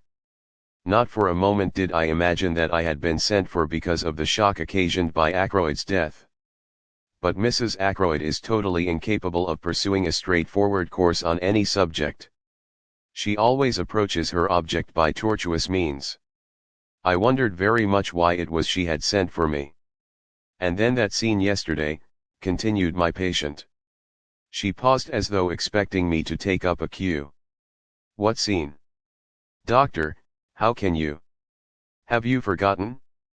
That dreadful little Frenchman or Belgian or whatever he is. Bullying us all like he did. It has quite upset me. Coming on the top of Roger's death." "I'm very sorry, Mrs. Ackroyd," I said. "I don't know what he meant shouting at us like he did. I should hope I know my duty too well to dream of concealing anything. I have given the police every assistance in my power." Mrs. Ackroyd paused, and I said, "Quite so." I was beginning to have a glimmering of what all the trouble was about. "No one can say that I have failed in my duty," continued Mrs. Ackroyd. "I am sure Inspector Raglan is perfectly satisfied. Why should this little upstart of a foreigner make a fuss? A most ridiculous-looking creature he is too, just like a comic Frenchman in a review. I can't think why Flora insisted on bringing him into the case. She never said a word to me about it. Just went off and did it on her own. Flora is too independent. I am a woman of the world and her mother. She should have come to me for advice first." I listened to all this in silence. What does he think? That's what I want to know. Does he actually imagine I'm hiding something? He positively accused me yesterday. I shrugged my shoulders. It is surely of no consequence, Mrs. Ackroyd, I said. Since you are not concealing anything, any remarks he may have made do not apply to you. Mrs. Ackroyd went off at a tangent, after her usual fashion. Servants are so tiresome, she said. They gossip, and talk amongst themselves. And then it gets round and all the time there's probably nothing in it at all. Have the servants been talking? I asked. What about? Mrs. Ackroyd cast a very shrewd glance at me. It quite threw me off my balance. I was sure you'd know, Doctor, if anyone did. You were with M. Poirot all the time, weren't you? I was. Then of course you know. It was that girl, Ursula Bourne, wasn't it? Naturally she's leaving. She would want to make all the trouble she could. Spiteful, that's what they are. They're all alike. Now, you being there, Doctor, you must know exactly what she did say. I'm most anxious that no wrong impression should get about. After all, you don't repeat every little detail to the police, do you? There are family matters sometimes nothing to do with the question of the murder. But if the girl was spiteful, she may have made out all sorts of things. I was shrewd enough to see that a very real anxiety lay behind these outpourings. Poirot had been justified in his premises. Of the 6 people round the table yesterday, Mrs. Ackroyd at least had had something to hide. It was for me to discover what that something might be. If I were you, Mrs. Ackroyd, I said brusquely, I should make a clean breast of things. She gave a little scream. Oh, Doctor, how can you be so abrupt? It sounds as though and I can explain everything so simply. Then why not do so? I suggested. Mrs. Ackroyd took out a frilled handkerchief, and became tearful. I thought, Doctor, that you might put it to M. Poirot, explain it, you know, because it's so difficult for a foreigner to see our point of view. And you don't know, nobody could know what I've had to contend with. A martyrdom, a long martyrdom. That's what my life has been. I don't like to speak ill of the dead, but there it is. Not the smallest bill, but it had all to be gone over just as though Roger had had a few miserly hundreds a year instead of being, as Mr. Hammond told me yesterday, one of the wealthiest men in these parts. Mrs. Ackroyd paused to dab her eyes with the frilled handkerchief. Yes, I said encouragingly.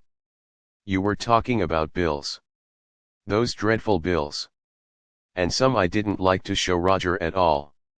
They were things a man wouldn't understand. He would have said the things weren't necessary. And of course they mounted up, you know, and they kept coming in. She looked at me appealingly, as though asking me to condole with her on this striking peculiarity. It's a habit they have, I agreed. And the tone altered, became quite abusive. I assure you, Doctor, I was becoming a nervous wreck. I couldn't sleep at nights. And a dreadful fluttering round the heart. And then I got a letter from a Scotch gentleman. As a matter of fact, there were 2 letters, both Scotch gentlemen. Mr. Bruce Macpherson was one, and the other was Colin MacDonald. Quite a coincidence. Hardly that, I said drily. They are usually Scotch gentlemen, but I suspect a Semitic strain in their ancestry. £10 to 10,000 on note of hand alone, murmured Mrs. Ackroyd reminiscently. I wrote to one of them, but it seemed there were difficulties. She paused. I gathered that we were just coming to delicate ground. I have never known anyone more difficult to bring to the point. You see, murmured Mrs. Ackroyd, it's all a question of expectations, isn't it? Testamentary expectations. And though, of course, I expected that Roger would provide for me, I didn't know.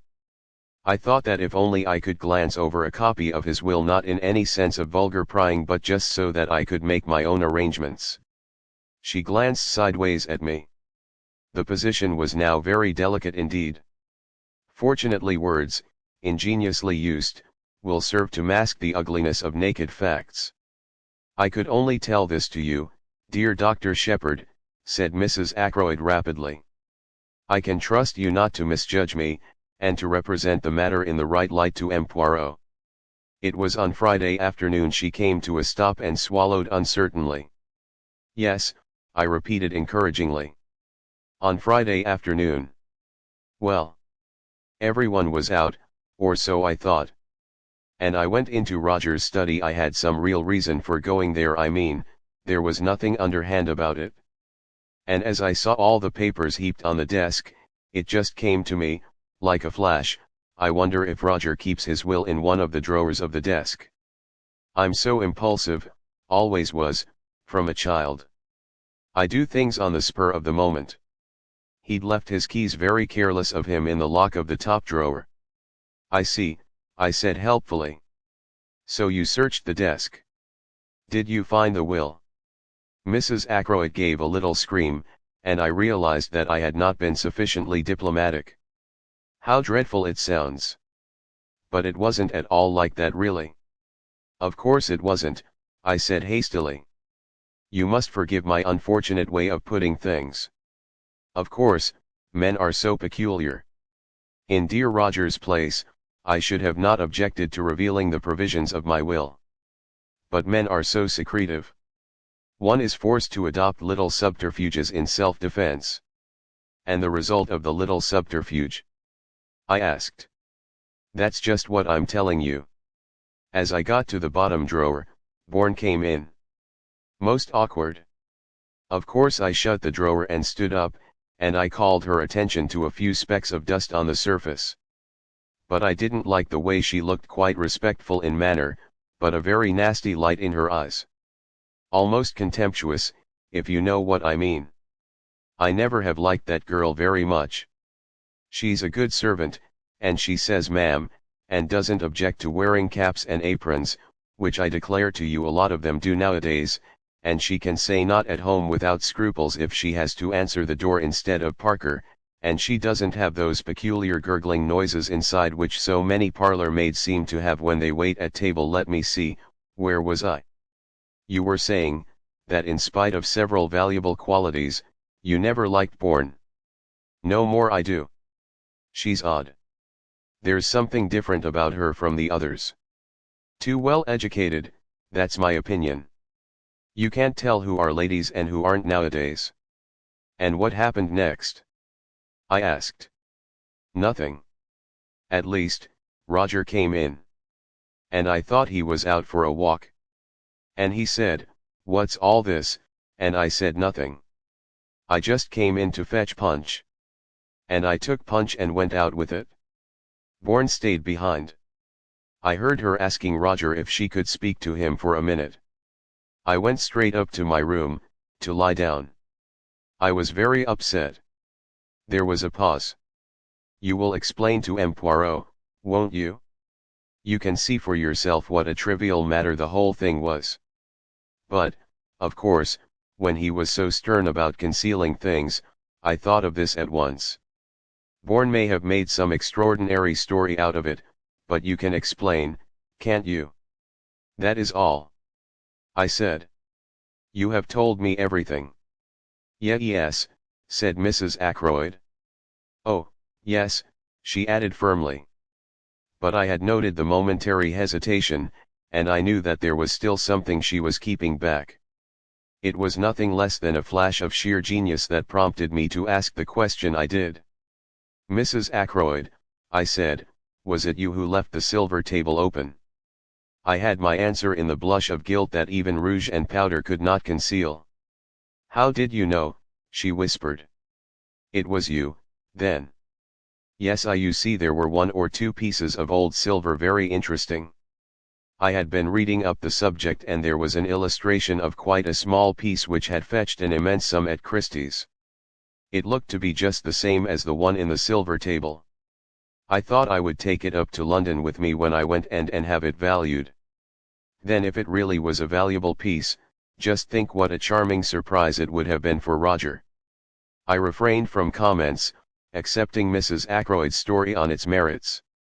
I even forbore to ask her why it was necessary to abstract what she wanted in such a surreptitious manner. Why did you leave the lid open? I asked. Did you forget? I was startled, said Mrs. Ackroyd. I heard footsteps coming along the terrace outside. I hastened out of the room and just got up the stairs before Parker opened the front door to you. That must have been Miss Russell, I said thoughtfully. Mrs. Ackroyd had revealed to me one fact that was extremely interesting.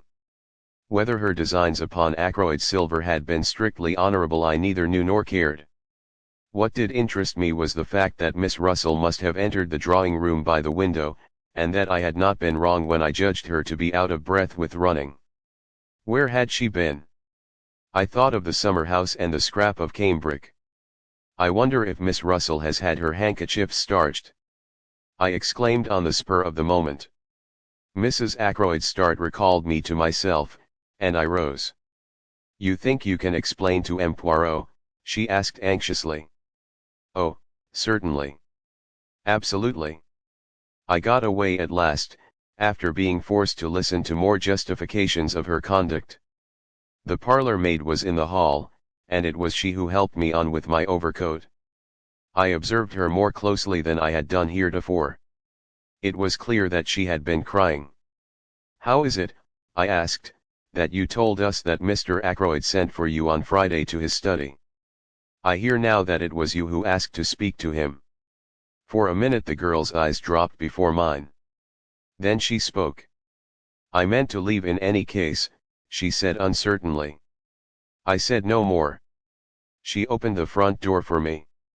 Just as I was passing out, she said suddenly in a low voice, "Excuse me, sir, is there any news of Captain Paton?" I shook my head, looking at her inquiringly. "He ought to come back," she said. Indeed he ought to come back." She was looking at me with appealing eyes. "Does no one know where he is?" she asked. "Do you?" I said sharply. She shook her head. "No, indeed. I know nothing. But anyone who was a friend to him would tell him this, he ought to come back." I lingered, thinking that perhaps the girl would say more. Her next question surprised me. "When do they think the murder was done?" "Just before 10 o'clock. "That is the idea," I said. "Between 9:45 and the hour." "Not earlier?" "Not before 9:45. I looked at her attentively. She was so clearly eager for a reply in the affirmative. "That's out of the question," I said. "Miss Ackroyd saw her uncle alive at 9:45. She turned away, and her whole figure seemed to droop. A handsome girl, I said to myself as I drove off. An exceedingly handsome girl. Caroline was at home. She had had a visit from Poirot and was very pleased and important about it. "I am helping him with the case," she explained. I felt rather uneasy. Caroline is bad enough as it is. What will she be like with her detective instincts encouraged? "Are you going round the neighborhood looking for Ralph Paton's mysterious girl?" I inquired. "I might do that on my own account," said Caroline. "No, this is a special thing M. Poirot wants me to find out for him." "What is it?" I asked. "He wants to know whether Ralph Paton's boots were black or brown," said Caroline with tremendous solemnity. I stared at her. I see now that I was unbelievably stupid about these boots. I failed altogether to grasp the point. "They were brown shoes," I said. "I saw them." "Not shoes, James, boots. M. Poirot wants to know whether a pair of boots Ralph had with him at the hotel were brown or black. A lot hangs on it. Call me dense if you like." I didn't see. "And how are you going to find out?" I asked. Caroline said there would be no difficulty about that. Our Annie's dearest friend was Miss Gannet's maid, Clara. And Clara was walking out with the boots at the Three Boars. The whole thing was simplicity itself, and by the aid of Miss Gannet, who cooperated loyally, at once giving Clara leave of absence, the matter was rushed through at express speed. It was when we were sitting down to lunch that Caroline remarked, with would-be unconcern, about those boots of Ralph Paton's. "Well," I said, "what about them?" M. Poirot thought they were probably brown. He was wrong. They're black. And Caroline nodded her head several times. She evidently felt that she had scored a point over Poirot. I did not answer. I was puzzling over what the color of a pair of Ralph Paton's boots had to do with the case. 15 Geoffrey Raymond. I was to have a further proof that day of the success of Poirot's tactics. That challenge of his had been a subtle touch born of his knowledge of human nature. A mixture of fear and guilt had wrung the truth from Mrs. Ackroyd. She was the first to react. That afternoon when I returned from seeing my patients, Caroline told me that Geoffrey Raymond had just left. Did he want to see me? I asked, as I hung up my coat in the hall. Caroline was hovering by my elbow. It was M. Poirot he wanted to see, she said. He'd just come from the Larches. Mr. Poirot was out. Mr. Raymond thought that he might be here, or that you might know where he was. I haven't the least idea.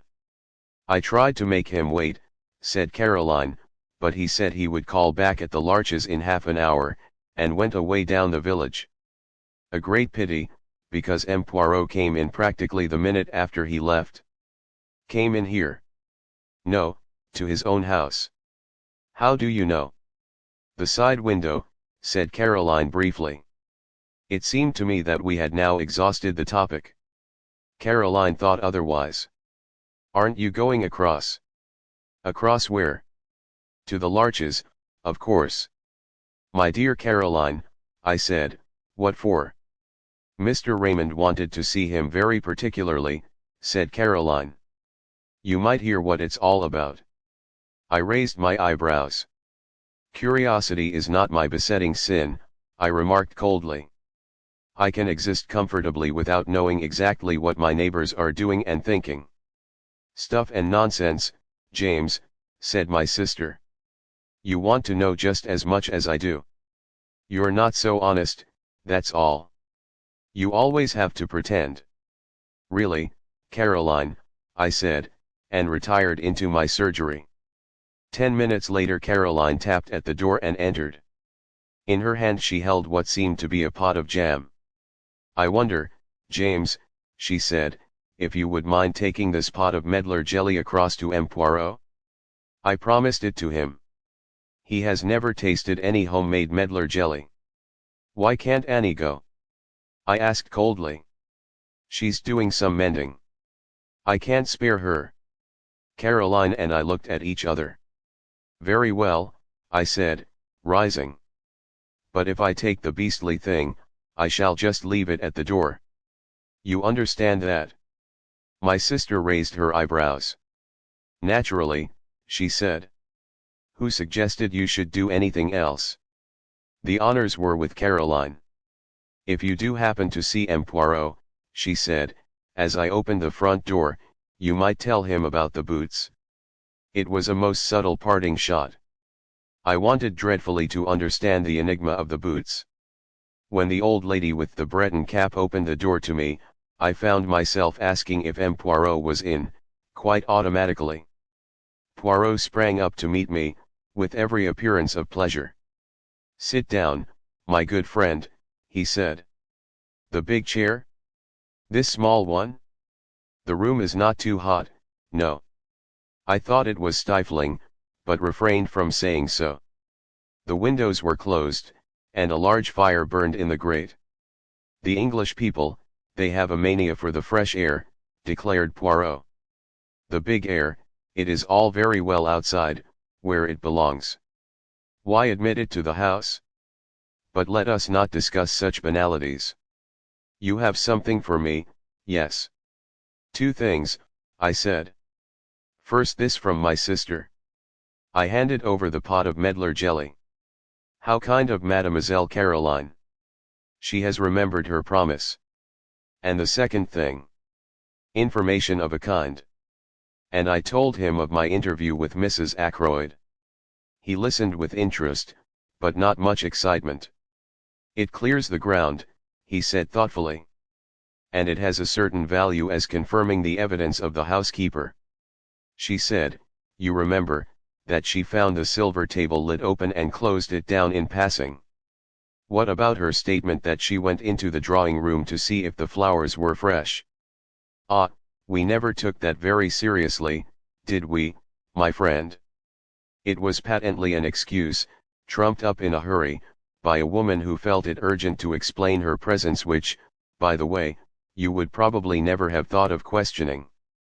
I considered it possible that her agitation might arise from the fact that she had been tampering with the silver table, but I think now that we must look for another cause. Yes, I said. Whom did she go out to meet? And why? You think she went to meet someone?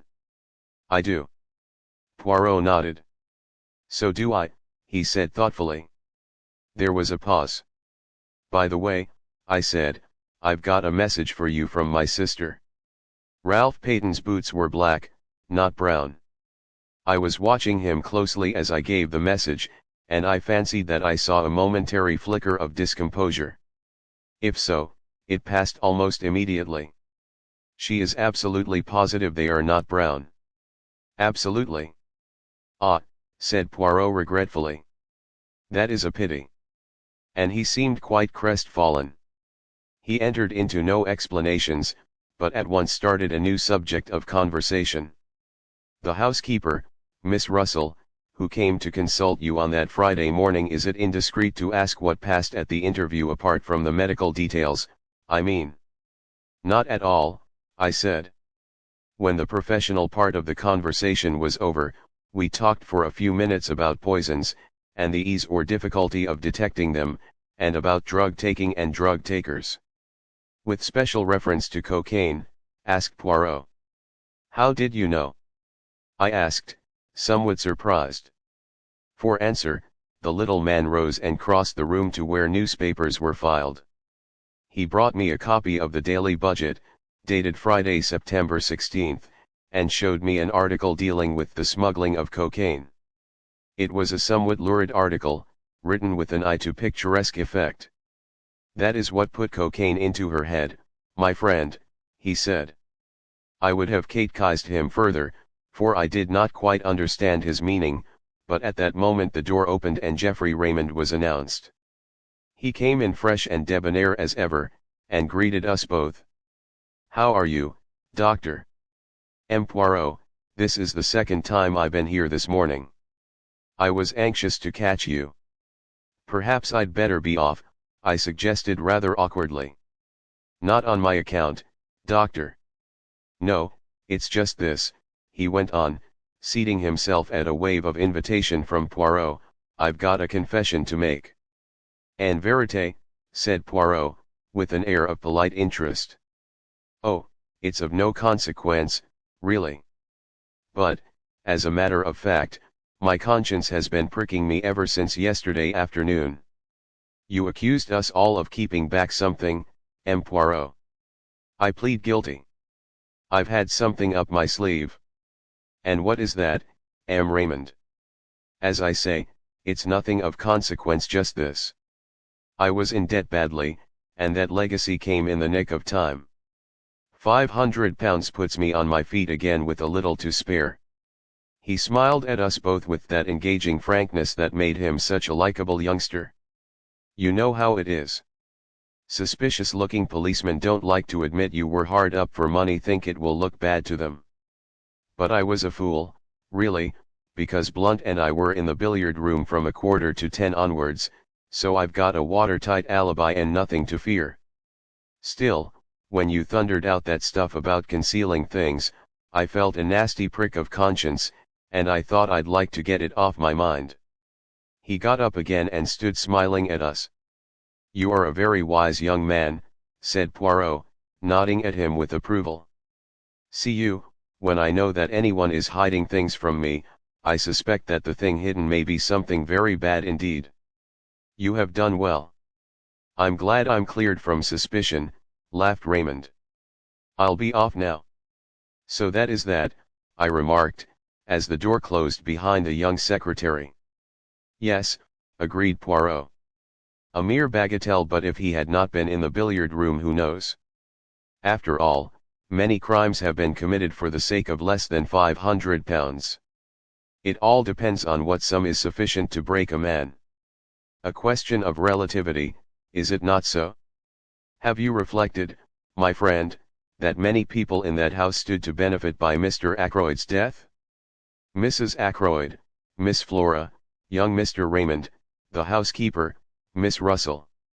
Only one, in fact, does not, Major Blunt. His tone in uttering that name was so peculiar that I looked up, puzzled. I don't understand you, I said. Two of the people I accused have given me the truth. You think Major Blunt has something to conceal also? As for that, remarked Poirot nonchalantly, there is a saying, is there not, that Englishmen conceal only one thing, their love? And Major Blunt, I should say, is not good at concealments. Sometimes, I said, I wonder if we haven't rather jumped to conclusions on one point. What is that? We've assumed that the blackmailer of Mrs. Ferrars is necessarily the murderer of Mr. Ackroyd. Might we be mistaken? Poirot nodded energetically. Very good. Very good indeed. I wondered if that idea would come to you. Of course it is possible. But we must remember one point. The letter disappeared. Still, that, as you say, may not necessarily mean that the murderer took it. When you first found the body, Parker may have abstracted the letter unnoticed by you. Parker. Yes, Parker. I always come back to Parker, not as the murderer, no, he did not commit the murder, but who is more suitable than he as the mysterious scoundrel who terrorized Mrs. Ferrars. He may have got his information about Mr. Ferrars's death from one of the King's paddock servants. At any rate, he is more likely to have come upon it than a casual guest such as Blunt, for instance. Parker might have taken the letter, I admitted. It wasn't till later that I noticed it was gone. How much later? After Blunt and Raymond were in the room, or before? I can't remember, I said slowly. I think it was before, no, afterwards. Yes, I'm almost sure it was afterwards. That widens the field to 3, said Poirot thoughtfully. But Parker is the most likely. It is in my mind to try a little experiment with Parker. How say you, my friend, will you accompany me to Fernley? I acquiesced, and we set out at once. Poirot asked to see Miss Ackroyd, and presently Flora came to us. Mademoiselle Flora, said Poirot, I have to confide in you a little secret. I am not yet satisfied of the innocence of Parker. I propose to make a little experiment with your assistance. I want to reconstruct some of his actions on that night. But we must think of something to tell him. I have it. I wish to satisfy myself as to whether voices in the little lobby could have been heard outside on the terrace. Now, ring for Parker, if you will be so good. I did so, and presently the butler appeared, suave as ever. You rang, sir? Yes, my good Parker. I have in mind a little experiment. I have placed Major Blunt on the terrace outside the study window. I want to see if anyone there could have heard the voices of Miss Ackroyd and yourself in the lobby that night. I want to enact that little scene over again. Perhaps you would fetch the tray or whatever it was you were carrying. Parker vanished, and we repaired to the lobby outside the study door. Presently we heard a chink in the outer hall, and Parker appeared in the doorway carrying a tray with a siphon, a decanter of whiskey, and 2 glasses on it. One moment, cried Poirot, raising his hand and seemingly very excited. We must have everything in order. Just as it occurred. It is a little method of mine. A foreign custom, sir, said Parker. Reconstruction of the crime they call it, do they not? He was quite imperturbable as he stood there politely waiting on Poirot's orders. Ah, he knows something, the good Parker, cried Poirot. He has read of these things. Now, I beg you, let us have everything of the most exact. You came from the outer hall, so? Mademoiselle was where? Here, said Flora, taking up her stand just outside the study door. "Quite right, sir," said Parker. "I had just closed the door," continued Flora. "Yes, miss," agreed Parker. "Your hand was still on the handle as it is now." "Then allez," said Poirot. "Play me the little comedy." Flora stood with her hand on the door handle, and Parker came stepping through the door from the hall, bearing the tray. He stopped just inside the door. Flora spoke. "Oh, Parker. Mr. Ackroyd doesn't want to be disturbed again tonight. Is that right?" she added in an undertone. "To the best of my recollection, Miss Flora," said Parker, "but I fancy you used the word evening instead of night." Then, raising his voice in a somewhat theatrical fashion, "Very good, miss, shall I lock up as usual?" "Yes, please." Parker retired through the door. Flora followed him, and started to ascend the main staircase. "Is that enough?" she asked over her shoulder. "Admirable," declared the little man, rubbing his hands. "By the way, Parker, are you sure there were 2 glasses on the tray that evening? Who was the second one for?" "I always bring 2 glasses, sir," said Parker. "Is there anything further?" "Nothing. I thank you." Parker withdrew, dignified to the last.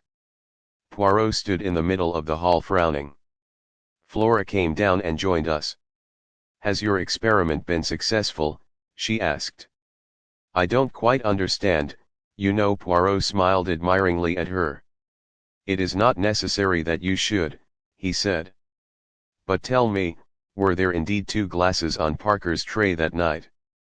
Flora wrinkled her brows a minute.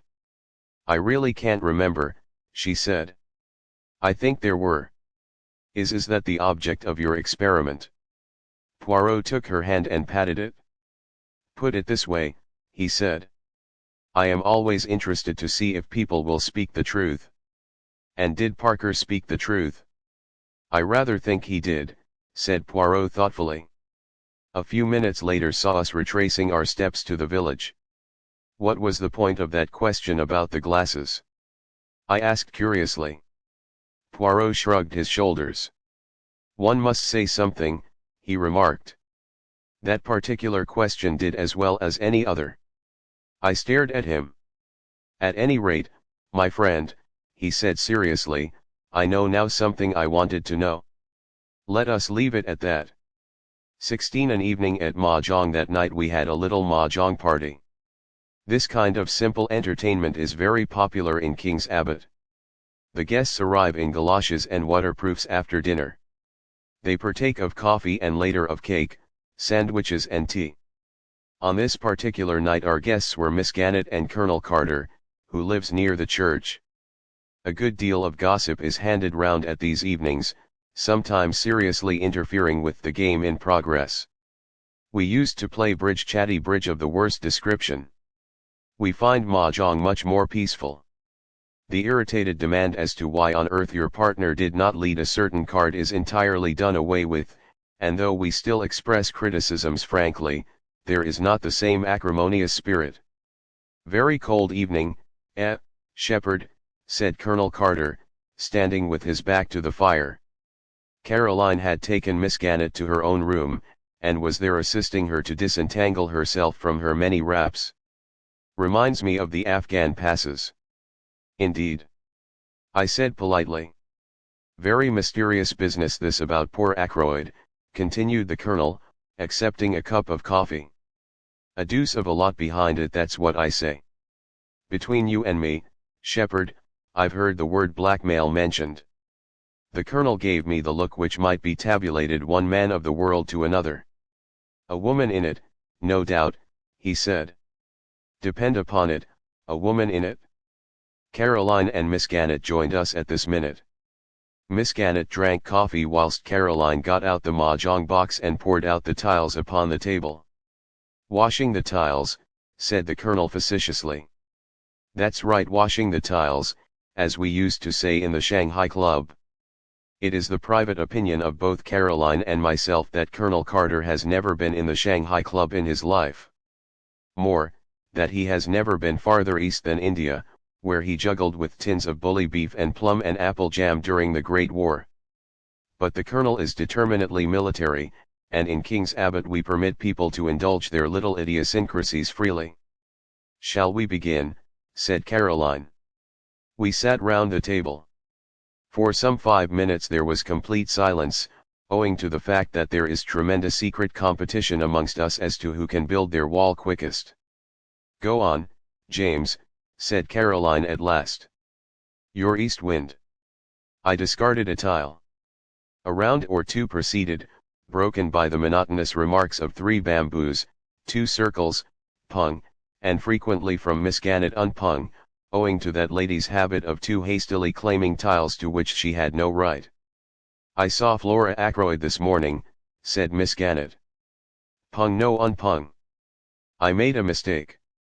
"4 circles," said Caroline. "Where did you see her?"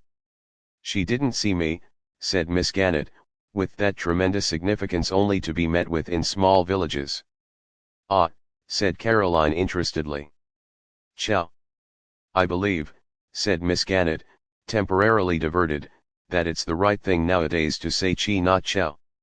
"Nonsense," said Caroline. "I have always said chow." "In the Shanghai Club," said Colonel Carter, "they say chow." Miss Gannett retired, crushed. "What were you saying about Flora Ackroyd?" asked Caroline, after a moment or two devoted to the game. "Was she with anyone?" "Very much so," said Miss Gannett. The eyes of the 2 ladies met, and seemed to exchange information. "Really?" said Caroline interestedly. "Is that it? Well, it doesn't surprise me in the least." "We're waiting for you to discard, Miss Caroline," said the Colonel. He sometimes affects the pose of the bluff male, intent on the game and indifferent to gossip. But nobody is deceived. "If you ask me," said Miss Gannett. "Was that a bamboo you discarded, dear?" "Oh. No, I see now it was a circle. As I was saying, if you ask me, Flora's been exceedingly lucky." "Exceedingly lucky she's been. How's that, Miss Gannett?" asked the Colonel. "I'll pung that green dragon." "How do you make out that Miss Flora's been lucky?" "Very charming girl and all that, I know." "I mayn't know very much about crime," said Miss Gannett, with the air of one who knows everything there is to know, "but I can tell you one thing. The first question that's always asked is who last saw the deceased alive. And the person who did is regarded with suspicion. Now, Flora Ackroyd last saw her uncle alive. It might have looked very nasty for her, very nasty indeed. It's my opinion, and I give it for what it's worth, that Ralph Paton is staying away on her account, to draw suspicion away from her." "Come, now," I protested mildly, "you surely can't suggest that a young girl like Flora Ackroyd is capable of stabbing her uncle in cold blood." "Well, I don't know," said Miss Gannett. "I've just been reading a book from the library about the underworld of Paris, and it says that some of the worst women criminals are young girls with the faces of angels." "That's in France," said Caroline instantly. "Just so," said the Colonel. "Now, I'll tell you a very curious thing, a story that was going round the bazaars in India." The Colonel's story was one of interminable length, and of curiously little interest. A thing that happened in India many years ago cannot compare for a moment with an event that took place in King's Abbot the day before yesterday. It was Caroline who brought the Colonel's story to a close by fortunately going mahjong. After the slight unpleasantness always caused by my corrections of Caroline's somewhat faulty arithmetic, we started a new hand. "East wind passes," said Caroline. "I've got an idea of my own about Ralph Paton. 3 characters. But I'm keeping it to myself for the present." "Are you, dear?" said Miss Gannett. "Chow, I mean pung." "Yes," said Caroline firmly. "Was it all right about the boots?" asked Miss Gannett. "Their being black, I mean."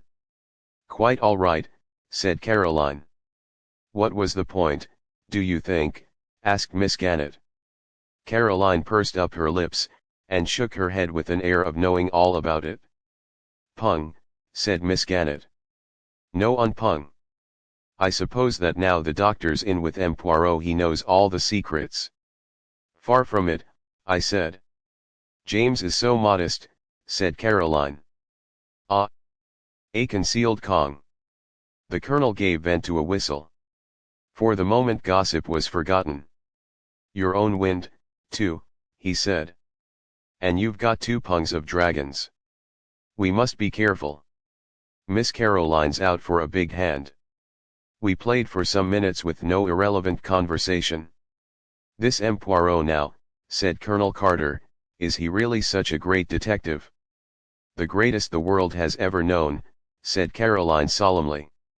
"He had to come here incognito to avoid publicity." "Chow," said Miss Gannett. "Quite wonderful for our little village, I'm sure. By the way, Clara my maid, you know is great friends with Elsie, the housemaid at Fernley, and what do you think Elsie told her? That there's been a lot of money stolen, and it's her opinion, Elsie's I mean, that the parlour maid had something to do with it. She's leaving at the month, and she's crying a good deal at night. If you ask me, the girl is very likely in league with a gang. She's always been a queer girl, she's not friends with any of the girls round here. She goes off by herself on her days out, very unnatural, I call it, and most suspicious. I asked her once to come to our girls' friendly evenings, but she refused, and then I asked her a few questions about her home and her family, all that sort of thing, and I'm bound to say I considered her manner most impertinent. Outwardly very respectful, but she shut me up in the most barefaced way." Miss Gannett stopped for breath, and the colonel, who was totally uninterested in the servant question, remarked that in the Shanghai Club brisk play was the invariable rule. We had a round of brisk play. "That Miss Russell," said Caroline. "She came here pretending to consult James on Friday morning. It's my opinion she wanted to see where the poisons were kept. 5 characters. Chow," said Miss Gannett. "What an extraordinary idea. I wonder if you can be right." "Talking of poisons," said the colonel. What? Haven't I discarded? Oh. 8 bamboos. Mahjong, said Miss Gannett. Caroline was very much annoyed. 1 red dragon, she said regretfully, and I should have had a hand of 3 doubles. I've had 2 red dragons all the time, I mentioned. So exactly like you, James, said Caroline reproachfully. You've no conception of the spirit of the game. I myself thought I had played rather cleverly. I should have had to pay Caroline an enormous amount if she had gone mahjong. Miss Gannett's mahjong was of the poorest variety possible, as Caroline did not fail to point out to her. East wind passed, and we started a new hand in silence. What I was going to tell you just now was this, said Caroline. Yes, said Miss Gannett encouragingly. My idea about Ralph Paton, I mean. Yes, dear, said Miss Gannett, still more encouragingly. Chow. It's a sign of weakness to chow so early, said Caroline severely. You should go for a big hand. I know, said Miss Gannett. You were saying about Ralph Paton, you know. Yes. Well, I've a pretty shrewd idea where he is. We all stopped to stare at her. This is very interesting, Miss Caroline, said Colonel Carter. All your own idea, eh? Well, not exactly. I'll tell you about it. You know that big map of the county we have in the hall? We all said yes. As M. Poirot was going out the other day, he stopped and looked at it, and he made some remark, I can't remember exactly what it was. Something about Cranchester being the only big town anywhere near us, which is true, of course. But after he had gone it came to me suddenly. What came to you? His meaning. Of course Ralph is in Cranchester. It was at that moment that I knocked down the rack that held my pieces. My sister immediately reproved me for clumsiness, but half-heartedly. She was intent on her theory.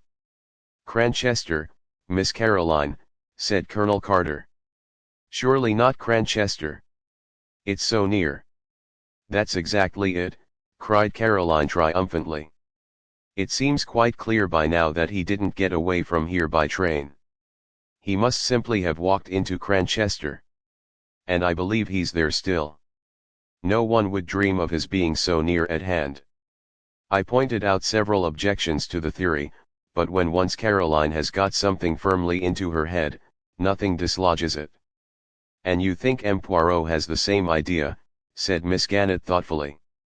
It's a curious coincidence, but I was out for a walk this afternoon on the Cranchester road, and he passed me in a car coming from that direction. We all looked at each other. Why, dear me, said Miss Gannett suddenly, I'm mahjong all the time, and I never noticed it.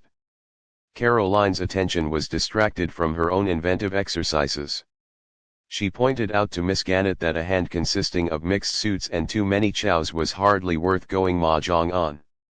Miss Gannett listened imperturbably and collected her counters. Yes, dear, I know what you mean, she said. But it rather depends on what kind of a hand you have to start with, doesn't it? You'll never get the big hands if you don't go for them, urged Caroline. Well, we must all play our own way, mustn't we, said Miss Gannett. She looked down at her counters. After all, I'm up, so far. Caroline, who was considerably down, said nothing. East wind passed, and we set to once more. Annie brought in the tea things. Caroline and Miss Gannett were both slightly ruffled, as is often the case during one of these festive evenings. If you would only play a little quicker, dear, said Caroline, as Miss Gannett hesitated over her discard. The Chinese put down the tiles so quickly it sounds like little birds pattering. For some minutes we played like the Chinese. You haven't contributed much to the sum of information, Sheppard, said Colonel Carter genially. You're a sly dog. Hand in glove with the great detective, and not a hint as to the way things are going. James is an extraordinary creature, said Caroline. He cannot bring himself to part with information. She looked at me with some disfavor. I assure you, I said, that I don't know anything. Poirot keeps his own counsel. Wise man, said the colonel with a chuckle. He doesn't give himself away. But they're wonderful fellows, these foreign detectives. Up to all sorts of dodges, I believe. Pung, said Miss Gannett, in a tone of quiet triumph. And mahjong. The situation became more strained. It was annoyance at Miss Gannett's going mahjong for the third time running which prompted Caroline to say to me as we built a fresh wall, "You are too tiresome, James. You sit there like a deadhead, and say nothing at all." "But, my dear," I protested, "I have really nothing to say that is, of the kind you mean." "Nonsense," said Caroline, as she sorted her hand. "You must know something interesting." I did not answer for a moment. I was overwhelmed and intoxicated. I had read of there being such a thing as the perfect winning going mahjong on one's original hand. I had never hoped to hold the hand myself. With suppressed triumph I laid my hand face upwards on the table. "As they say in the Shanghai Club," I remarked, "tin ho, the perfect winning." The colonel's eyes nearly bulged out of his head. "Upon my soul," he said. "What an extraordinary thing. I never saw that happen before." It was then that I went on, goaded by Caroline's jibes, and rendered reckless by my triumph. "And as to anything interesting," I said. "What about a gold wedding ring with a date and from our inside?" I pass over the scene that followed. I was made to say exactly where this treasure was found. I was made to reveal the date. "March 13, said Caroline. "Just 6 months ago." "Ah." Out of a babble of excited suggestions and suppositions 3 theories were evolved, one that of Colonel Carter, that Ralph was secretly married to Flora. The first or most simple solution. 2 that of Miss Gannett, that Roger Ackroyd had been secretly married to Mrs. Ferrars. 3 that of my sister, that Roger Ackroyd had married his housekeeper, Miss Russell. A fourth or super theory was propounded by Caroline later as we went up to bed. "Mark my words," she said suddenly, "I shouldn't be at all surprised if Geoffrey Raymond and Flora weren't married." "Surely it would be from G, not from R then," I suggested. "You never know. Some girls call men by their surnames. And you heard what Miss Gannett said this evening about Flora's carryings on." Strictly speaking, I had not heard Miss Gannett say anything of the kind, but I respected Caroline's knowledge of innuendos. "How about Hector Blunt?" I hinted. "If it's anybody nonsense," said Caroline. "I dare say he admires her, may even be in love with her. But depend upon it, a girl isn't going to fall in love with a man old enough to be her father when there's a good-looking secretary about. She may encourage Major Blunt just as a blind. Girls are very artful. But there's one thing I do tell you, James Sheppard. Flora Ackroyd does not care a penny piece for Ralph Paton, and never has. You can take it from me." I took it from her meekly. 17 Parker. It occurred to me the next morning that under the exhilaration produced by Tin Ho or the perfect winning, I might have been slightly indiscreet. True, Poirot had not asked me to keep the discovery of the ring to myself.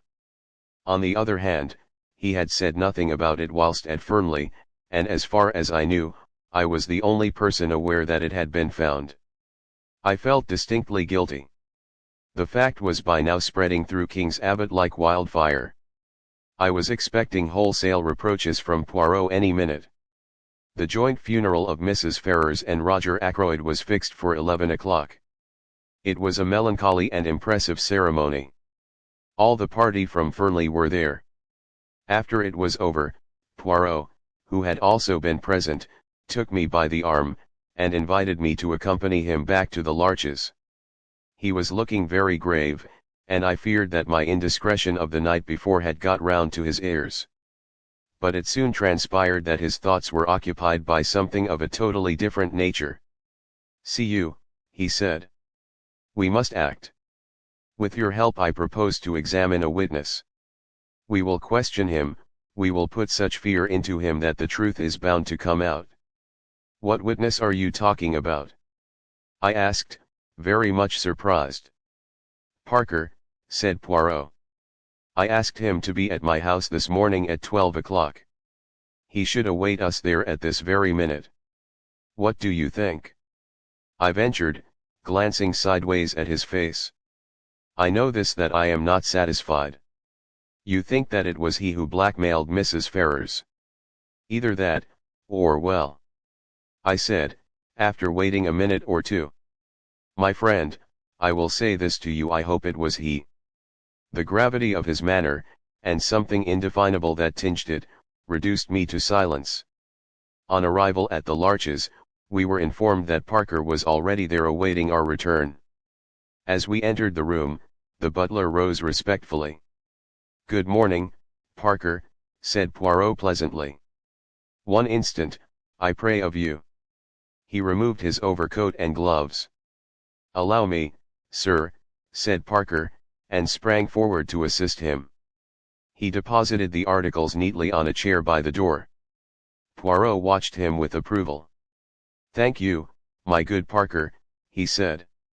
"Take a seat, will you not? What I have to say may take some time." Parker seated himself with an apologetic bend of the head.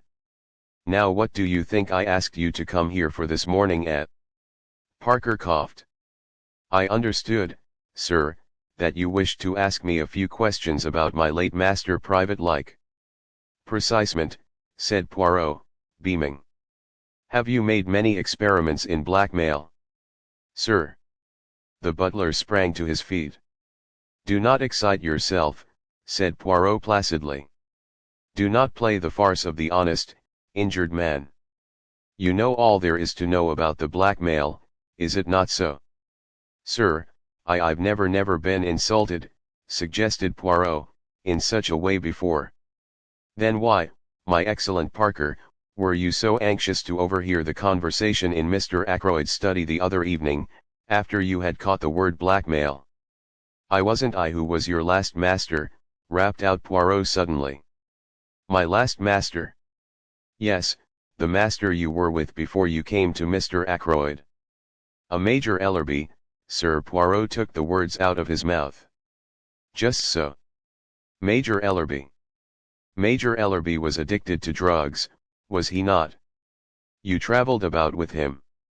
When he was in Bermuda there was some trouble, a man was killed. Major Ellerby was partly responsible. It was hushed up. But you knew about it?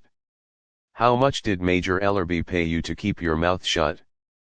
Parker was staring at him open-mouthed. The man had gone to pieces, his cheeks shook flabbily. You see, I have made inquiries, said Poirot pleasantly. It is as I say. You got a good sum then as blackmail, and Major Ellerby went on paying you until he died. Now I want to hear about your latest experiment. Parker still stared. It is useless to deny. Hercule Poirot knows. It is so, what I have said about Major Ellerby, is it not? As though against his will, Parker nodded reluctantly once. His face was ashen pale. But I never hurt a hair of Mr. Ackroyd's head, he moaned. Honest to God, sir, I didn't. I been afraid of this coming all the time. And I tell you I didn't kill him. His voice rose almost to a scream. I am inclined to believe you, my friend, said Poirot. You have not the nerve, the courage. But I must have the truth. I'll tell you anything, sir, anything you want to know. It's true that I tried to listen that night. A word or two I heard made me curious. And Mr. Ackroyd's wanting not to be disturbed, and shutting himself up with the doctor the way he did. It's God's own truth what I told the police. I heard the word blackmail, sir, and well, he paused. You thought there might be something in it for you, suggested Poirot smoothly. Well, yes, I did, sir. I thought that if Mr. Ackroyd was being blackmailed, why shouldn't I have a share of the pickings? A very curious expression passed over Poirot's face. He leaned forward. Had you any reason to suppose before that night that Mr. Ackroyd was being blackmailed? No, indeed, sir. It was a great surprise to me. Such a regular gentleman in all his habits. How much did you overhear? Not very much, sir. There seemed what I might call a spite against me. Of course I had to attend to my duties in the pantry. And when I did creep along once or twice to the study it was no use. The first time Dr. Sheppard came out and almost caught me in the act, and another time Mr. Raymond passed me in the big hall and went that way, so I knew it was no use, and when I went with the tray, Miss Flora headed me off. Poirot stared for a long time at the man, as if to test his sincerity. Parker returned his gaze earnestly. I hope you believe me, sir. I've been afraid all along the police would rake up that old business with Major Ellerby and be suspicious of me in consequence. Eh bien, said Poirot at last. I am disposed to believe you. But there is one thing I must request of you, to show me your bank book. You have a bank book, I presume? Yes, sir, as a matter of fact, I have it with me now. With no sign of confusion, he produced it from his pocket. Poirot took the slim, green-covered book and perused the entries. Ah! I perceive you have purchased £500 worth of National Savings Certificates this year. Yes, sir. I have already over £1,000 saved, the result of my connection with my late master, Major Ellerby. And I have had quite a little flutter on some horses this year, very successful. If you remember, sir, a rank outsider won the Jubilee. I was fortunate enough to back it £20. Poirot handed him back the book. I will wish you good morning. I believe that you have told me the truth. If you have not, so much the worse for you, my friend. When Parker had departed, Poirot picked up his overcoat once more. Going out again? I asked. Yes, we will pay a little visit to the good M. Hammond. You believe Parker's story? It is credible enough on the face of it. It seems clear that unless he is a very good actor indeed, he genuinely believes it was Ackroyd himself who was the victim of blackmail. If so, he knows nothing at all about the Mrs. Ferrars business. Then in that case, who precisement? Who? But our visit to M. Hammond will accomplish one purpose. It will either clear Parker completely or else, well. I fall into the bad habit of leaving my sentences unfinished this morning, said Poirot apologetically. You must bear with me.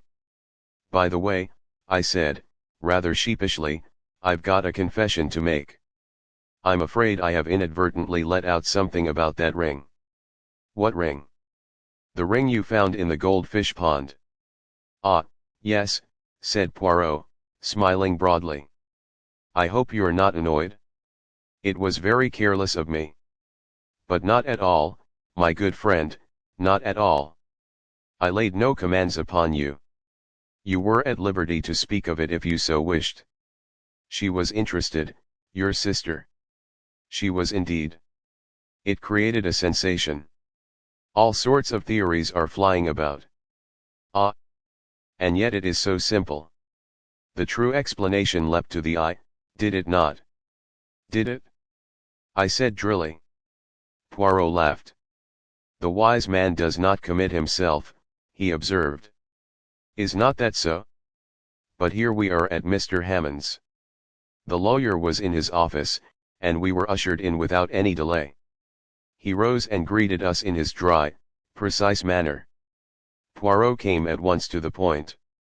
Monsieur, I desire from you certain information, that is, if you will be so good as to give it to me. You acted, I understand, for the late Mrs. Ferrars of King's Paddock. I noticed the swift gleam of surprise which showed in the lawyer's eyes, before his professional reserve came down once more like a mask over his face. Certainly. All her affairs passed through our hands. Very good. Now, before I ask you to tell me anything, I should like you to listen to the story Dr. Sheppard will relate to you.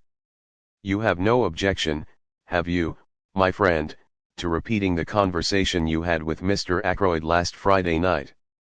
Not in the least, I said, and straightway began the recital of that strange evening. Hammond listened with close attention.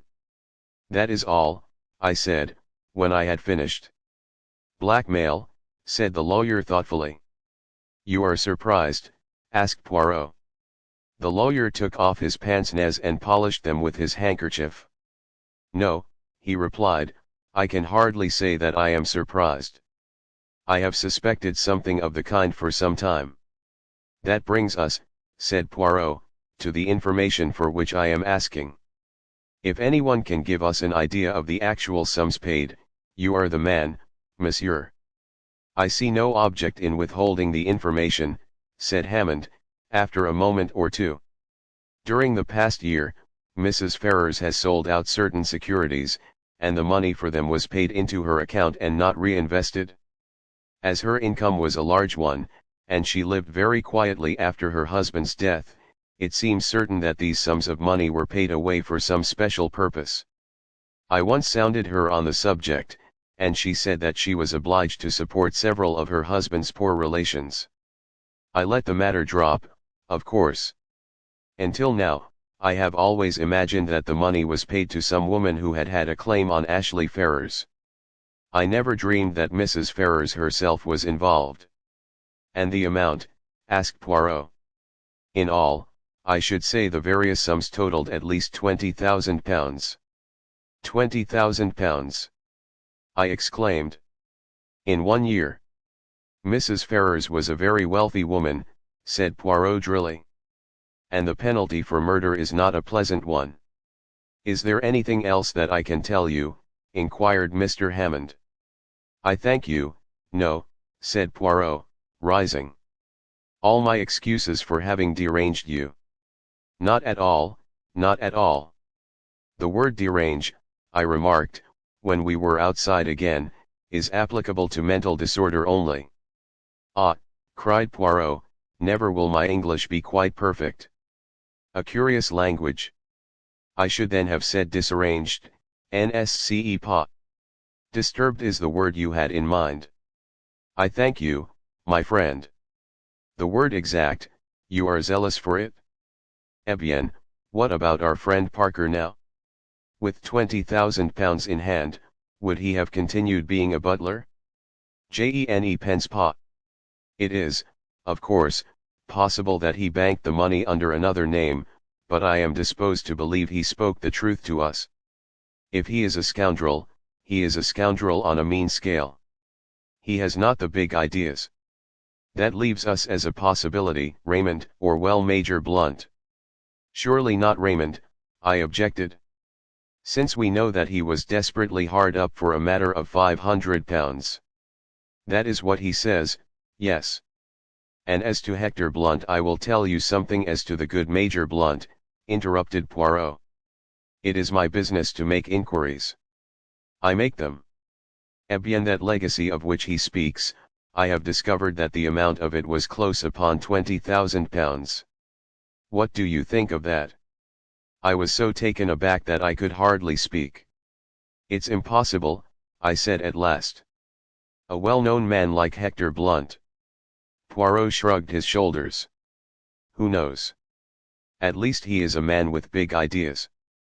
I confess that I hardly see him as a blackmailer, but there is another possibility that you have not even considered. What is that? The fire, my friend. Ackroyd himself may have destroyed that letter, blue envelope and all, after you left him. I hardly think that likely, I said slowly. And yet of course, it may be so. He might have changed his mind. We had just arrived at my house, and on the spur of the moment I invited Poirot to come in and take potluck. I thought Caroline would be pleased with me, but it is hard to satisfy one's womenfolk. It appears that we were eating chops for lunch, the kitchen staff being regaled on tripe and onions. And 2 chops set before 3 people are productive of embarrassment. But Caroline is seldom daunted for long. With magnificent mendacity, she explained to Poirot that although James laughed at her for doing so, she adhered strictly to a vegetarian diet. She descanted ecstatically on the delights of nut cutlets, which I am quite sure she has never tasted, and ate a Welsh rarebit with gusto and frequent cutting remarks as to the dangers of flesh foods. Afterwards, when we were sitting in front of the fire and smoking, Caroline attacked Poirot directly. Not found Ralph Paton yet, she asked. Where should I find him, mademoiselle? I thought, perhaps, you'd found him in Cranchester, said Caroline, with intense meaning in her tone. Poirot looked merely bewildered. In Cranchester? But why in Cranchester? I enlightened him with a touch of malice. One of our ample staff of private detectives happened to see you in a car on the Cranchester road yesterday, I explained. Poirot's bewilderment vanished. He laughed heartily. Ah, that. A simple visit to the dentist, say tout. My tooth, it aches. I go there. My tooth, it is at once better. I think to return quickly. The dentist, he says no. Better to have it out. I argue. He insists. He has his way. That particular tooth, it will never ache again. Caroline collapsed rather like a pricked balloon. We fell to discussing Ralph Paton. A weak nature, I insisted. But not a vicious one. Ah, said Poirot. But weakness, where does it end? Exactly, said Caroline. Take James here weak as water, if I weren't about to look after him. My dear Caroline, I said irritably, can't you talk without dragging in personalities? You are weak, James, said Caroline, quite unmoved. I'm 8 years older than you are. Oh. I don't mind M. Poirot knowing that I should never have guessed it, mademoiselle, said Poirot, with a gallant little bow. 8 years older. But I've always considered it my duty to look after you. With a bad bringing up, heaven knows what mischief you might have got into by now. I might have married a beautiful adventuress, I murmured, gazing at the ceiling, and blowing smoke rings. Adventuress, said Caroline, with a snort. If we're talking of adventuresses, she left the sentence unfinished. Well, I said, with some curiosity. Nothing. But I can think of someone not 100 miles away. Then she turned to Poirot suddenly. James sticks to it that you believe someone in the house committed the murder. All I can say is, you're wrong. I should not like to be wrong, said Poirot. It is not how do you say my métier. I've got the facts pretty clearly, continued Caroline, taking no notice of Poirot's remark, from James and others. As far as I can see, of the people in the house, only two could have had the chance of doing it. Ralph Paton and Flora Ackroyd. My dear Caroline, now, James, don't interrupt me. I know what I'm talking about. Parker met her outside the door, didn't he? He didn't hear her uncle saying good night to her. She could have killed him then and there. Caroline. I'm not saying she did, James. I'm saying she could have done. As a matter of fact, though Flora is like all these young girls nowadays, with no veneration for their betters and thinking they know best on every subject under the sun, I don't for a minute believe she'd kill even a chicken. But there it is. Mr. Raymond and Major Blunt have alibis. Mrs. Ackroyd's got an alibi. Even that Russell woman seems to have one, and a good job for her it is she has. Who is left? Only Ralph and Flora. And say what you will, I don't believe Ralph Paton is a murderer. A boy we've known all our lives. Poirot was silent for a minute, watching the curling smoke rise from his cigarette. When at last he spoke, it was in a gentle faraway voice that produced a curious impression. It was totally unlike his usual manner. Let us take a man, a very ordinary man. A man with no idea of murder in his heart.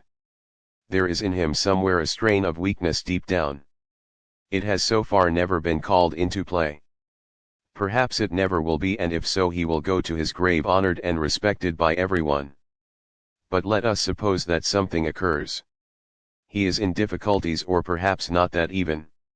He may stumble by accident on a secret involving life or death to someone. And his first impulse will be to speak out, to do his duty as an honest citizen. And then the strain of weakness tells, here is a chance of money, a great amount of money. He wants money, he desires it, and it is so easy. He has to do nothing for it, just keep silence. That is the beginning. The desire for money grows. He must have more and more. He is intoxicated by the gold mine which has opened at his feet. He becomes greedy. And in his greed he overreaches himself. One can press a man as far as one likes, but with a woman one must not press too far.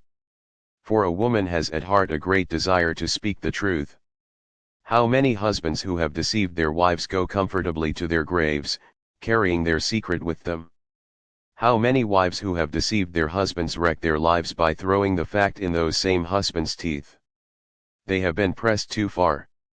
In a reckless moment, which they will afterwards regret, bien entendu, they fling safety to the winds and turn at bay, proclaiming the truth with great momentary satisfaction to themselves. So it was, I think, in this case. The strain was too great. And so there came your proverb, the death of the goose that laid the golden eggs. But that is not the end. Exposure faced the man of whom we are speaking. And he is not the same man he was, say, a year ago. His moral fiber is blunted. He is desperate. He is fighting a losing battle, and he is prepared to take any means that come to his hand, for exposure means ruin to him. And so the dagger strikes. He was silent for a moment. It was as though he had laid a spell upon the room. I cannot try to describe the impression his words produced. There was something in the merciless analysis, and the ruthless power of vision which struck fear into both of us. Afterwards, he went on softly, the dagger removed, he will be himself again, normal, kindly. But if the need again arises, then once more he will strike. Caroline roused herself at last. You are speaking of Ralph Paton, she said. You may be right, you may not, but you have no business to condemn a man unheard. The telephone bell rang sharply. I went out into the hall, and took off the receiver. "What?" I said. "Yes. Dr. Sheppard speaking." I listened for a minute or two, then replied briefly. Replacing the receiver, I went back into the drawing room. "Poirot," I said, "they have detained a man at Liverpool. His name is Charles Kent, and he is believed to be the stranger who visited Fernley that night. They want me to go to Liverpool at once and identify him." 18 Charles Kent half an hour later saw Poirot, myself, and Inspector Raglan in the train on the way to Liverpool. The inspector was clearly very excited. "We may get a line on the blackmailing part of the business, if on nothing else," he declared jubilantly. "He's a rough customer, this fellow, by what I heard over the phone. Takes dope, too. We ought to find it easy to get what we want out of him. If there was the shadow of a motive, nothing's more likely than that he killed Mr. Ackroyd. But in that case, why is young Paton keeping out of the way? The whole thing's a muddle, that's what it is. By the way, M. Poirot, you were quite right about those fingerprints. They were Mr. Ackroyd's own. I had rather the same idea myself, but I dismissed it as hardly feasible." I smiled to myself. Inspector Raglan was so very plainly saving his face. "As regard this man," said Poirot, "he is not yet arrested, eh?"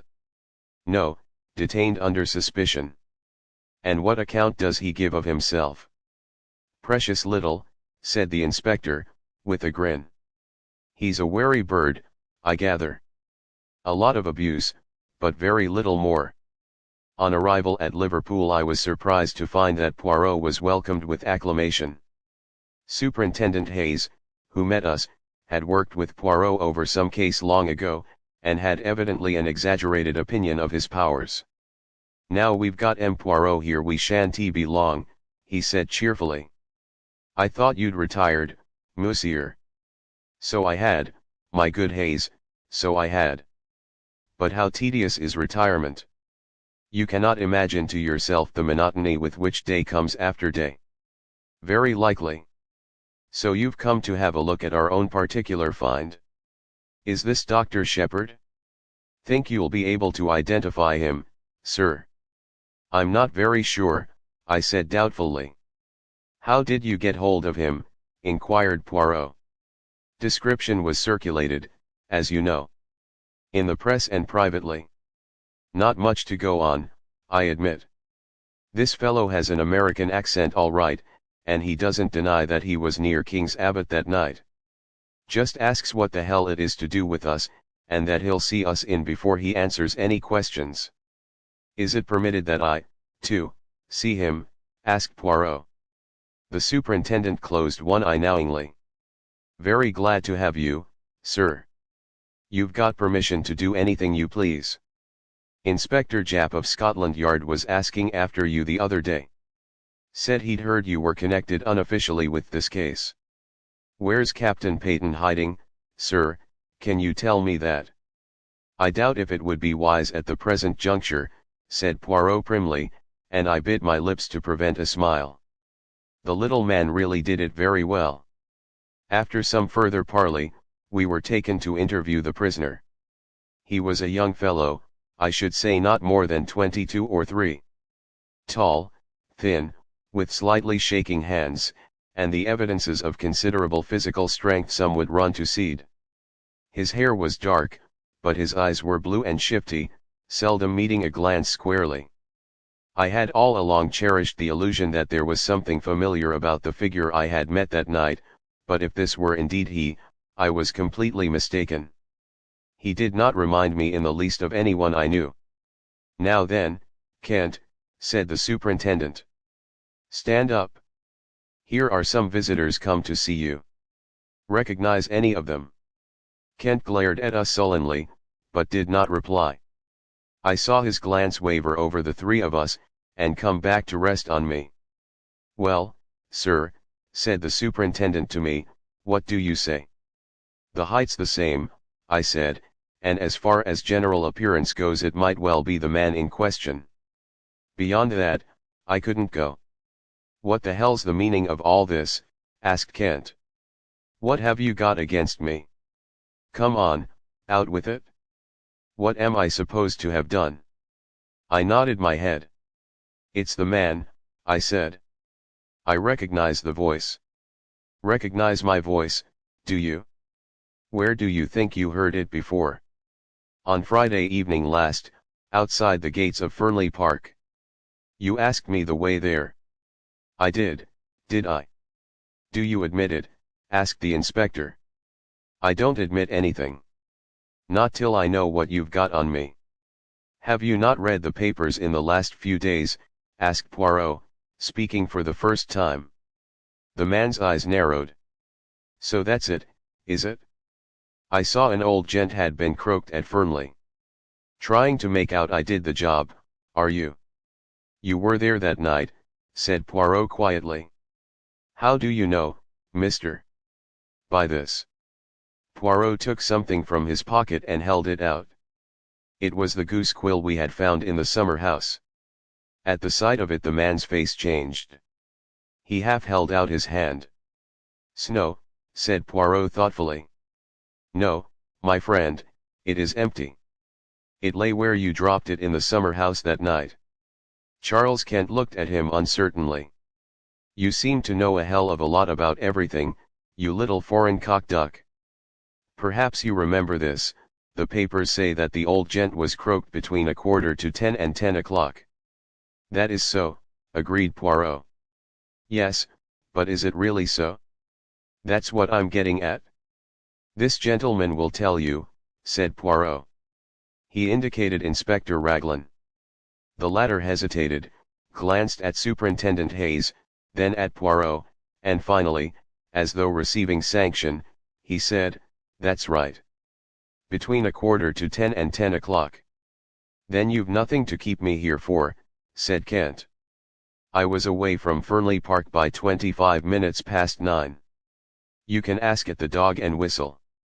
That's a saloon about a mile out of Fernley on the road to Cranchester.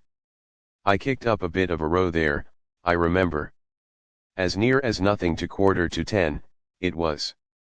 How about that? Inspector Raglan wrote down something in his notebook. Well, demanded Kent.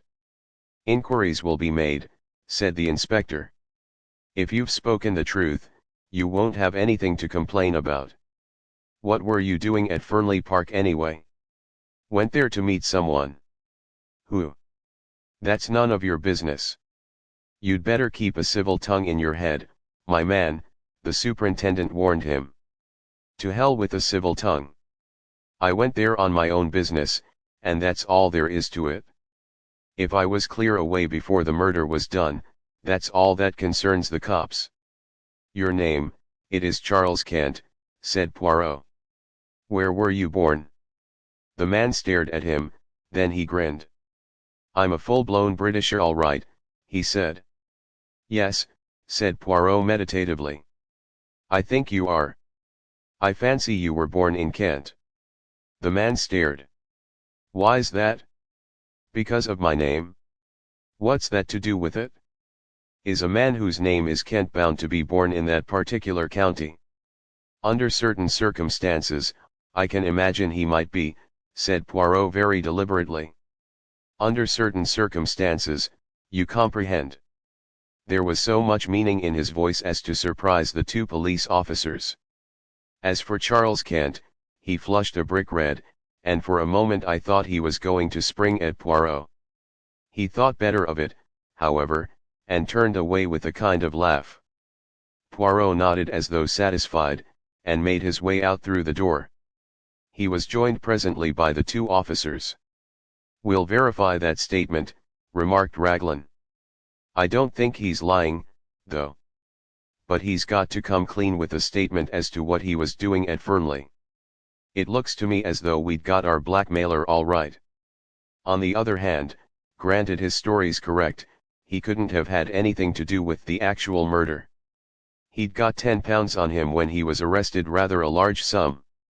I fancy that £40 went to him. The numbers of the notes didn't correspond, but of course he'd have changed them first thing. Mr. Ackroyd must have given him the money, and he made off with it as fast as possible. What was that about Kent being his birthplace? What's that got to do with it? Nothing whatever, said Poirot mildly. A little idea of mine, that was all. Me, I am famous for my little ideas. Are you really? Said Raglan, studying him with a puzzled expression.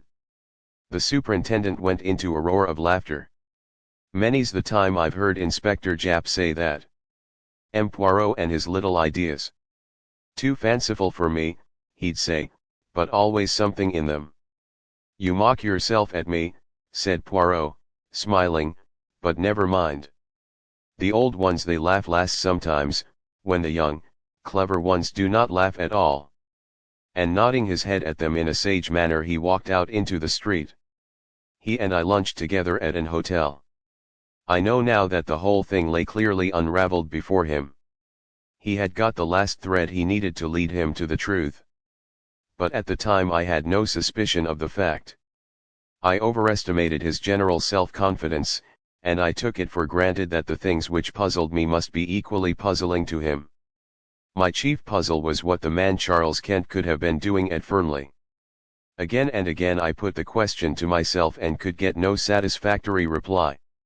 At last I ventured a tentative query to Poirot. His reply was immediate. Mon ami, I do not think, I know. Really? I said incredulously. Yes, indeed. I suppose now that to you it would not make sense if I said that he went to Fernley that night because he was born in Kent. I stared at him. It certainly doesn't seem to make sense to me, I said drily. Ah, said Poirot pityingly. Well, no matter. I have still my little idea. 19 Flora Ackroyd. As I was returning from my round the following morning, I was hailed by Inspector Raglan. I pulled up, and the inspector mounted on the step. Good morning, Dr. Sheppard, he said. Well, that alibi is all right enough. Charles Kent's. Charles Kent's. The barmaid at the Dog and Whistle, Sally Jones, she remembers him perfectly. Picked out his photograph from among 5 others. It was just 9:15 when he came into the bar, and the Dog and Whistle is well over a mile from Fernley Park. The girl mentions that he had a lot of money on him. She saw him take a handful of notes out of his pocket. Rather surprised her, it did, seeing the class of fellow he was, with a pair of boots clean dropping off him. That's where that £40 went right enough. The man still refuses to give an account of his visit to Fernley. Obstinate as a mule he is. I had a chat with Hayes at Liverpool over the wire this morning. Hercule Poirot says he knows the reason the man went there that night, I observed. Does he? Cried the inspector eagerly. Yes, I said maliciously. He says he went there because he was born in Kent. I felt a distinct pleasure in passing on my own discomfiture. Raglan stared at me for a moment or two uncomprehendingly. Then a grin overspread his weaselly countenance and he tapped his forehead significantly. Bit gone here, he said. I've thought so for some time. Poor old chap, so that's why he had to give up and come down here. In the family, very likely. He's got a nephew who's quite off his crumpet. Poirot has? I said, very surprised. Yes. Hasn't he ever mentioned him to you? Quite docile, I believe, and all that, but mad as a hatter, poor lad. Who told you that? Again a grin showed itself on Inspector Raglan's face. Your sister. Miss Sheppard, she told me all about it. Really, Caroline is amazing. She never rests until she knows the last details of everybody's family secrets. Unfortunately, I have never been able to instill into her the decency of keeping them to herself. Jump in, Inspector, I said, opening the door of the car. We'll go up to the Larches together, and acquaint our Belgian friend with the latest news. Might as well, I suppose. After all, even if he is a bit balmy, it was a useful tip he gave me about those fingerprints. He's got a bee in his bonnet about the man can't, but who knows, there may be something useful behind it. Poirot received us with his usual smiling courtesy. He listened to the information we had brought him, nodding his head now and then. "Seems quite okay, doesn't it?" said the inspector rather gloomily. "A chap can't be murdering someone in one place when he's drinking in the bar in another place a mile away. Are you going to release him?" "Don't see what else we can do. We can't very well hold him for obtaining money on false pretenses. Can't prove a ruddy thing." The inspector tossed a match into the grate in a disgruntled fashion. Poirot retrieved it and put it neatly in a little receptacle designed for the purpose. His action was purely mechanical. I could see that his thoughts were on something very different. "If I were you," he said at last, "I should not release the man Charles Kent yet." "What do you mean?" Raglan stared at him. "What I say. I should not release him yet. You don't think he can have had anything to do with the murder, do you?" "I think probably not, but one cannot be certain yet." "But haven't I just told you?" Poirot raised a hand protestingly. Mais oui, mais oui. I heard. I am not deaf or stupid, thank the good God. But you see, you approach the matter from the wrong premises, is not that the word?" The inspector stared at him heavily. "I don't see how you make that out. Look here, we know Mr. Ackroyd was alive at 9:45. You admit that, don't you?" Poirot looked at him for a moment, then shook his head with a quick smile. "I admit nothing that is not proved." "Well, we've got proof enough of that. We've got Miss Flora Ackroyd's evidence. That she said good night to her uncle? But me, I do not always believe what a young lady tells me, no, not even when she is charming and beautiful. But hang it all, man, Parker saw her coming out of the door." "No," Poirot's voice rang out with sudden sharpness. "That is just what he did not see. I satisfied myself of that by a little experiment the other day, you remember, Doctor. Parker saw her outside the door, with her hand on the handle. He did not see her come out of the room. But where else could she have been? Perhaps on the stairs." "The stairs? That is my little idea, yes. But those stairs only lead to Mr. Ackroyd's bedroom." "Precisely." And still the inspector stared. "You think she'd been up to her uncle's bedroom?" "Well, why not? Why should she lie about it?" "Ah, that is just the question. It depends on what she was doing there, does it not?" "You mean the money? Hang it all, you don't suggest that it was Miss Ackroyd who took that £40? "I suggest nothing," said Poirot. "But I will remind you of this.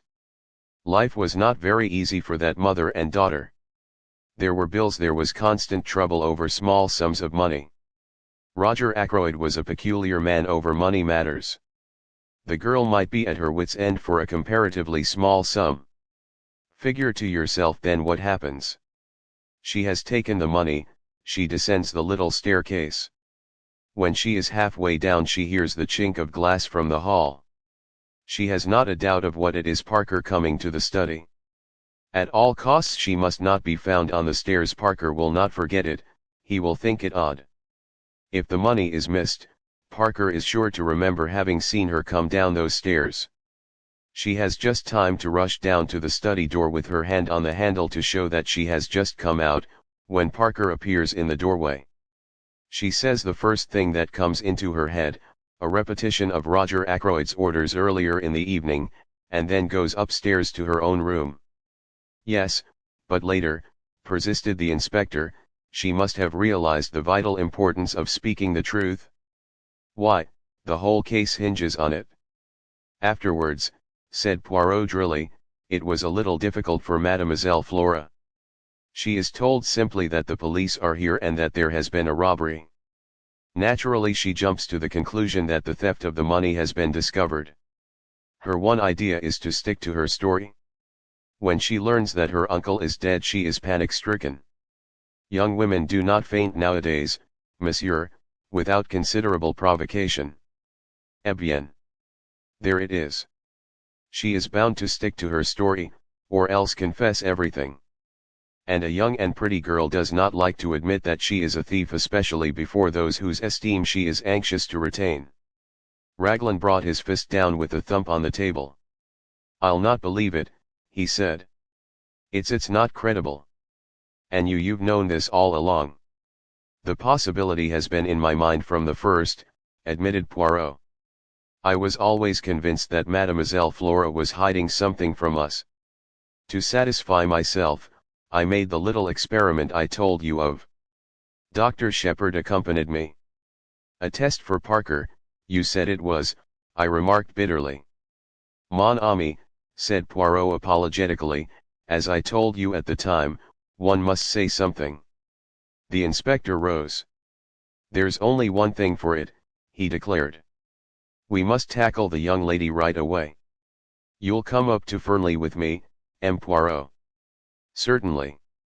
Dr. Sheppard will drive us up in his car." I acquiesced willingly. On inquiry for Miss Ackroyd, we were shown into the billiard room. Flora and Major Hector Blunt were sitting on the long window seat. "Good morning, Miss Ackroyd," said the inspector. "Can we have a word or two alone with you?" Blunt got up at once and moved to the door. "What is it?" asked Flora nervously. "Don't go, Major Blunt." "He can stay, can't he?" she asked, turning to the inspector. "That's as you like," said the inspector drily. "There's a question or two it's my duty to put to you, miss, but I'd prefer to do so privately, and I dare say you'd prefer it also." Flora looked keenly at him. I saw her face grow whiter. Then she turned and spoke to Blunt. "I want you to stay, please. Yes, I mean it. Whatever the inspector has to say to me, I'd rather you heard it." Raglan shrugged his shoulders. "Well, if you will have it so, that's all there is to it. Now, Miss Ackroyd, M. Poirot here has made a certain suggestion to me.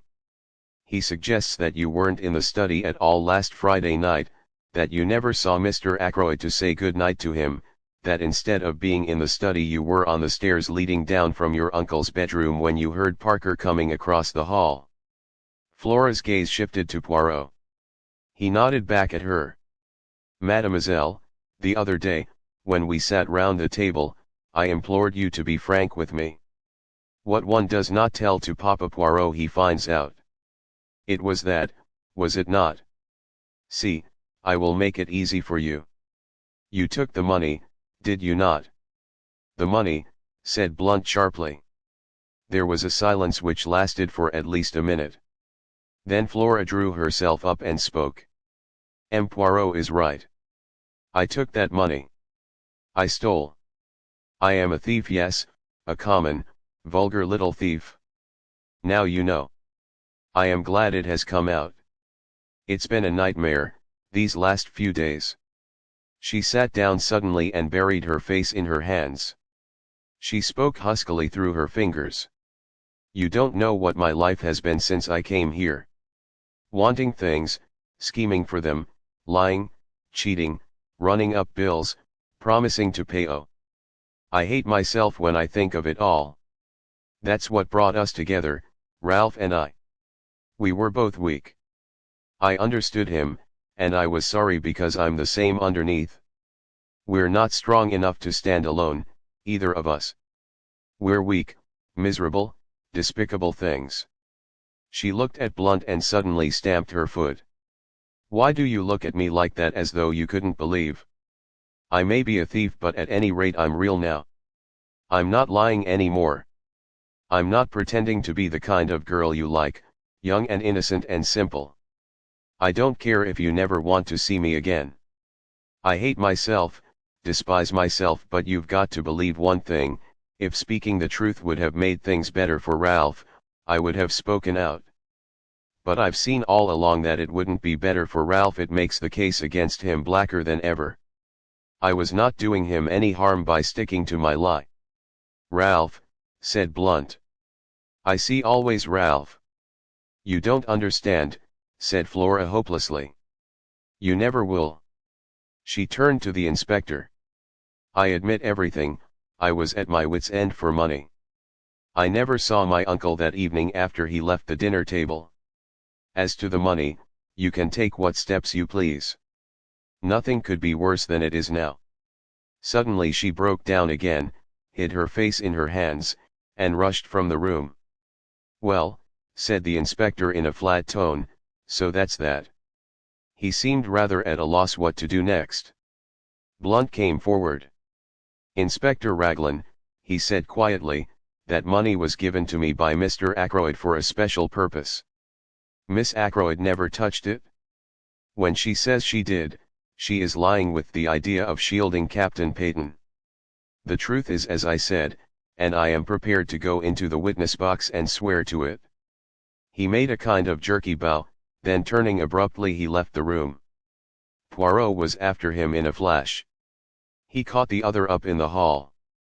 Monsieur, a moment, I beg of you, if you will be so good. Well, sir. Blunt was obviously impatient. He stood frowning down on Poirot. It is this, said Poirot rapidly, I am not deceived by your little fantasy. No, indeed. It was truly Miss Flora who took the money. All the same it is well imagined what you say, it pleases me. It is very good what you have done there. You are a man quick to think and to act. I'm not in the least anxious for your opinion, thank you, said Blunt coldly. He made once more as though to pass on, but Poirot, not at all offended, laid a detaining hand on his arm. Ah, but you are to listen to me. I have more to say. The other day I spoke of concealments. Very well, all along I have seen what you are concealing. Mademoiselle Flora, you love her with all your heart. From the first moment you saw her, is it not so? Oh. Let us not mind saying these things. Why must one in England think it necessary to mention love as though it were some disgraceful secret? You love Mademoiselle Flora. You seek to conceal that fact from all the world. That is very good, that is as it should be. But take the advice of Hercule Poirot, do not conceal it from Mademoiselle herself. Blunt had shown several signs of restlessness whilst Poirot was speaking, but the closing words seemed to rivet his attention. What do you mean by that? He said sharply. You think that she loves the Capitaine Ralph Paton, but I, Hercule Poirot, tell you that that is not so. Mademoiselle Flora accepted Captain Paton to please her uncle, and because she saw in the marriage a way of escape from her life here which was becoming frankly insupportable to her. She liked him, and there was much sympathy and understanding between them. But love, no. It is not Captain Paton Mademoiselle Flora loves. What the devil do you mean? Asked Blunt. I saw the dark flush under his tan. You have been blind, monsieur. Blind. She is loyal, the little one. Ralph Paton is under a cloud, she is bound in honor to stick by him. I felt it was time I put in a word to help on the good work. My sister told me the other night, I said encouragingly, that Flora had never cared a penny piece for Ralph Paton, and never would. My sister is always right about these things. Blunt ignored my well-meant offers. He spoke to Poirot. Do you really think, he began, and stopped. He is one of those inarticulate men who find it hard to put things into words. Poirot knows no such disability. If you doubt me, ask her yourself, monsieur. But perhaps you no longer care to the affair of the money. Blunt gave a sound like an angry laugh. Think I'd hold that against her? Roger was always a queer chap about money. She got in a mess and didn't dare tell him. Poor kid. Poor lonely kid. Poirot looked thoughtfully at the side door. Mademoiselle Flora went into the garden, I think, he murmured. I been every kind of a fool, said Blunt abruptly. Rum conversation we been having. Like one of those Danish plays. But you're a sound fellow, M. Poirot. Thank you. He took Poirot's hand and gave it a grip which caused the other to wince in anguish. Then he strode to the side door and passed out into the garden. Not every kind of a fool, murmured Poirot, tenderly nursing the injured member. Only one kind of fool in love. Miss Russell. Inspector Raglan had received a bad jolt. He was not deceived by Blunt's valiant lie any more than we had been. Our way back to the village was punctuated by his complaints. This alters everything, this does. I don't know whether you've realized it, Monsieur Poirot. I think so, yes, I think so, said Poirot. You see, I have been familiar with the idea for some time. Inspector Raglan, who had only had the idea presented to him a short half-hour ago, looked at Poirot unhappily, and went on with his discoveries. Those alibis now. Worthless. Absolutely worthless. Got to start again. Find out what everyone was doing from 9:30 onwards. 9:30, that's the time we've got to hang on to. You were quite right about the man Kent, we don't release him yet a while. Let me see now, 9:45 at the Dog and Whistle. He might have got there in a quarter of an hour if he ran. It's just possible that it was his voice Mr. Raymond heard talking to Mr. Ackroyd asking for money which Mr. Ackroyd refused. But one thing's clear, it wasn't he who sent the telephone message. The station is half a mile in the other direction, over a mile and a half from the Dog and Whistle, and he was at the Dog and Whistle until about 10 minutes past 10. Dang that telephone call. We always come up against it. We do indeed, agreed Poirot. It is curious. It's just possible that if Captain Paton climbed into his uncle's room and found him there murdered, he may have sent it. Got the wind up, thought he'd be accused, and cleared out. That's possible, isn't it? Why should he have telephoned? May have had doubts if the old man was really dead. Thought he'd get the doctor up there as soon as possible, but didn't want to give himself away. Yes, I say now, how's that for a theory? Something in that, I should say. The inspector swelled his chest out importantly. He was so plainly delighted with himself that any words of ours would have been quite superfluous.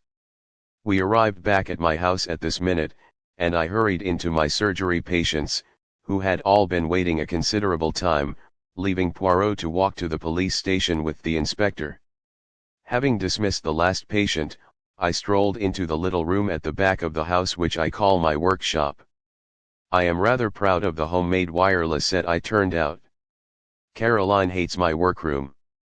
I have kept my tools there, and Annie is not allowed to wreak havoc with a dustpan and brush. I was just adjusting the interior of an alarm clock which had been denounced as wholly unreliable by the household, when the door opened and Caroline put her head in. "Oh, there you are, James," she said, with deep disapproval. "M. Poirot wants to see you." "Well," I said, rather irritably, for her sudden entrance had startled me and I had let go of a piece of delicate mechanism. "If he wants to see me, he can come in here." "In here," said Caroline. "That's what I said, in here." Caroline gave a sniff of disapproval and retired. She returned in a moment or two, ushering in Poirot, and then retired again, shutting the door with a bang. "Aha, my friend," said Poirot, coming forward and rubbing his hands. "You have not got rid of me so easily, you see." "Finished with the inspector?" I asked. "For the moment, yes." "And you have seen all the patients?" "Yes." Poirot sat down and looked at me, tilting his egg-shaped head on one side, with the air of one who savors a very delicious joke. "You are in error," he said at last. "You have still one patient to see." "Not you?" I exclaimed in surprise. "Ah, not me, bien entendu. Me, I have the health magnificent. No, to tell you the truth, it is a little complot of mine.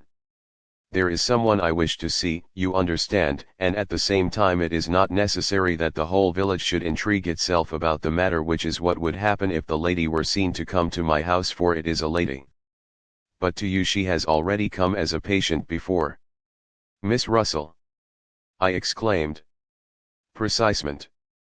I wish much to speak with her, so I send her the little note and make the appointment in your surgery.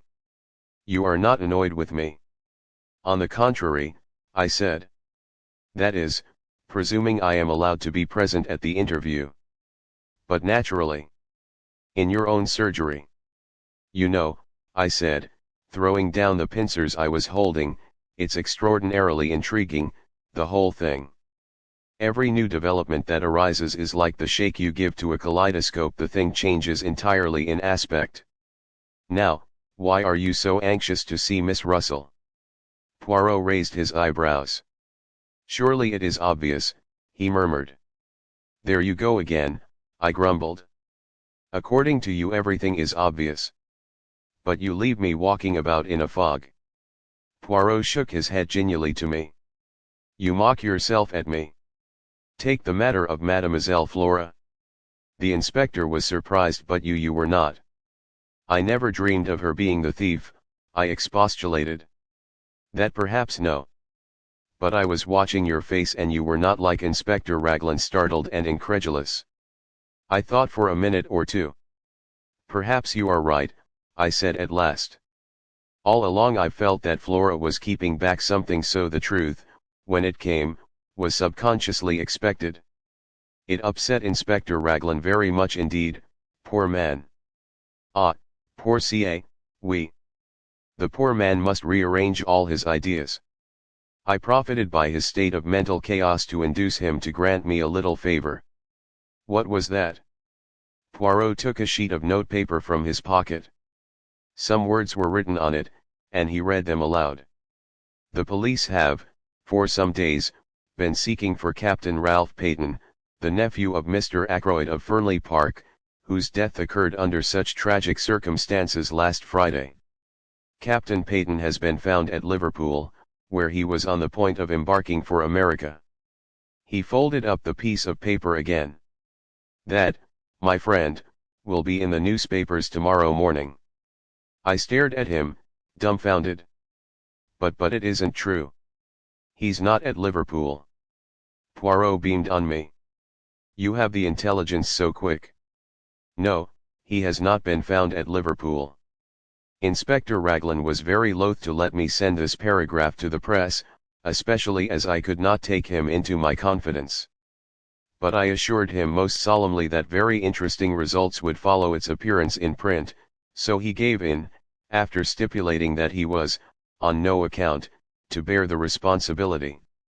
I stared at Poirot. He smiled back at me.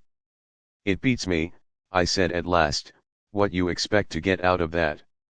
You should employ your little grey cells, said Poirot gravely. He rose and came across to the bench. It is that you have really the love of the machinery, he said, after inspecting the debris of my labors. Every man has his hobby. I immediately drew Poirot's attention to my homemade wireless.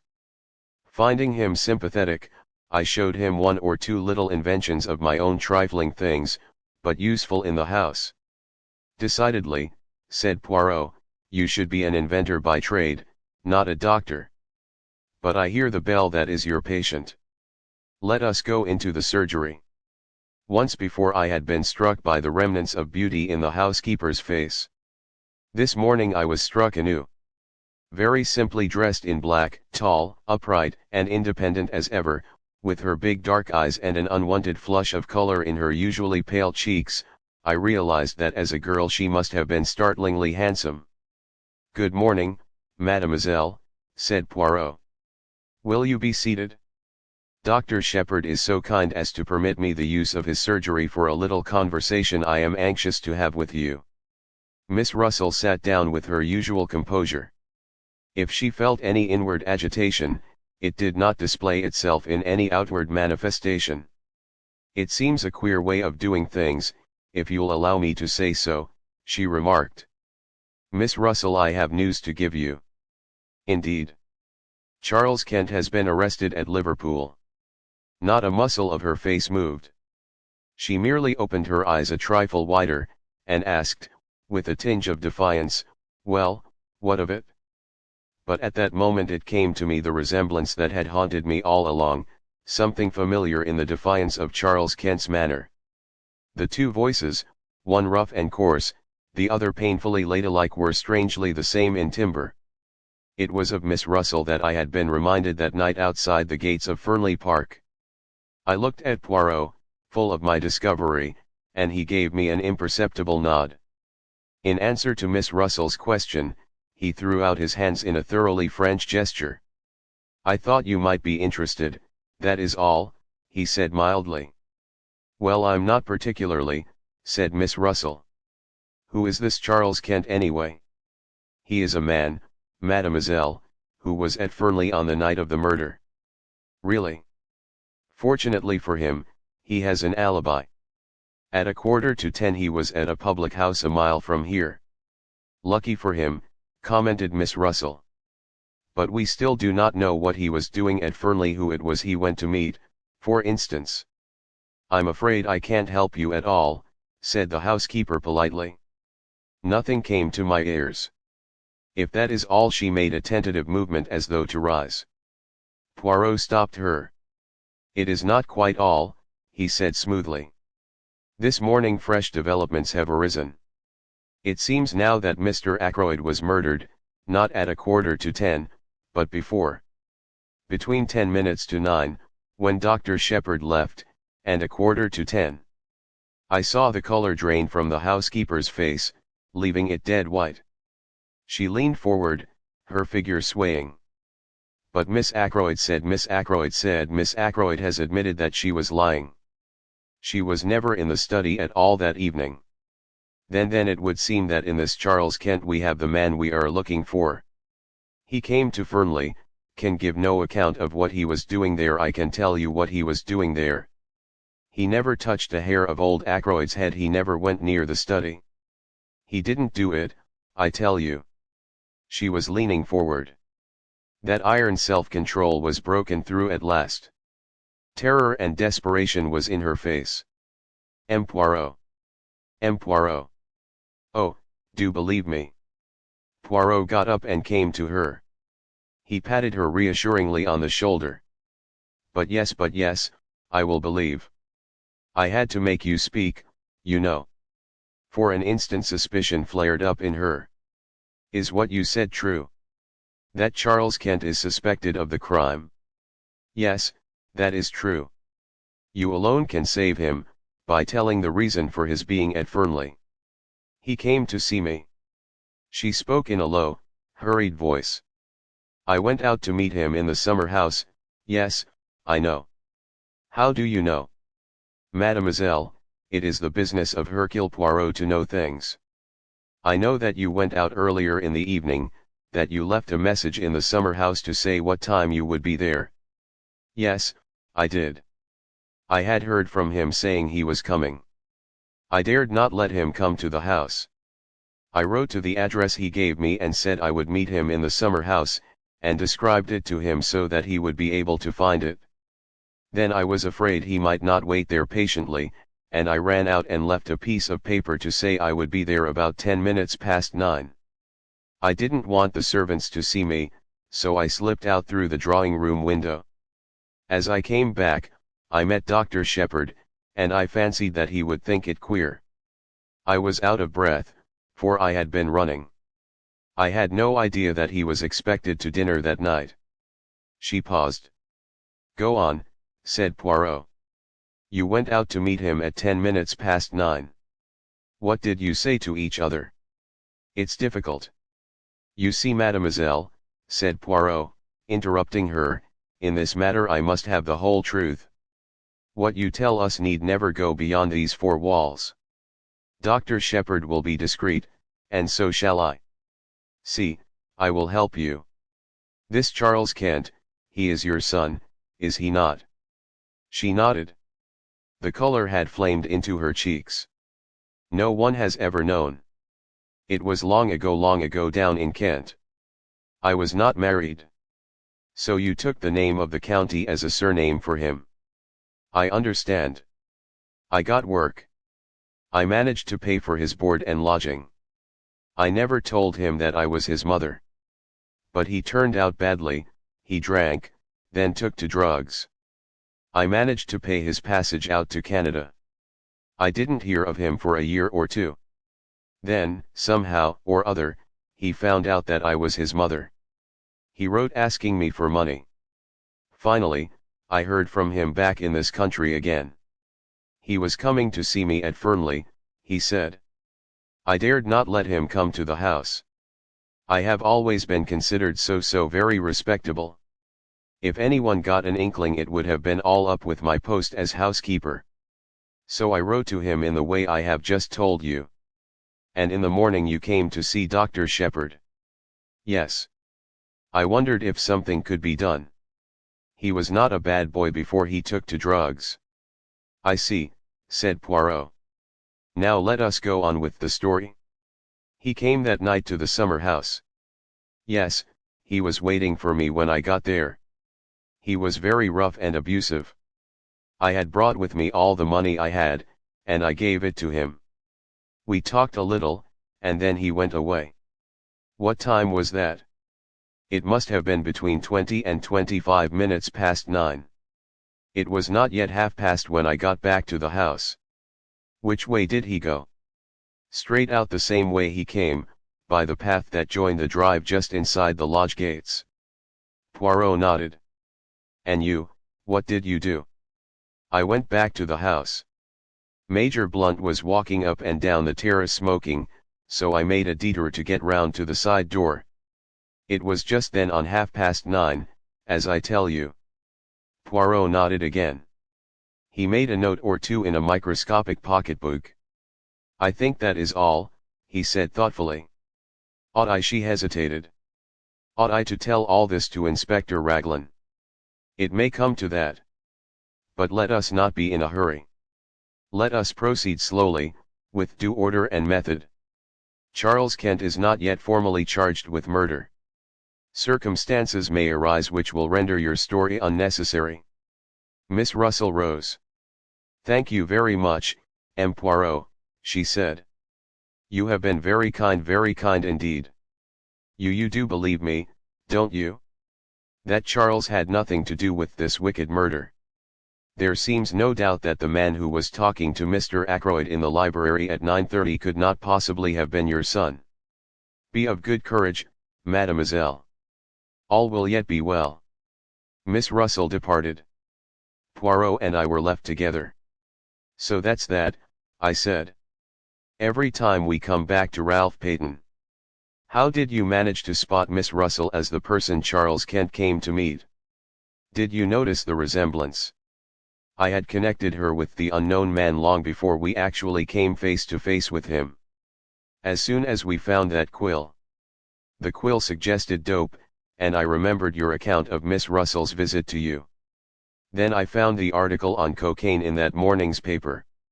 It all seemed very clear. She had heard from someone that morning, someone addicted to drugs.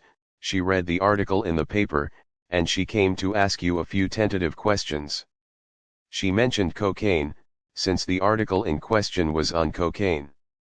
Then, when you seemed too interested, she switched hurriedly to the subject of detective stories and untraceable poisons.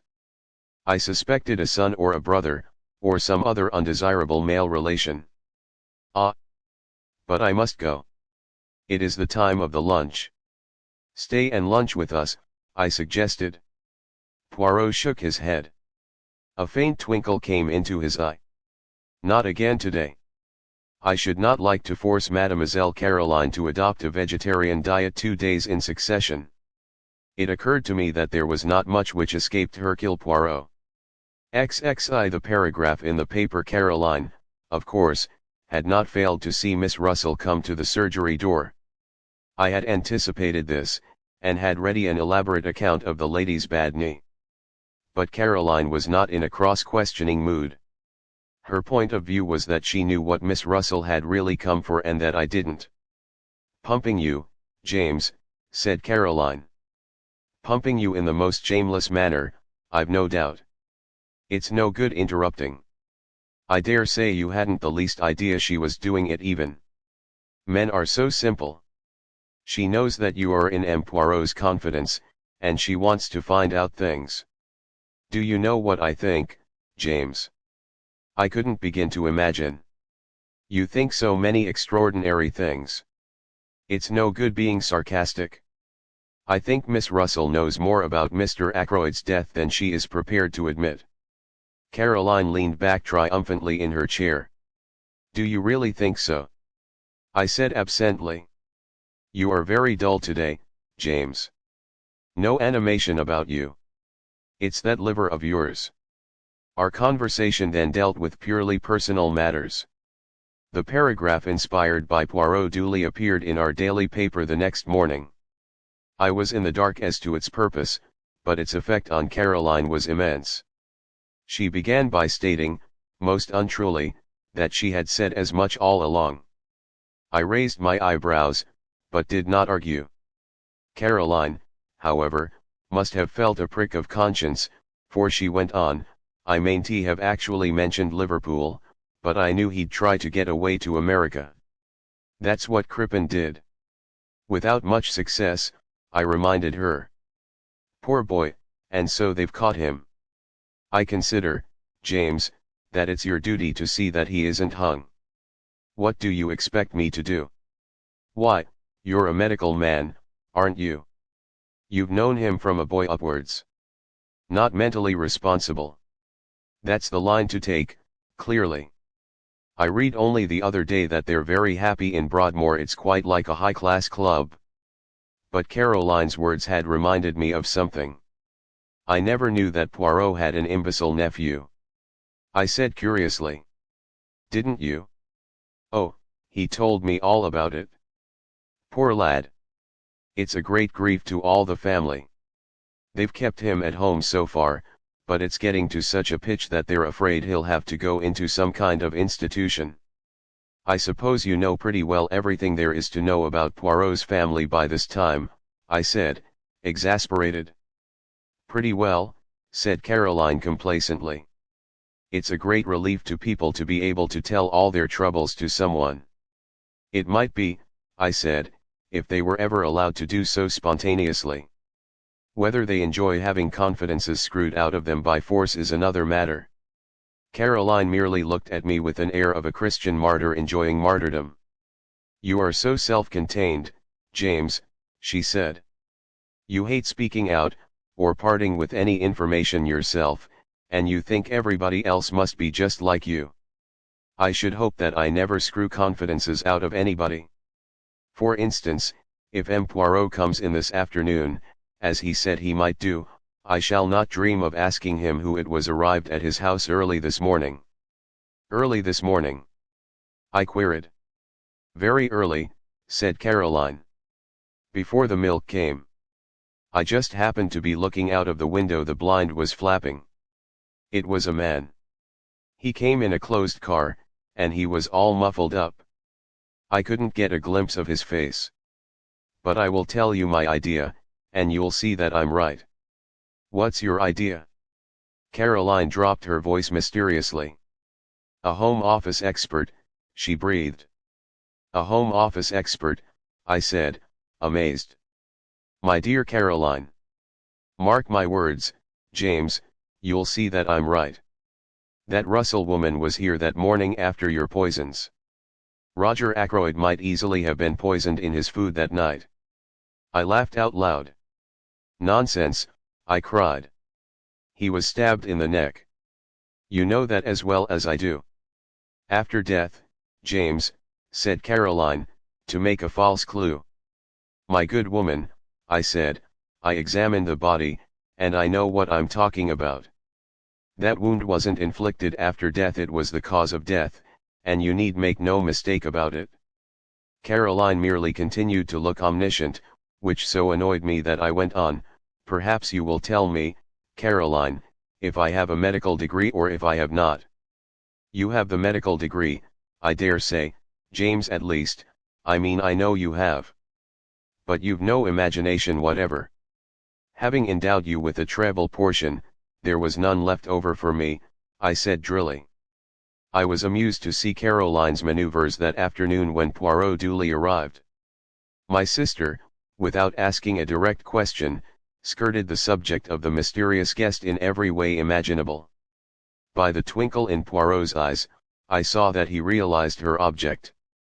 He remained blandly impervious, and blocked her bowling so successfully that she herself was at a loss how to proceed. Having, I suspect, quietly enjoyed the little game, he rose to his feet and suggested a walk. "It is that I need to reduce the figure a little," he explained. "You will come with me, doctor. And perhaps later, Miss Caroline will give us some tea." "Delighted," said Caroline. "Won't your guest come in also?" "You are too kind," said Poirot. "But no, my friend reposes himself. Soon you must make his acquaintance." "Quite an old friend of yours, so somebody told me," said Caroline, making one last valiant effort. "Did they?" murmured Poirot. "Well, we must start." Our tramp took us in the direction of Fernley. I had guessed beforehand that it might do so. I was beginning to understand Poirot's methods. Every little irrelevancy had a bearing upon the whole. "I have a commission for you, my friend," he said at last. "Tonight, at my house. I desire to have a little conference. You will attend, will you not?" "Certainly," I said. "Good. I need also those in the house, that is to say, Mrs. Ackroyd, Mademoiselle Flora, Major Blunt, M. Raymond. I want you to be my ambassador. This little reunion is fixed for 9 o'clock. You will ask them, yes?" "With pleasure, but why not ask them yourself?" "Because they will then put the questions." "Why?" "What for?" "They will demand what my idea is. And, as you know, my friend, I much dislike to have to explain my little ideas until the time comes." I smiled a little. "My friend Hastings, he of whom I told you, used to say of me that I was the human oyster. But he was unjust. Of facts, I keep nothing to myself. But to everyone his own interpretation of them. When do you want me to do this?" "Now, if you will." "We are close to the house. Aren't you coming in?" "No, me, I will promenade myself in the grounds. I will rejoin you by the lodge gates in a quarter of an hour's time." I nodded, and set off on my task. The only member of the family at home proved to be Mrs. Ackroyd, who was sipping an early cup of tea. She received me very graciously. "So grateful to you, doctor," she murmured, "for clearing up that little matter with M. Poirot. But life is one trouble after another. You have heard about Flora, of course." "What exactly?" I asked cautiously. "This new engagement. Flora and Hector Blunt. Of course not such a good match as Ralph would have been. But after all, happiness comes first. What dear Flora needs is an older man, someone steady and reliable, and then Hector is really a very distinguished man in his way. You saw the news of Ralph's arrest in the paper this morning." "Yes," I said, "I did." "Horrible." Mrs. Ackroyd closed her eyes and shuddered. "Geoffrey Raymond was in a terrible way. Rang up Liverpool. But they wouldn't tell him anything at the police station there. In fact, they said they hadn't arrested Ralph at all. Mr. Raymond insists that it's all a mistake. What do they call it? Canard of the newspapers. I've forbidden it to be mentioned before the servants. Such a terrible disgrace. Fancy if Flora had actually been married to him." Mrs. Ackroyd shut her eyes in anguish. I began to wonder how soon I should be able to deliver Poirot's invitation. Before I had time to speak, Mrs. Ackroyd was off again. "You were here yesterday, weren't you, with that dreadful Inspector Raglan? Brute of a man, he terrified Flora into saying she took that money from poor Roger's room. And the matter was so simple, really. The dear child wanted to borrow a few pounds, didn't like to disturb her uncle since he'd given strict orders against it, but knowing where he kept his notes, she went there and took what she needed." "Is that Flora's account of the matter?" I asked. "My dear doctor, you know what girls are nowadays. So easily acted on by suggestion. You, of course, know all about hypnosis and that sort of thing. The inspector shouts at her, says the word steal over and over again, until the poor child gets an inhibition, or is it a complex? I always mix up those two words and actually thinks herself that she has stolen the money. I saw at once how it was. But I can't be too thankful for the whole misunderstanding. In one way it seems to have brought those two together, Hector and Flora, I mean. And I assure you that I have been very much worried about Flora in the past. Why, at one time I actually thought there was going to be some kind of understanding between her and young Raymond. Just think of it. Mrs. Ackroyd's voice rose in shrill horror. A private secretary with practically no means of his own. It would have been a severe blow to you, I said. Now, Mrs. Ackroyd, I've got a message for you from Hercule Poirot. For me? Mrs. Ackroyd looked quite alarmed. I hastened to reassure her, and I explained what Poirot wanted. Certainly, said Mrs. Ackroyd rather doubtfully. I suppose we must come if Poirot says so. But what is it all about? I like to know beforehand.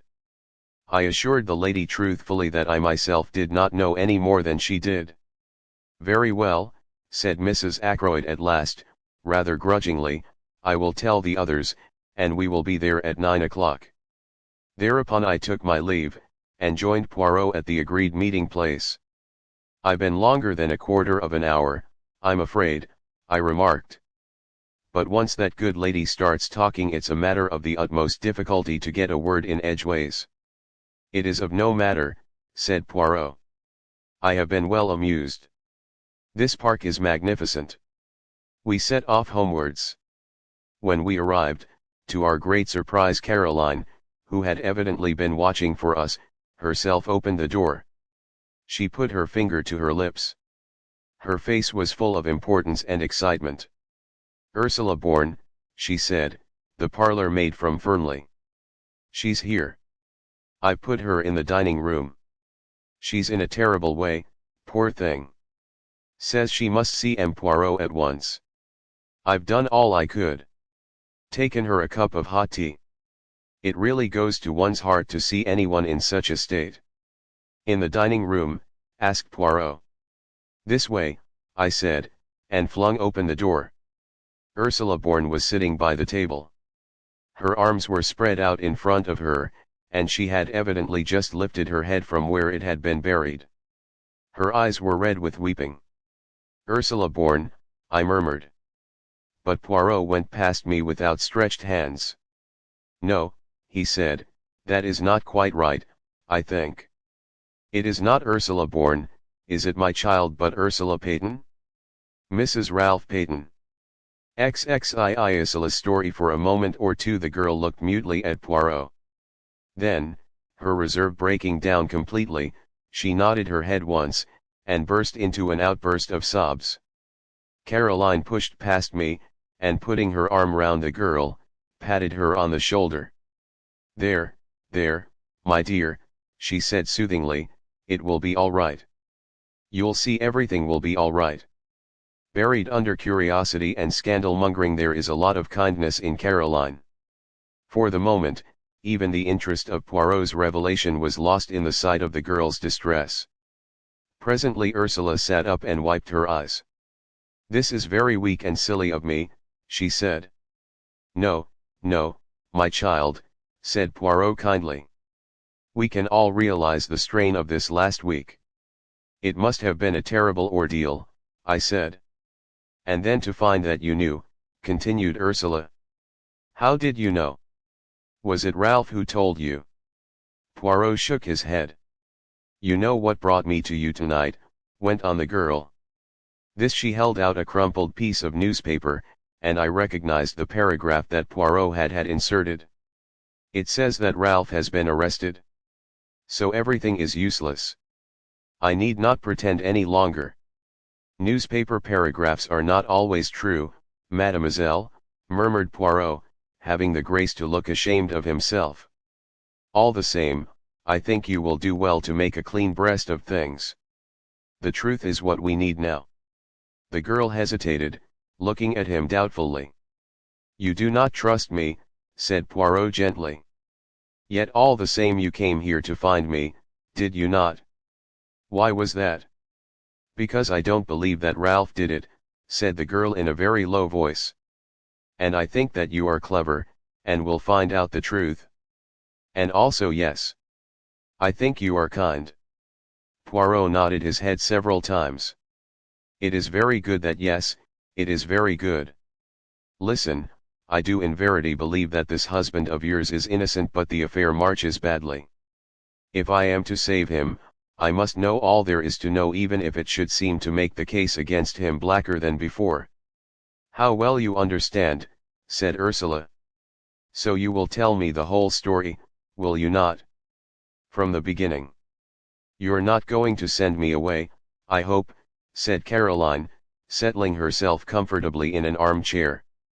"What I want to know," she continued, "is why this child was masquerading as a parlour maid." "Masquerading?" I queried. "That's what I said. Why did you do it, child?" "For a wager. For a living," said Ursula drily. And encouraged, she began the story, which I reproduce here in my own words. Ursula, born, it seemed, was one of a family of 7 impoverished Irish gentlefolk. On the death of her father, most of the girls were cast out into the world to earn their own living. Ursula's eldest sister was married to Captain Folliot. It was she whom I had seen that Sunday, and the cause of her embarrassment was clear enough now. Determined to earn her living and not attracted to the idea of being a nursery governess, the one profession open to an untrained girl, Ursula preferred the job of parlour maid. She scorned to label herself a lady parlour maid. She would be the real thing, her reference being supplied by her sister.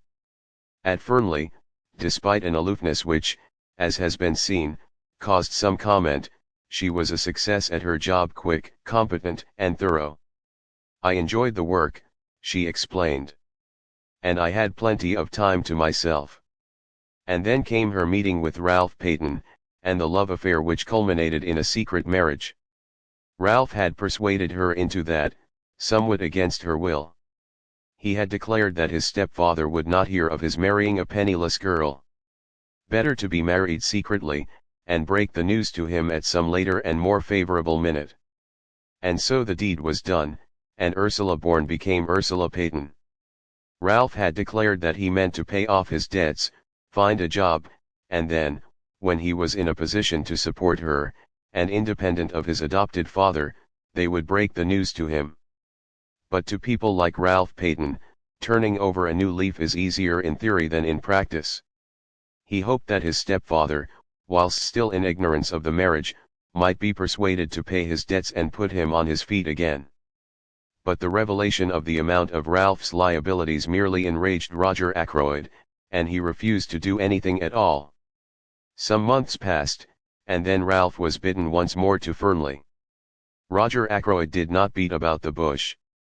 It was the desire of his heart that Ralph should marry Flora, and he put the matter plainly before the young man. And here it was that the innate weakness of Ralph Paton showed itself. As always, he grasped at the easy, the immediate solution. As far as I could make out, neither Flora nor Ralph made any pretense of love.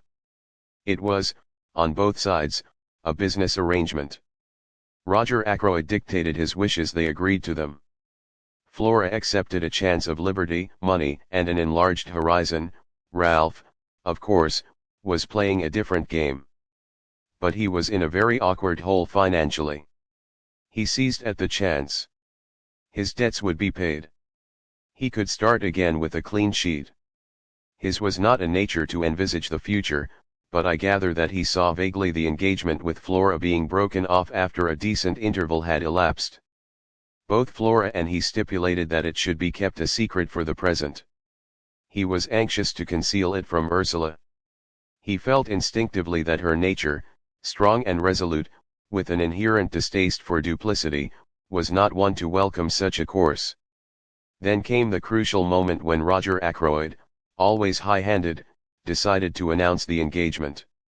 He said no word of his intention to Ralph, only to Flora, and Flora, apathetic, raised no objection. On Ursula, the news fell like a bombshell. Summoned by her, Ralph came hurriedly down from town. They met in the wood, where part of their conversation was overheard by my sister. Ralph implored her to keep silent for a little while longer. Ursula was equally determined to have done with concealments. She would tell Mr. Ackroyd the truth without any further delay. Husband and wife parted acrimoniously. Ursula, steadfast in her purpose, sought an interview with Roger Ackroyd that very afternoon, and revealed the truth to him. Their interview was a stormy one. It might have been even more stormy had not Roger Ackroyd been already obsessed with his own troubles. It was bad enough, however. Ackroyd was not the kind of man to forgive the deceit that had been practiced upon him. His rancor was mainly directed to Ralph, but Ursula came in for her share, since he regarded her as a girl who had deliberately tried to entrap the adopted son of a very wealthy man. Unforgivable things were said on both sides. That same evening Ursula met Ralph by appointment in the small summer house, stealing out from the house by the side door in order to do so. Their interview was made up of reproaches on both sides. Ralph charged Ursula with having irretrievably ruined his prospects by her ill-timed revelation. Ursula reproached Ralph with his duplicity. They parted at last. A little over half an hour later came the discovery of Roger Ackroyd's body. Since that night Ursula had neither seen nor heard from Ralph. As the story unfolded itself, I realized more and more what a damning series of facts it was. Alive, Ackroyd could hardly have failed to alter his will. I knew him well enough to realize that to do so would be his first thought. His death came in the nick of time for Ralph and Ursula Paton.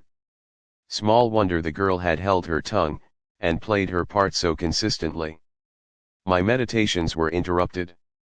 It was Poirot's voice speaking, and I knew from the gravity of his tone that he, too, was fully alive to the implications of the position. "Mademoiselle, I must ask you one question, and you must answer it truthfully, for on it everything may hang. What time was it when you parted from Captain Ralph Paton in the summer house? Now, take a little minute so that your answer may be very exact." The girl gave a half laugh, bitter enough in all conscience.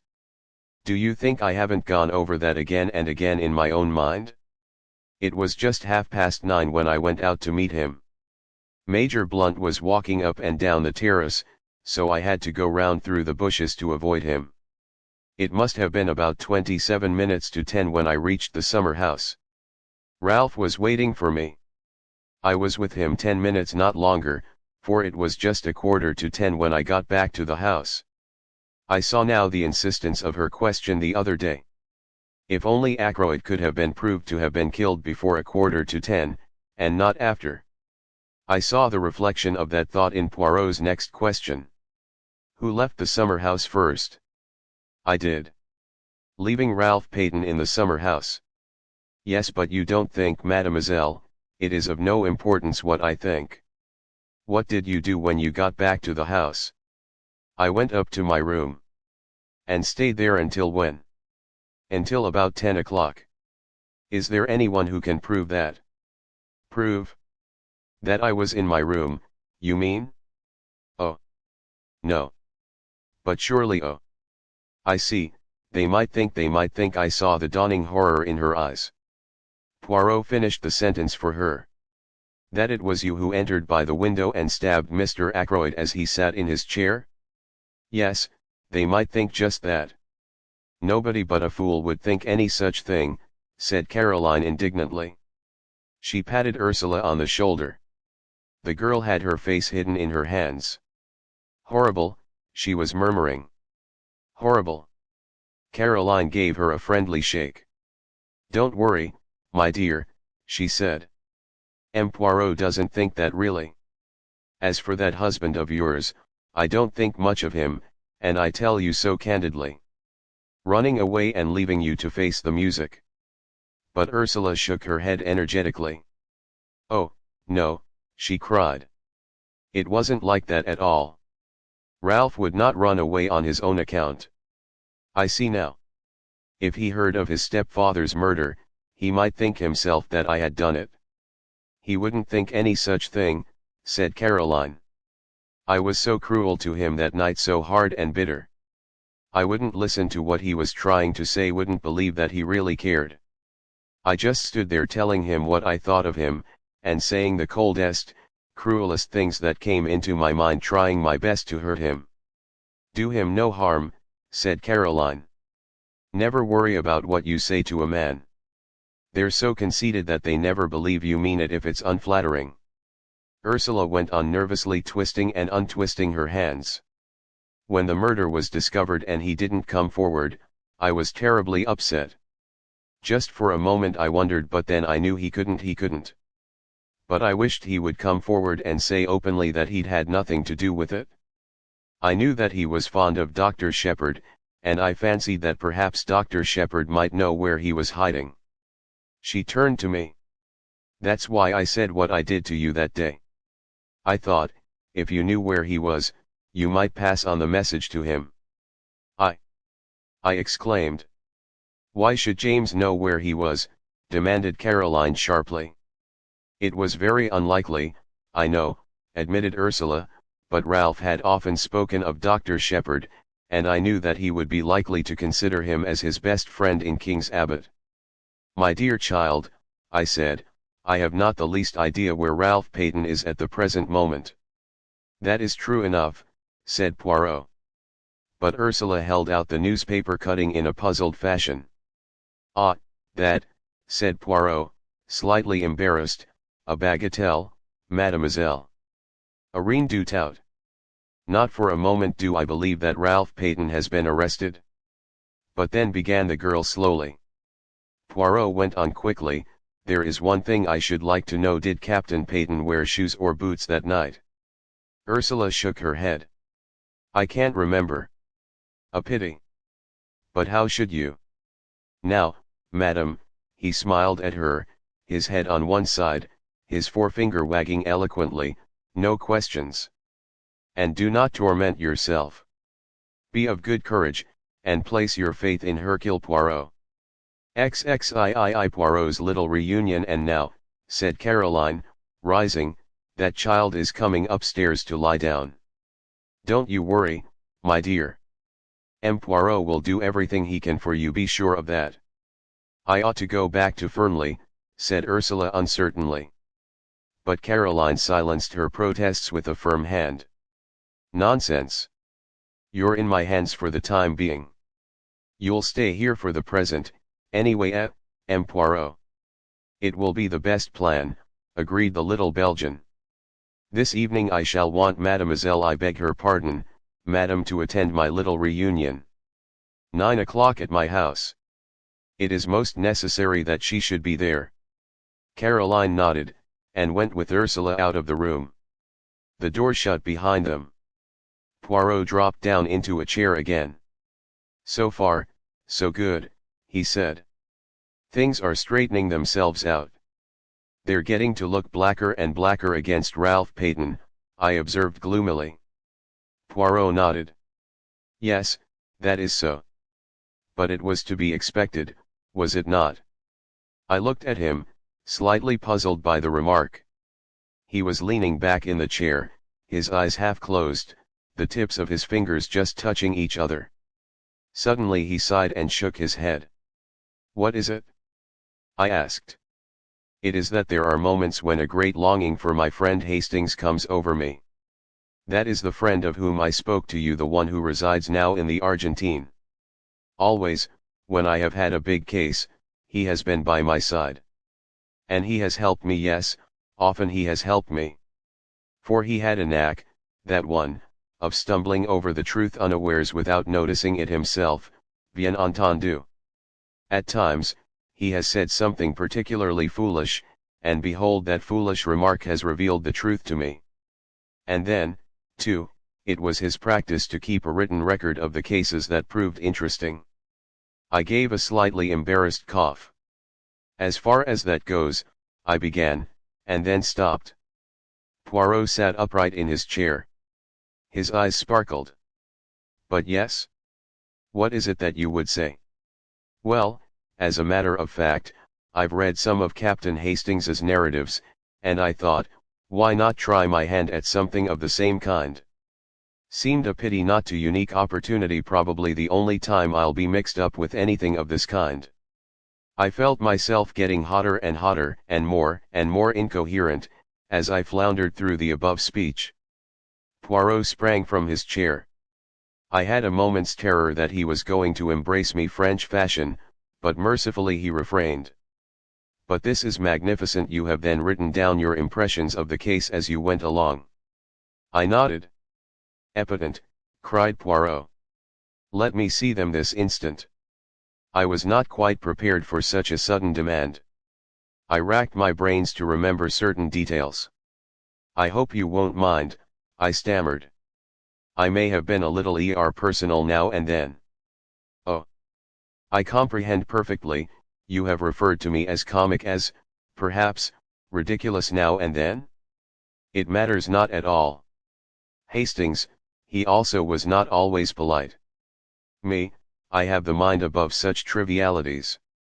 Still somewhat doubtful, I rummaged in the drawers of my desk and produced an untidy pile of manuscript which I handed over to him. With an eye on possible publication in the future, I had divided the work into chapters, and the night before I had brought it up to date with an account of Miss Russell's visit. Poirot had therefore 20 chapters. I left him with them. I was obliged to go out to a case at some distance away, and it was past 8 o'clock when I got back, to be greeted with a plate of hot dinner on a tray, and the announcement that Poirot and my sister had supped together at 7:30, and that the former had then gone to my workshop to finish his reading of the manuscript. I hope, James, said my sister, that you've been careful in what you say about me in it. My jaw dropped. I had not been careful at all. Not that it matters very much, said Caroline, reading my expression correctly. M. Poirot will know what to think. He understands me much better than you do. I went into the workshop. Poirot was sitting by the window. The manuscript lay neatly piled on a chair beside him. He laid his hand on it and spoke. "Eh bien," he said, "I congratulate you on your modesty." "Oh," I said, rather taken aback. "And on your reticence," he added. I said "oh," again. "Not so did Hastings write," continued my friend. "On every page, many times was the word I dot. What he thought, what he did. But you have kept your personality in the background. Only once or twice does it obtrude in scenes of home life, shall we say." I blushed a little before the twinkle of his eye. "What do you really think of the stuff?" I asked nervously. "You want my candid opinion?" "Yes." Poirot laid his jesting manner aside.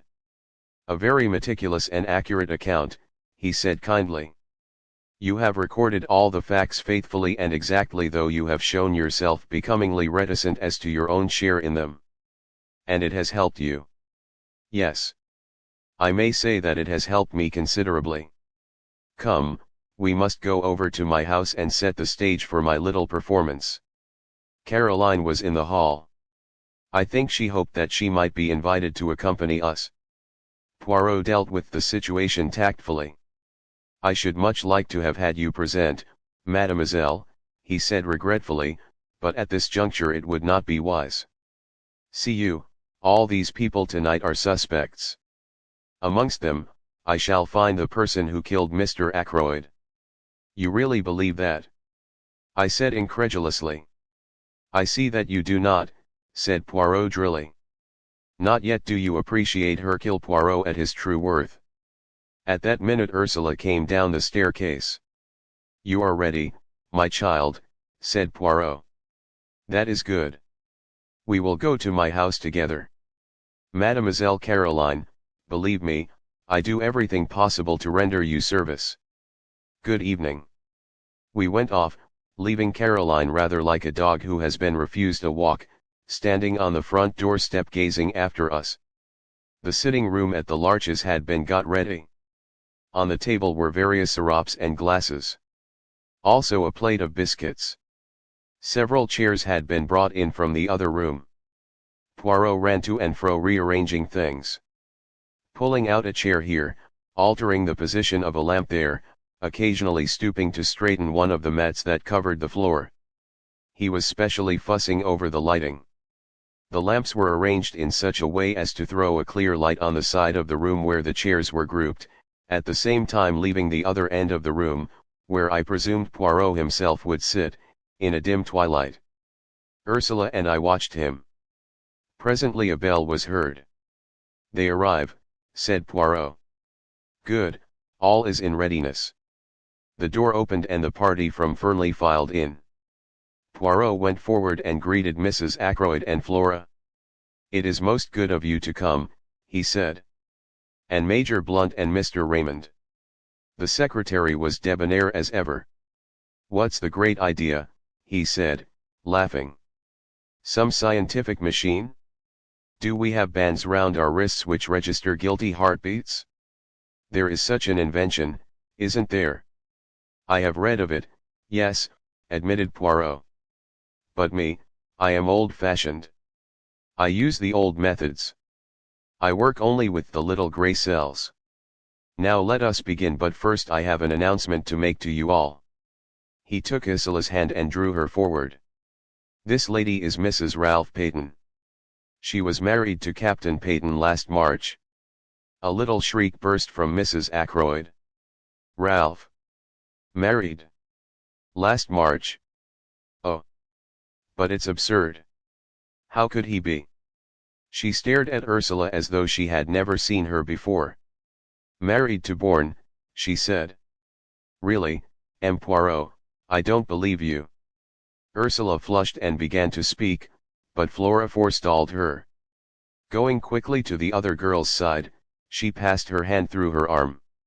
"You must not mind our being surprised," she said. "You see, we had no idea of such a thing. You and Ralph have kept your secret very well. I am very glad about it." "You are very kind, Miss Ackroyd," said Ursula in a low voice, "and you have every right to be exceedingly angry. Ralph behaved very badly, especially to you." "You needn't worry about that," said Flora, giving her arm a consoling little pat. "Ralph was in a corner and took the only way out. I should probably have done the same in his place. I do think he might have trusted me with the secret, though. I wouldn't have let him down." Poirot rapped gently on a table and cleared his throat significantly. "The board meeting's going to begin," said Flora. "M. Poirot hints that we mustn't talk. But just tell me one thing. Where is Ralph? You must know if anyone does." "But I don't," cried Ursula, almost in a wail. "That's just it, I don't." "Isn't he detained at Liverpool?" asked Raymond. "It said so in the paper." "He is not at Liverpool," said Poirot shortly. "In fact," I remarked, "no one knows where he is." "Except Hercule Poirot, said Raymond. Poirot replied seriously to the other's banter. "I know everything. Remember that." Geoffrey Raymond lifted his eyebrows.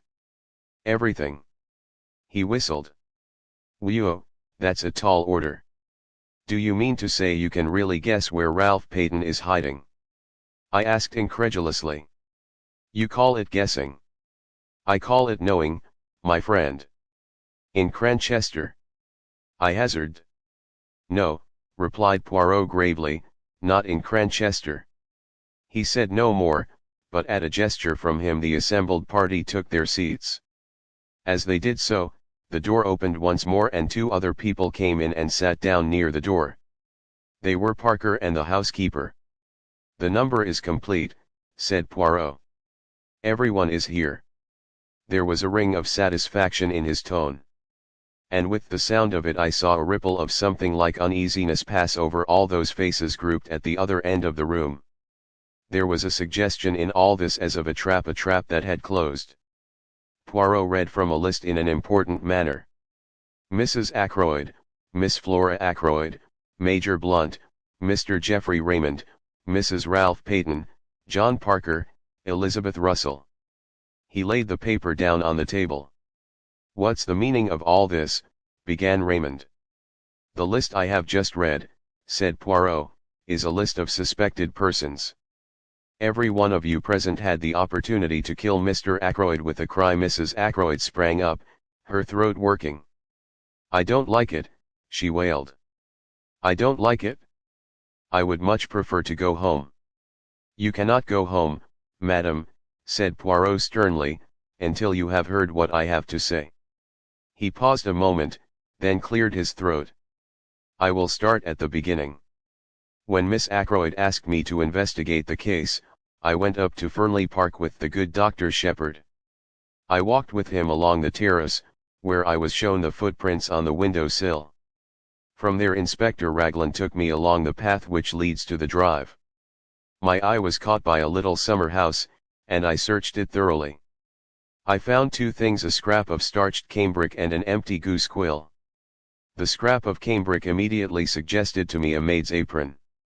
When Inspector Raglan showed me his list of the people in the house, I noticed at once that one of the maids, Ursula Bourne, the parlour maid, had no real alibi. According to her own story, she was in her bedroom from 9:30 until 10.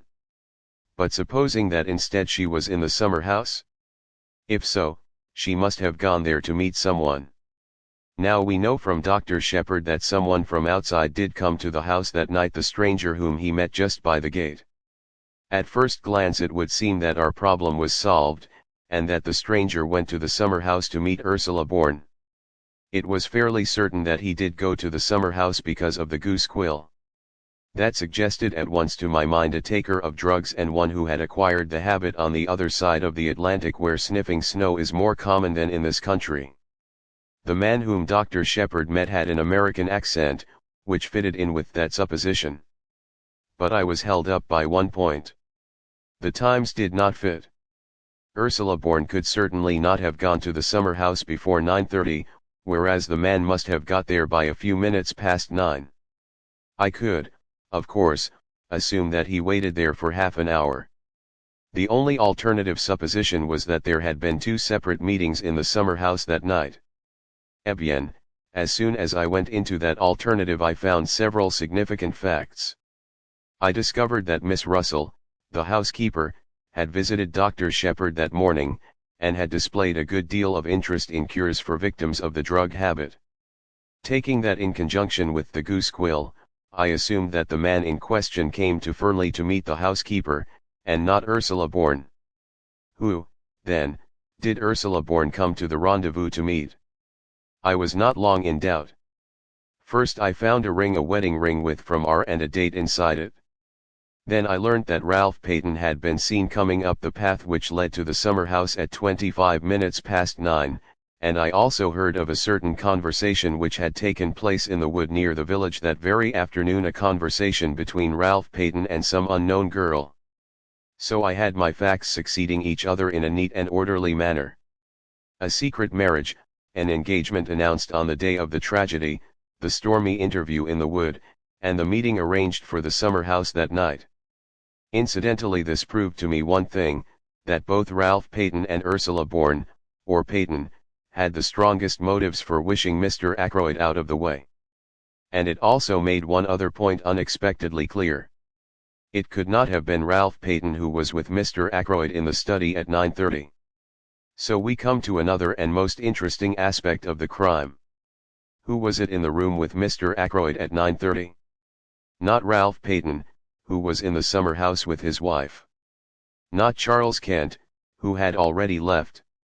Who, then?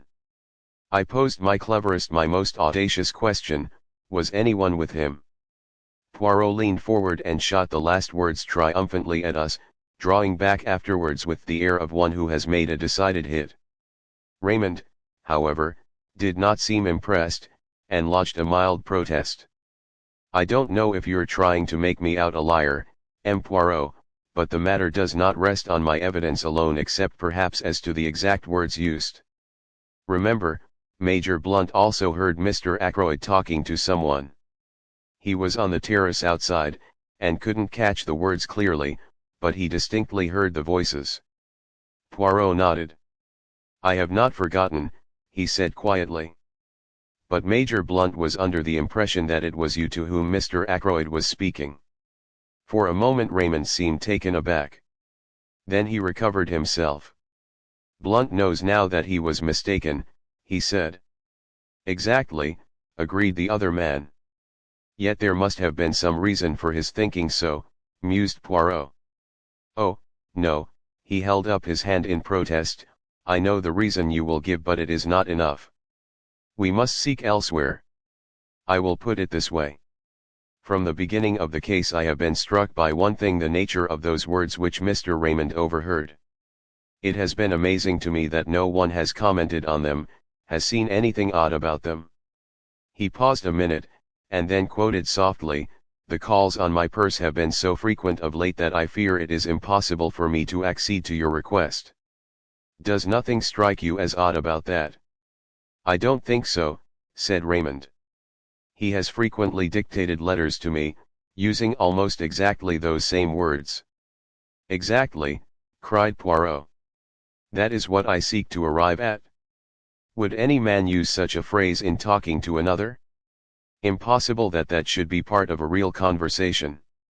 Now, if he had been dictating a letter—" "You mean he was reading a letter aloud," said Raymond slowly.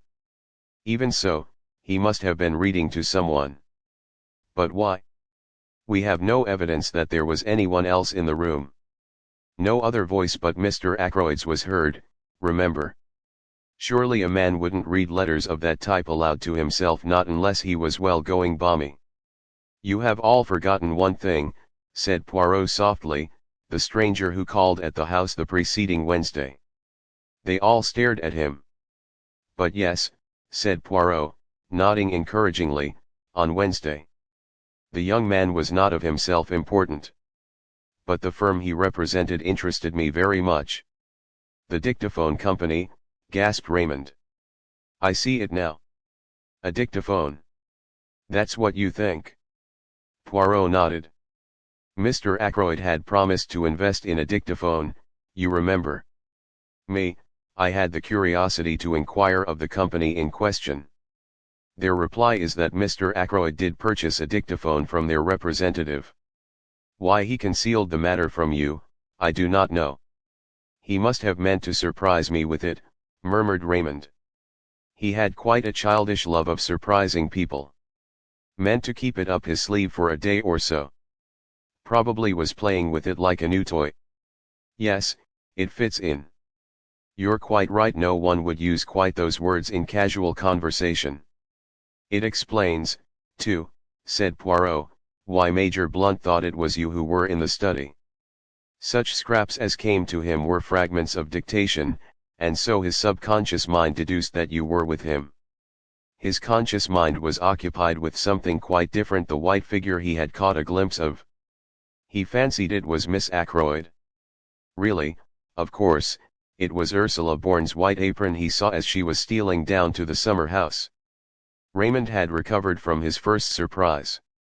"All the same," he remarked, "this discovery of yours, brilliant though it is, I'm quite sure I should never have thought of it, leaves the essential position unchanged.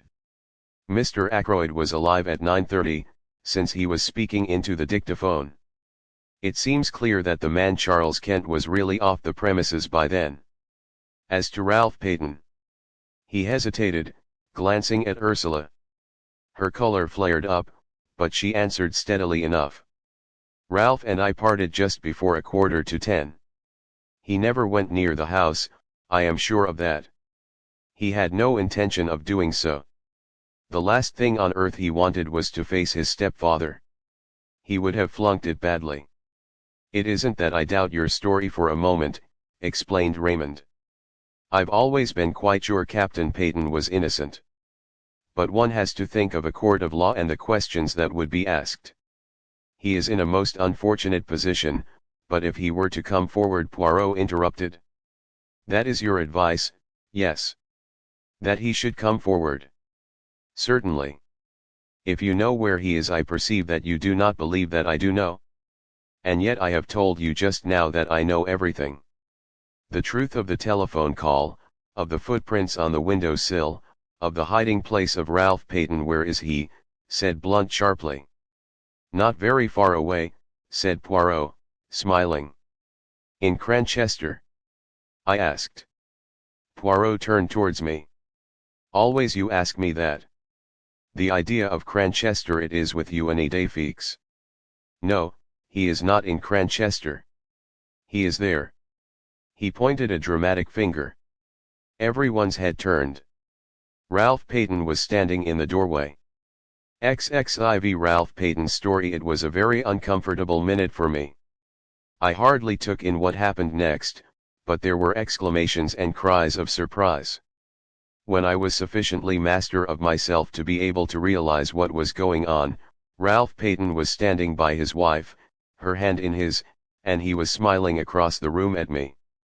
Poirot, too, was smiling, and at the same time shaking an eloquent finger at me.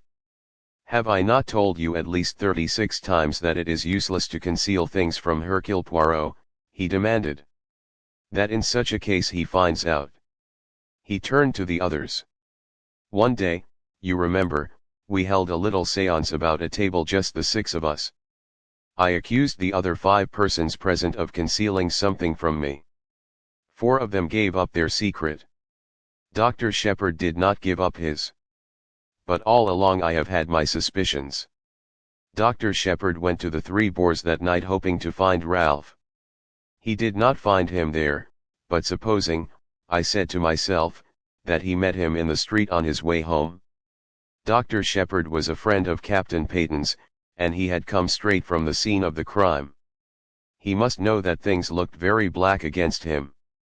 Perhaps he knew more than the general public did. I said ruefully. I suppose I might as well make a clean breast of things now. I went to see Ralph that afternoon. At first he refused to take me into his confidence, but later he told me about his marriage, and the hole he was in. As soon as the murder was discovered, I realized that once the facts were known, suspicion could not fail to attach to Ralph or, if not to him, to the girl he loved. That night I put the facts plainly before him. The thought of having possibly to give evidence which might incriminate his wife made him resolve at all costs to. I hesitated, and Ralph filled up the gap. To do a bunk, he said graphically. You see, Ursula left me to go back to the house. I thought it possible that she might have attempted to have another interview with my stepfather. He had already been very rude to her that afternoon. It occurred to me that he might have so insulted her in such an unforgivable manner that without knowing what she was doing he stopped. Ursula released her hand from his, and stepped back. You thought that, Ralph? You actually thought that I might have done it? Let us get back to the culpable conduct of Dr. Sheppard, said Poirot drily. Dr. Sheppard consented to do what he could to help him. He was successful in hiding Captain Paton from the police. Where? Asked Raymond. In his own house. Ah, no, indeed, said Poirot. You should ask yourself the question that I did. If the good doctor is concealing the young man, what place would he choose? It must necessarily be somewhere near at hand. I think of Cranchester. A hotel? No. Lodgings? Even more emphatically, no. Where, then? Ah, I have it. A nursing home. A home for the mentally unfit. I test my theory. I invent a nephew with mental trouble. I consult Mademoiselle Sheppard as to suitable homes. She gives me the names of 2 near Cranchester to which her brother has sent patients. I make inquiries. Yes, at one of them a patient was brought there by the doctor himself early on Saturday morning. That patient, though known by another name, I had no difficulty in identifying as Captain Paton. After certain necessary formalities, I was allowed to bring him away. He arrived at my house in the early hours of yesterday morning. I looked at him ruefully. Caroline's Home Office expert, I murmured. And to think I never guessed. You see now why I drew attention to the reticence of your manuscript, murmured Poirot. It was strictly truthful as far as it went, but it did not go very far, my friend. I was too abashed to argue. Dr. Sheppard has been very loyal, said Ralph. He has stood by me through thick and thin. He did what he thought was best. I see now, from what M. Poirot has told me, that it was not really the best.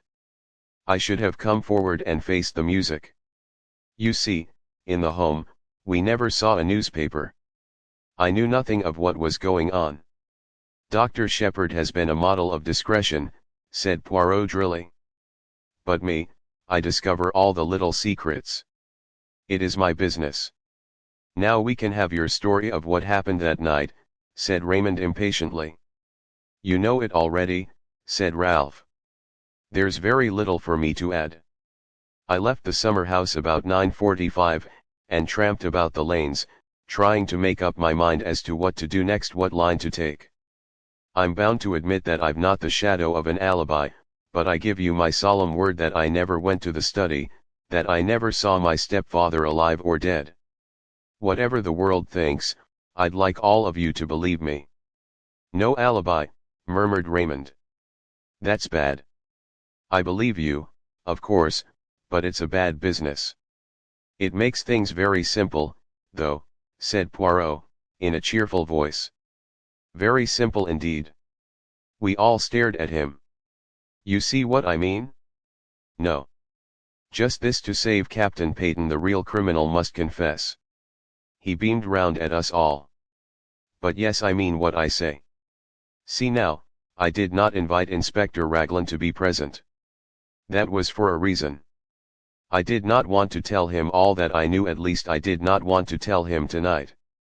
He leaned forward, and suddenly his voice and his whole personality changed. He suddenly became dangerous. I who speak to you, I know the murderer of Mr. Ackroyd is in this room now. It is to the murderer I speak. Tomorrow the truth goes to Inspector Raglan. You understand? There was a tense silence. Into the midst of it came the old Breton woman with a telegram on a salver. Poirot tore it open. Blunt's voice rose abrupt and resonant. The murderer is amongst us, you say? You know which? Poirot had read the message. He crumpled it up in his hand. I know now. He tapped the crumpled ball of paper. What is that? Said Raymond sharply. A wireless message from a steamer now on her way to the United States. There was a dead silence. Poirot rose to his feet, bowing. Messieurs et mesdames, this reunion of mine is at an end. Remember, the truth goes to Inspector Raglan in the morning. XXV the whole truth. A slight gesture from Poirot enjoined me to stay behind the rest. I obeyed, going over to the fire and thoughtfully stirring the big logs on it with the toe of my boot. I was puzzled. For the first time I was absolutely at sea as to Poirot's meaning. For a moment I was inclined to think that the scene I had just witnessed was a gigantic piece of bombast, that he had been what he called playing the comedy with a view to making himself interesting and important.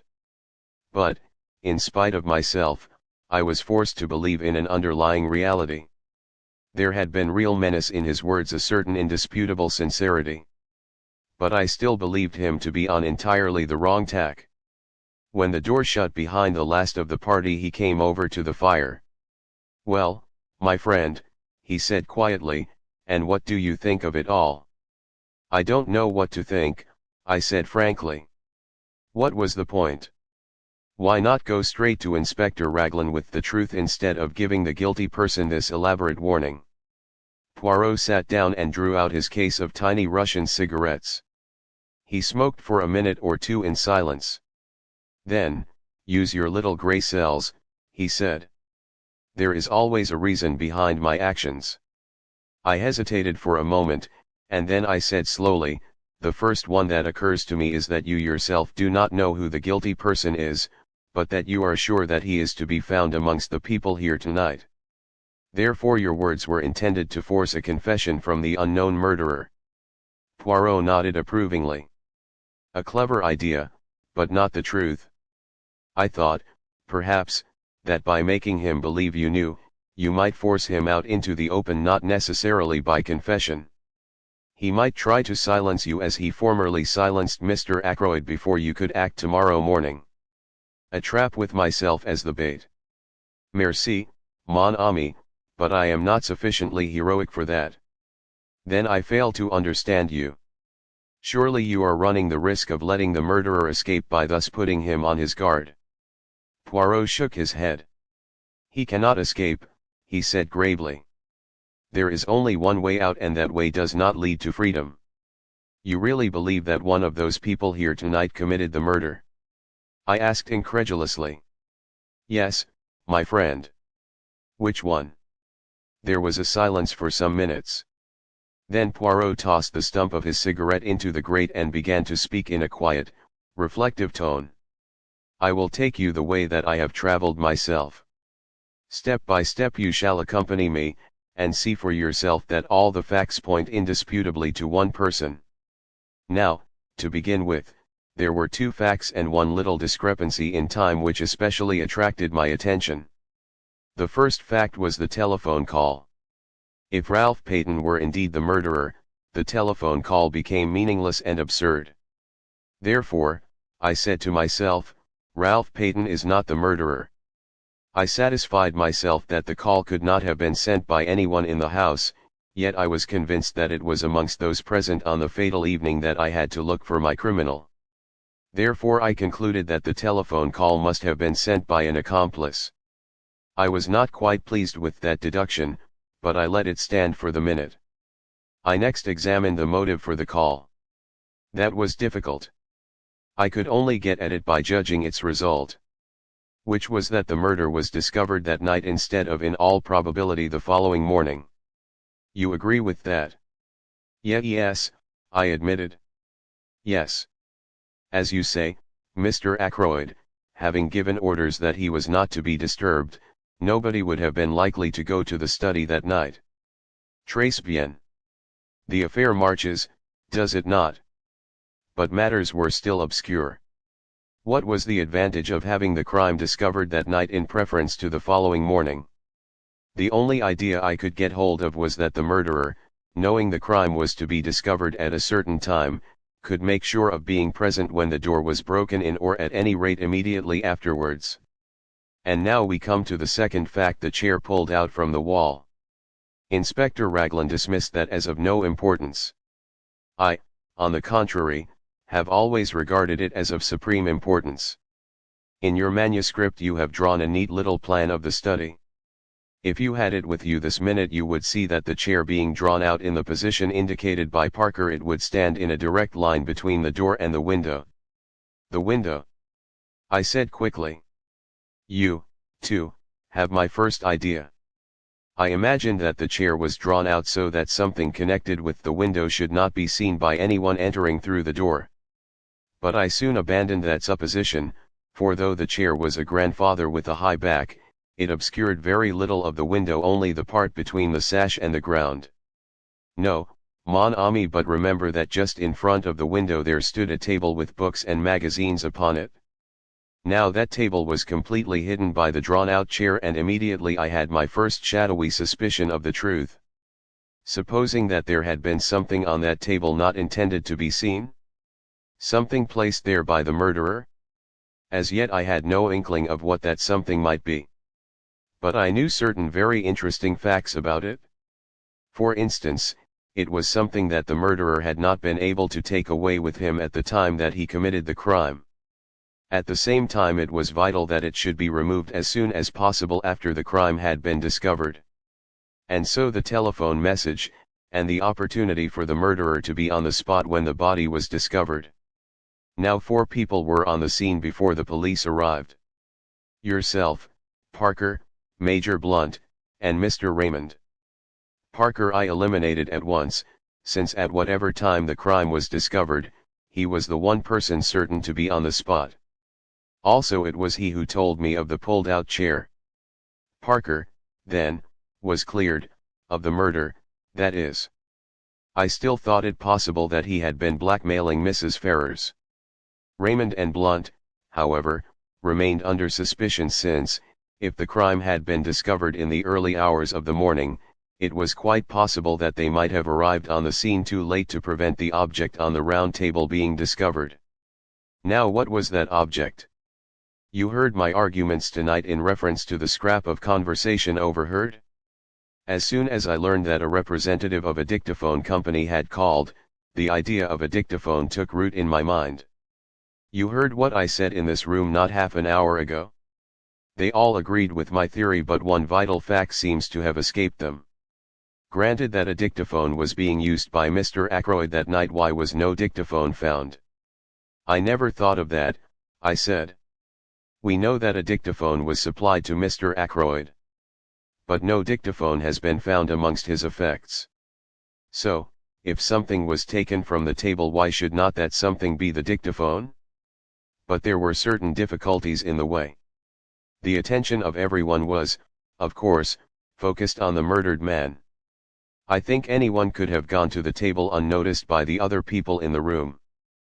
But a dictaphone has a certain bulk, it cannot be slipped casually into a pocket. There must have been a receptacle of some kind capable of holding it. You see where I am arriving? The figure of the murderer is taking shape. A person who was on the scene straight away, but who might not have been if the crime had been discovered the following morning. A person carrying a receptacle into which the dictaphone might be fitted, I interrupted. But why remove the dictaphone? What was the point? You are like Mr. Raymond.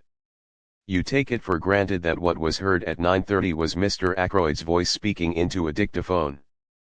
But consider this useful invention for a little minute.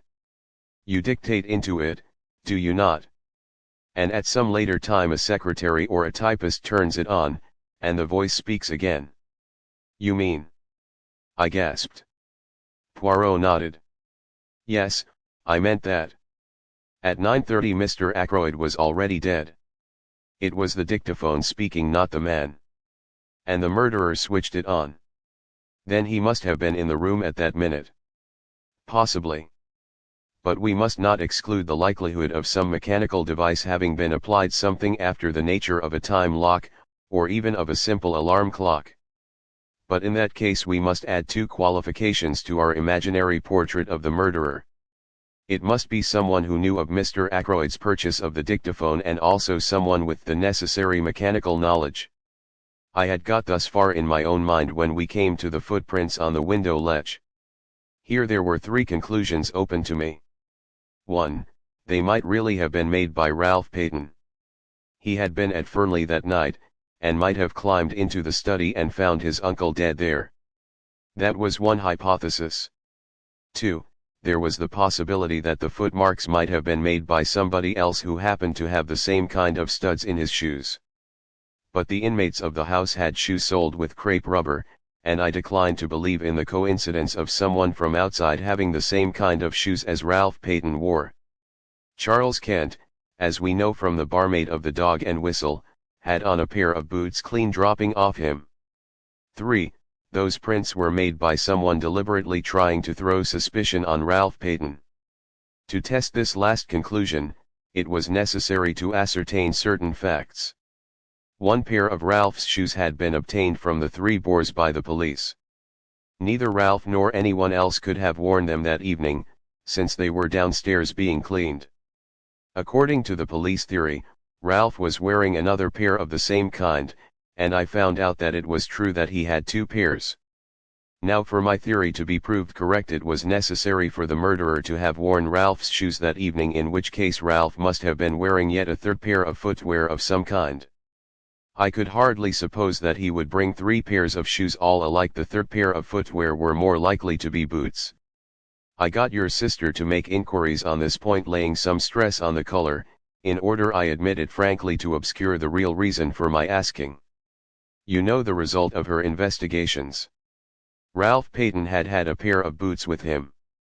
The first question I asked him when he came to my house yesterday morning was what he was wearing on his feet on the fatal night.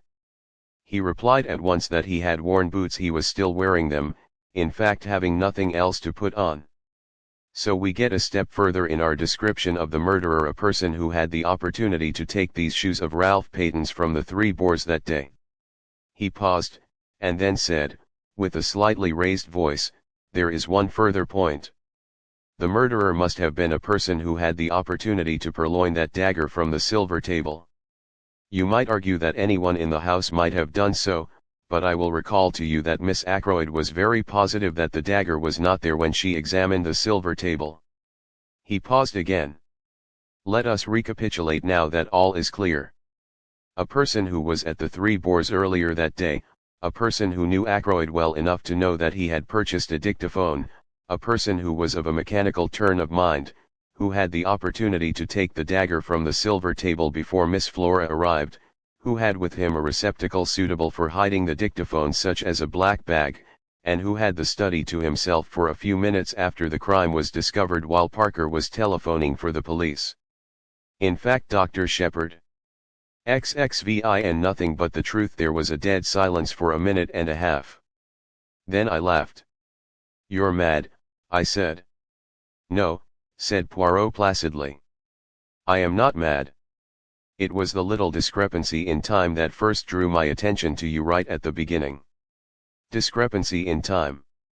I queried, puzzled. "But yes. You will remember that everyone agreed, you yourself included, that it took 5 minutes to walk from the lodge to the house, less if you took the shortcut to the terrace. But you left the house at 10 minutes to 9 both by your own statement and that of Parker, and yet it was 9 o'clock when you passed through the lodge gates. It was a chilly night, not an evening a man would be inclined to dawdle. Why had you taken 10 minutes to do a 5 minutes walk? All along I realized that we had only your statement for it, that the study window was ever fastened. Ackroyd asked you if you had done so. He never looked to see. Supposing, then, that the study window was unfastened?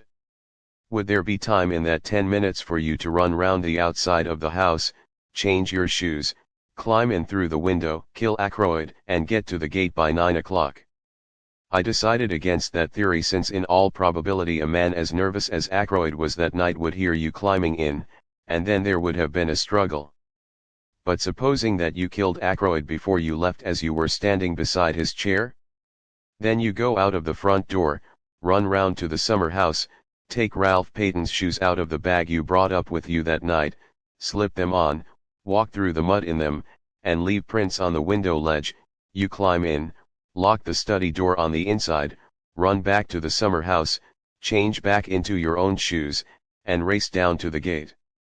I went through similar actions the other day, when you were with Mrs. Ackroyd. It took 10 minutes exactly. Then home and an alibi, since you had timed the dictaphone for 9:30. "My dear Poirot," I said in a voice that sounded strange and forced to my own ears, "you've been brooding over this case too long. What on earth had I to gain by murdering Ackroyd? Safety. It was you who blackmailed Mrs. Ferrars. Who could have had a better knowledge of what killed Mr. Ferrars than the doctor who was attending him? When you spoke to me that first day in the garden, you mentioned a legacy received about a year ago. I have been unable to discover any trace of a legacy. You had to invent some way of accounting for Mrs. Ferrars's £20,000. It has not done you much good. You lost most of it in speculation, then you put the screw on too hard, and Mrs. Ferrars took a way out that you had not expected. If Ackroyd had learned the truth, he would have had no mercy on you. You were ruined forever." "And the telephone call?" I asked, trying to rally. "You have a plausible explanation of that also, I suppose?" "I will confess to you that it was my greatest stumbling block when I found that a call had actually been put through to you from King's Abbot Station. I at first believed that you had simply invented the story. It was a very clever touch, that. You must have some excuse for arriving at Fernley, finding the body, and so getting the chance to remove the dictaphone on which your alibi depended. I had a very vague notion of how it was worked when I came to see your sister that first day and inquired as to what patients you had seen on Friday morning. I had no thought of Miss Russell in my mind at that time. Her visit was a lucky coincidence, since it distracted your mind from the real object of my questions. I found what I was looking for. Among your patients that morning was the steward of an American liner. Who more suitable than he to be leaving for Liverpool by the train that evening? And afterwards he would be on the high seas, well out of the way. I noted that the Orion sailed on Saturday, and having obtained the name of the steward, I sent him a wireless message asking a certain question. This is his reply you saw me receive just now." He held out the message to me. It ran as follows, quite correct. "Dr. Sheppard asked me to leave a note at a patient's house. I was to ring him up from the station with the reply. Reply was no answer. It was a clever idea, said Poirot. The call was genuine. Your sister saw you take it? But there was only one man's word as to what was actually said, your own. I yawned. All this, I said, is very interesting but hardly in the sphere of practical politics. You think not? Remember what I said, the truth goes to Inspector Raglan in the morning. But, for the sake of your good sister, I am willing to give you the chance of another way out. There might be, for instance, an overdose of a sleeping draught. You comprehend me? But Captain Ralph Paton must be cleared cava sans dire. I should suggest that you finish that very interesting manuscript of yours, but abandoning your former reticence. You seem to be very prolific of suggestions, I remarked. Are you sure you've quite finished? Now that you remind me of the fact, it is true that there is one thing more. It would be most unwise on your part to attempt to silence me as you silenced M. Ackroyd. That kind of business does not succeed against Hercule Poirot, you understand. My dear Poirot, I said, smiling a little, whatever else I may be, I am not a fool. I rose to my feet. Well, I said, with a slight yawn, I must be off home. Thank you for a most interesting and instructive evening. Poirot also rose and bowed with his accustomed politeness as I passed out of the room. XXVII Apologia 5 a.m. I am very tired, but I have finished my task. My arm aches from writing. A strange end to my manuscript. I meant it to be published some day as the history of one of Poirot's failures. Odd, how things pan out. All along I've had a premonition of disaster, from the moment I saw Ralph Paton and Mrs. Ferrars with their heads together. I thought then that she was confiding in him. As it happened, I was quite wrong there, but the idea persisted even after I went into the study with Ackroyd that night, until he told me the truth. Poor old Ackroyd. I'm always glad that I gave him a chance. I urged him to read that letter before it was too late. Or let me be honest, didn't I subconsciously realize that with a pig-headed chap like him, it was my best chance of getting him not to read it? His nervousness that night was interesting psychologically. He knew danger was close at hand. And yet he never suspected me. The dagger was an afterthought. I'd brought up a very handy little weapon of my own, but when I saw the dagger lying in the silver table, it occurred to me at once how much better it would be to use a weapon that couldn't be traced to me. I suppose I must have meant to murder him all along. As soon as I heard of Mrs. Ferrars's death, I felt convinced that she would have told him everything before she died. When I met him and he seemed so agitated, I thought that perhaps he knew the truth, but that he couldn't bring himself to believe it, and was going to give me the chance of refuting it. So I went home and took my precautions. If the trouble were after all only something to do with Ralph, well, no harm would have been done. The dictaphone he had given me 2 days ago to adjust. Something had gone a little wrong with it, and I persuaded him to let me have a go at it, instead of sending it back. I did what I wanted to, and took it up with me in my bag that evening. I am rather pleased with myself as a writer. What could be neater, for instance, than the following? The letters were brought in at 20 minutes to 9. It was just on 10 minutes to 9 when I left him, the letter still unread. I hesitated with my hand on the door handle, looking back and wondering if there was anything I had left undone. All true, you see. But suppose I had put a row of stars after the first sentence. Would somebody then have wondered what exactly happened in that blank 10 minutes? When I looked round the room from the door, I was quite satisfied. Nothing had been left undone. The dictaphone was on the table by the window, timed to go off at 9:30. The mechanism of that little device was rather clever, based on the principle of an alarm clock, and the armchair was pulled out so as to hide it from the door. I must admit that it gave me rather a shock to run into Parker just outside the door. I have faithfully recorded that fact. Then later, when the body was discovered, and I sent Parker to telephone for the police, what a judicious use of words, I did what little had to be done. It was quite little just to shove the dictaphone into my bag and push back the chair against the wall in its proper place. I never dreamed that Parker would have noticed that chair. Logically, he ought to have been so agog over the body as to be blind to everything else. But I hadn't reckoned with the trained servant complex. I wish I could have known beforehand that Flora was going to say she'd seen her uncle alive at 9:45. That puzzled me more than I can say. In fact, all through the case there have been things that puzzled me hopelessly. Everyone seems to have taken a hand. My greatest fear all through has been Caroline. I have fancied she might guess. Curious the way she spoke that day of my strain of weakness. Well, she will never know the truth. There is, as Poirot said, one way out.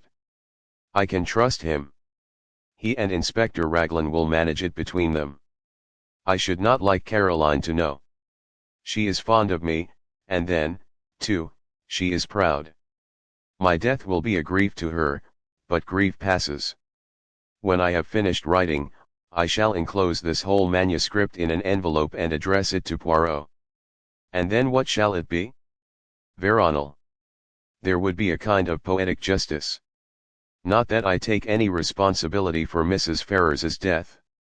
It was the direct consequence of her own actions. I feel no pity for her. I have no pity for myself either. So let it be Veronal.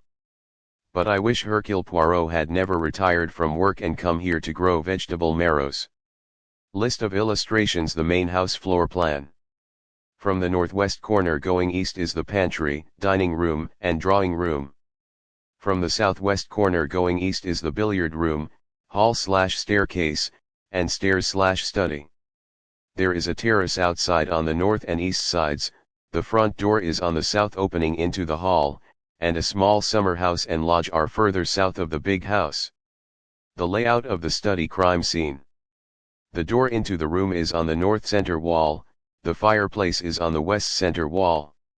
A small table, Ackroyd's chair, and Sheppard's chair are from north to south around the fireplace. A grandfather chair, table, and desk and chair are from north to south along the east wall. The grandfather chair is marked with an X.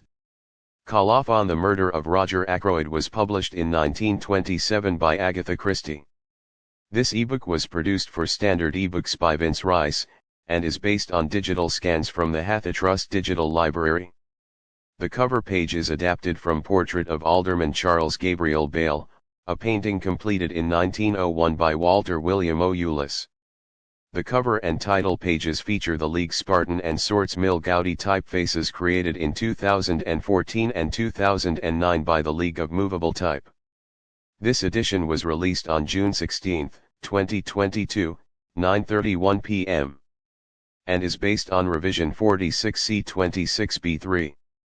The first edition of this ebook was released on January 6, 2022, 5:06 p.m. You can check for updates to this ebook, view its revision history, or download it for different e-reading systems at standardebooks.org/ebook/Agatha-Christie/the-murder-of-Roger-Ackroyd. The volunteer-driven Standard eBooks project relies on readers like you to submit typos, corrections, and other improvements. Anyone can contribute at standardebooks.org. Uncopyright. May you do good and not evil. May you find forgiveness for yourself and forgive others. May you share freely, never taking more than you give. Copyright pages exist to tell you can't do something. Unlike them, this uncopyright page exists to tell you that the writing and artwork in this ebook are believed to be in the United States public domain, that is, they are believed to be free of copyright restrictions in the United States. The United States public domain represents our collective cultural heritage, and items in it are free for anyone in the United States to do almost anything at all with, without having to get permission. Copyright laws are different all over the world, and the source text or artwork in this ebook may still be copyrighted in other countries. If you're not located in the United States, you must check your local laws before using this ebook. Standard eBooks makes no representations regarding the copyright status of the source text or artwork in this ebook in any country other than the United States. Non-authorship activities performed on items that are in the public domain, so-called sweat of the brow work, don't create a new copyright. That means that nobody can claim a new copyright on an item that is in the public domain for, among other things, work like digitization, markup, or typography. Regardless, the contributors to this ebook release their contributions under the terms in the CC 01.0 Universal Public Domain Dedication, thus dedicating to the worldwide public domain all of the work they've done on this ebook, including but not limited to metadata, the title page, imprint, colophon, this uncopyright, and any changes or enhancements to, or markup on, the original text and artwork. This dedication doesn't change the copyright status of the source text or artwork. We make this dedication in the interest of enriching our global cultural heritage, to promote free and libre culture around the world, and to give back to the unrestricted culture that has given all of us so much.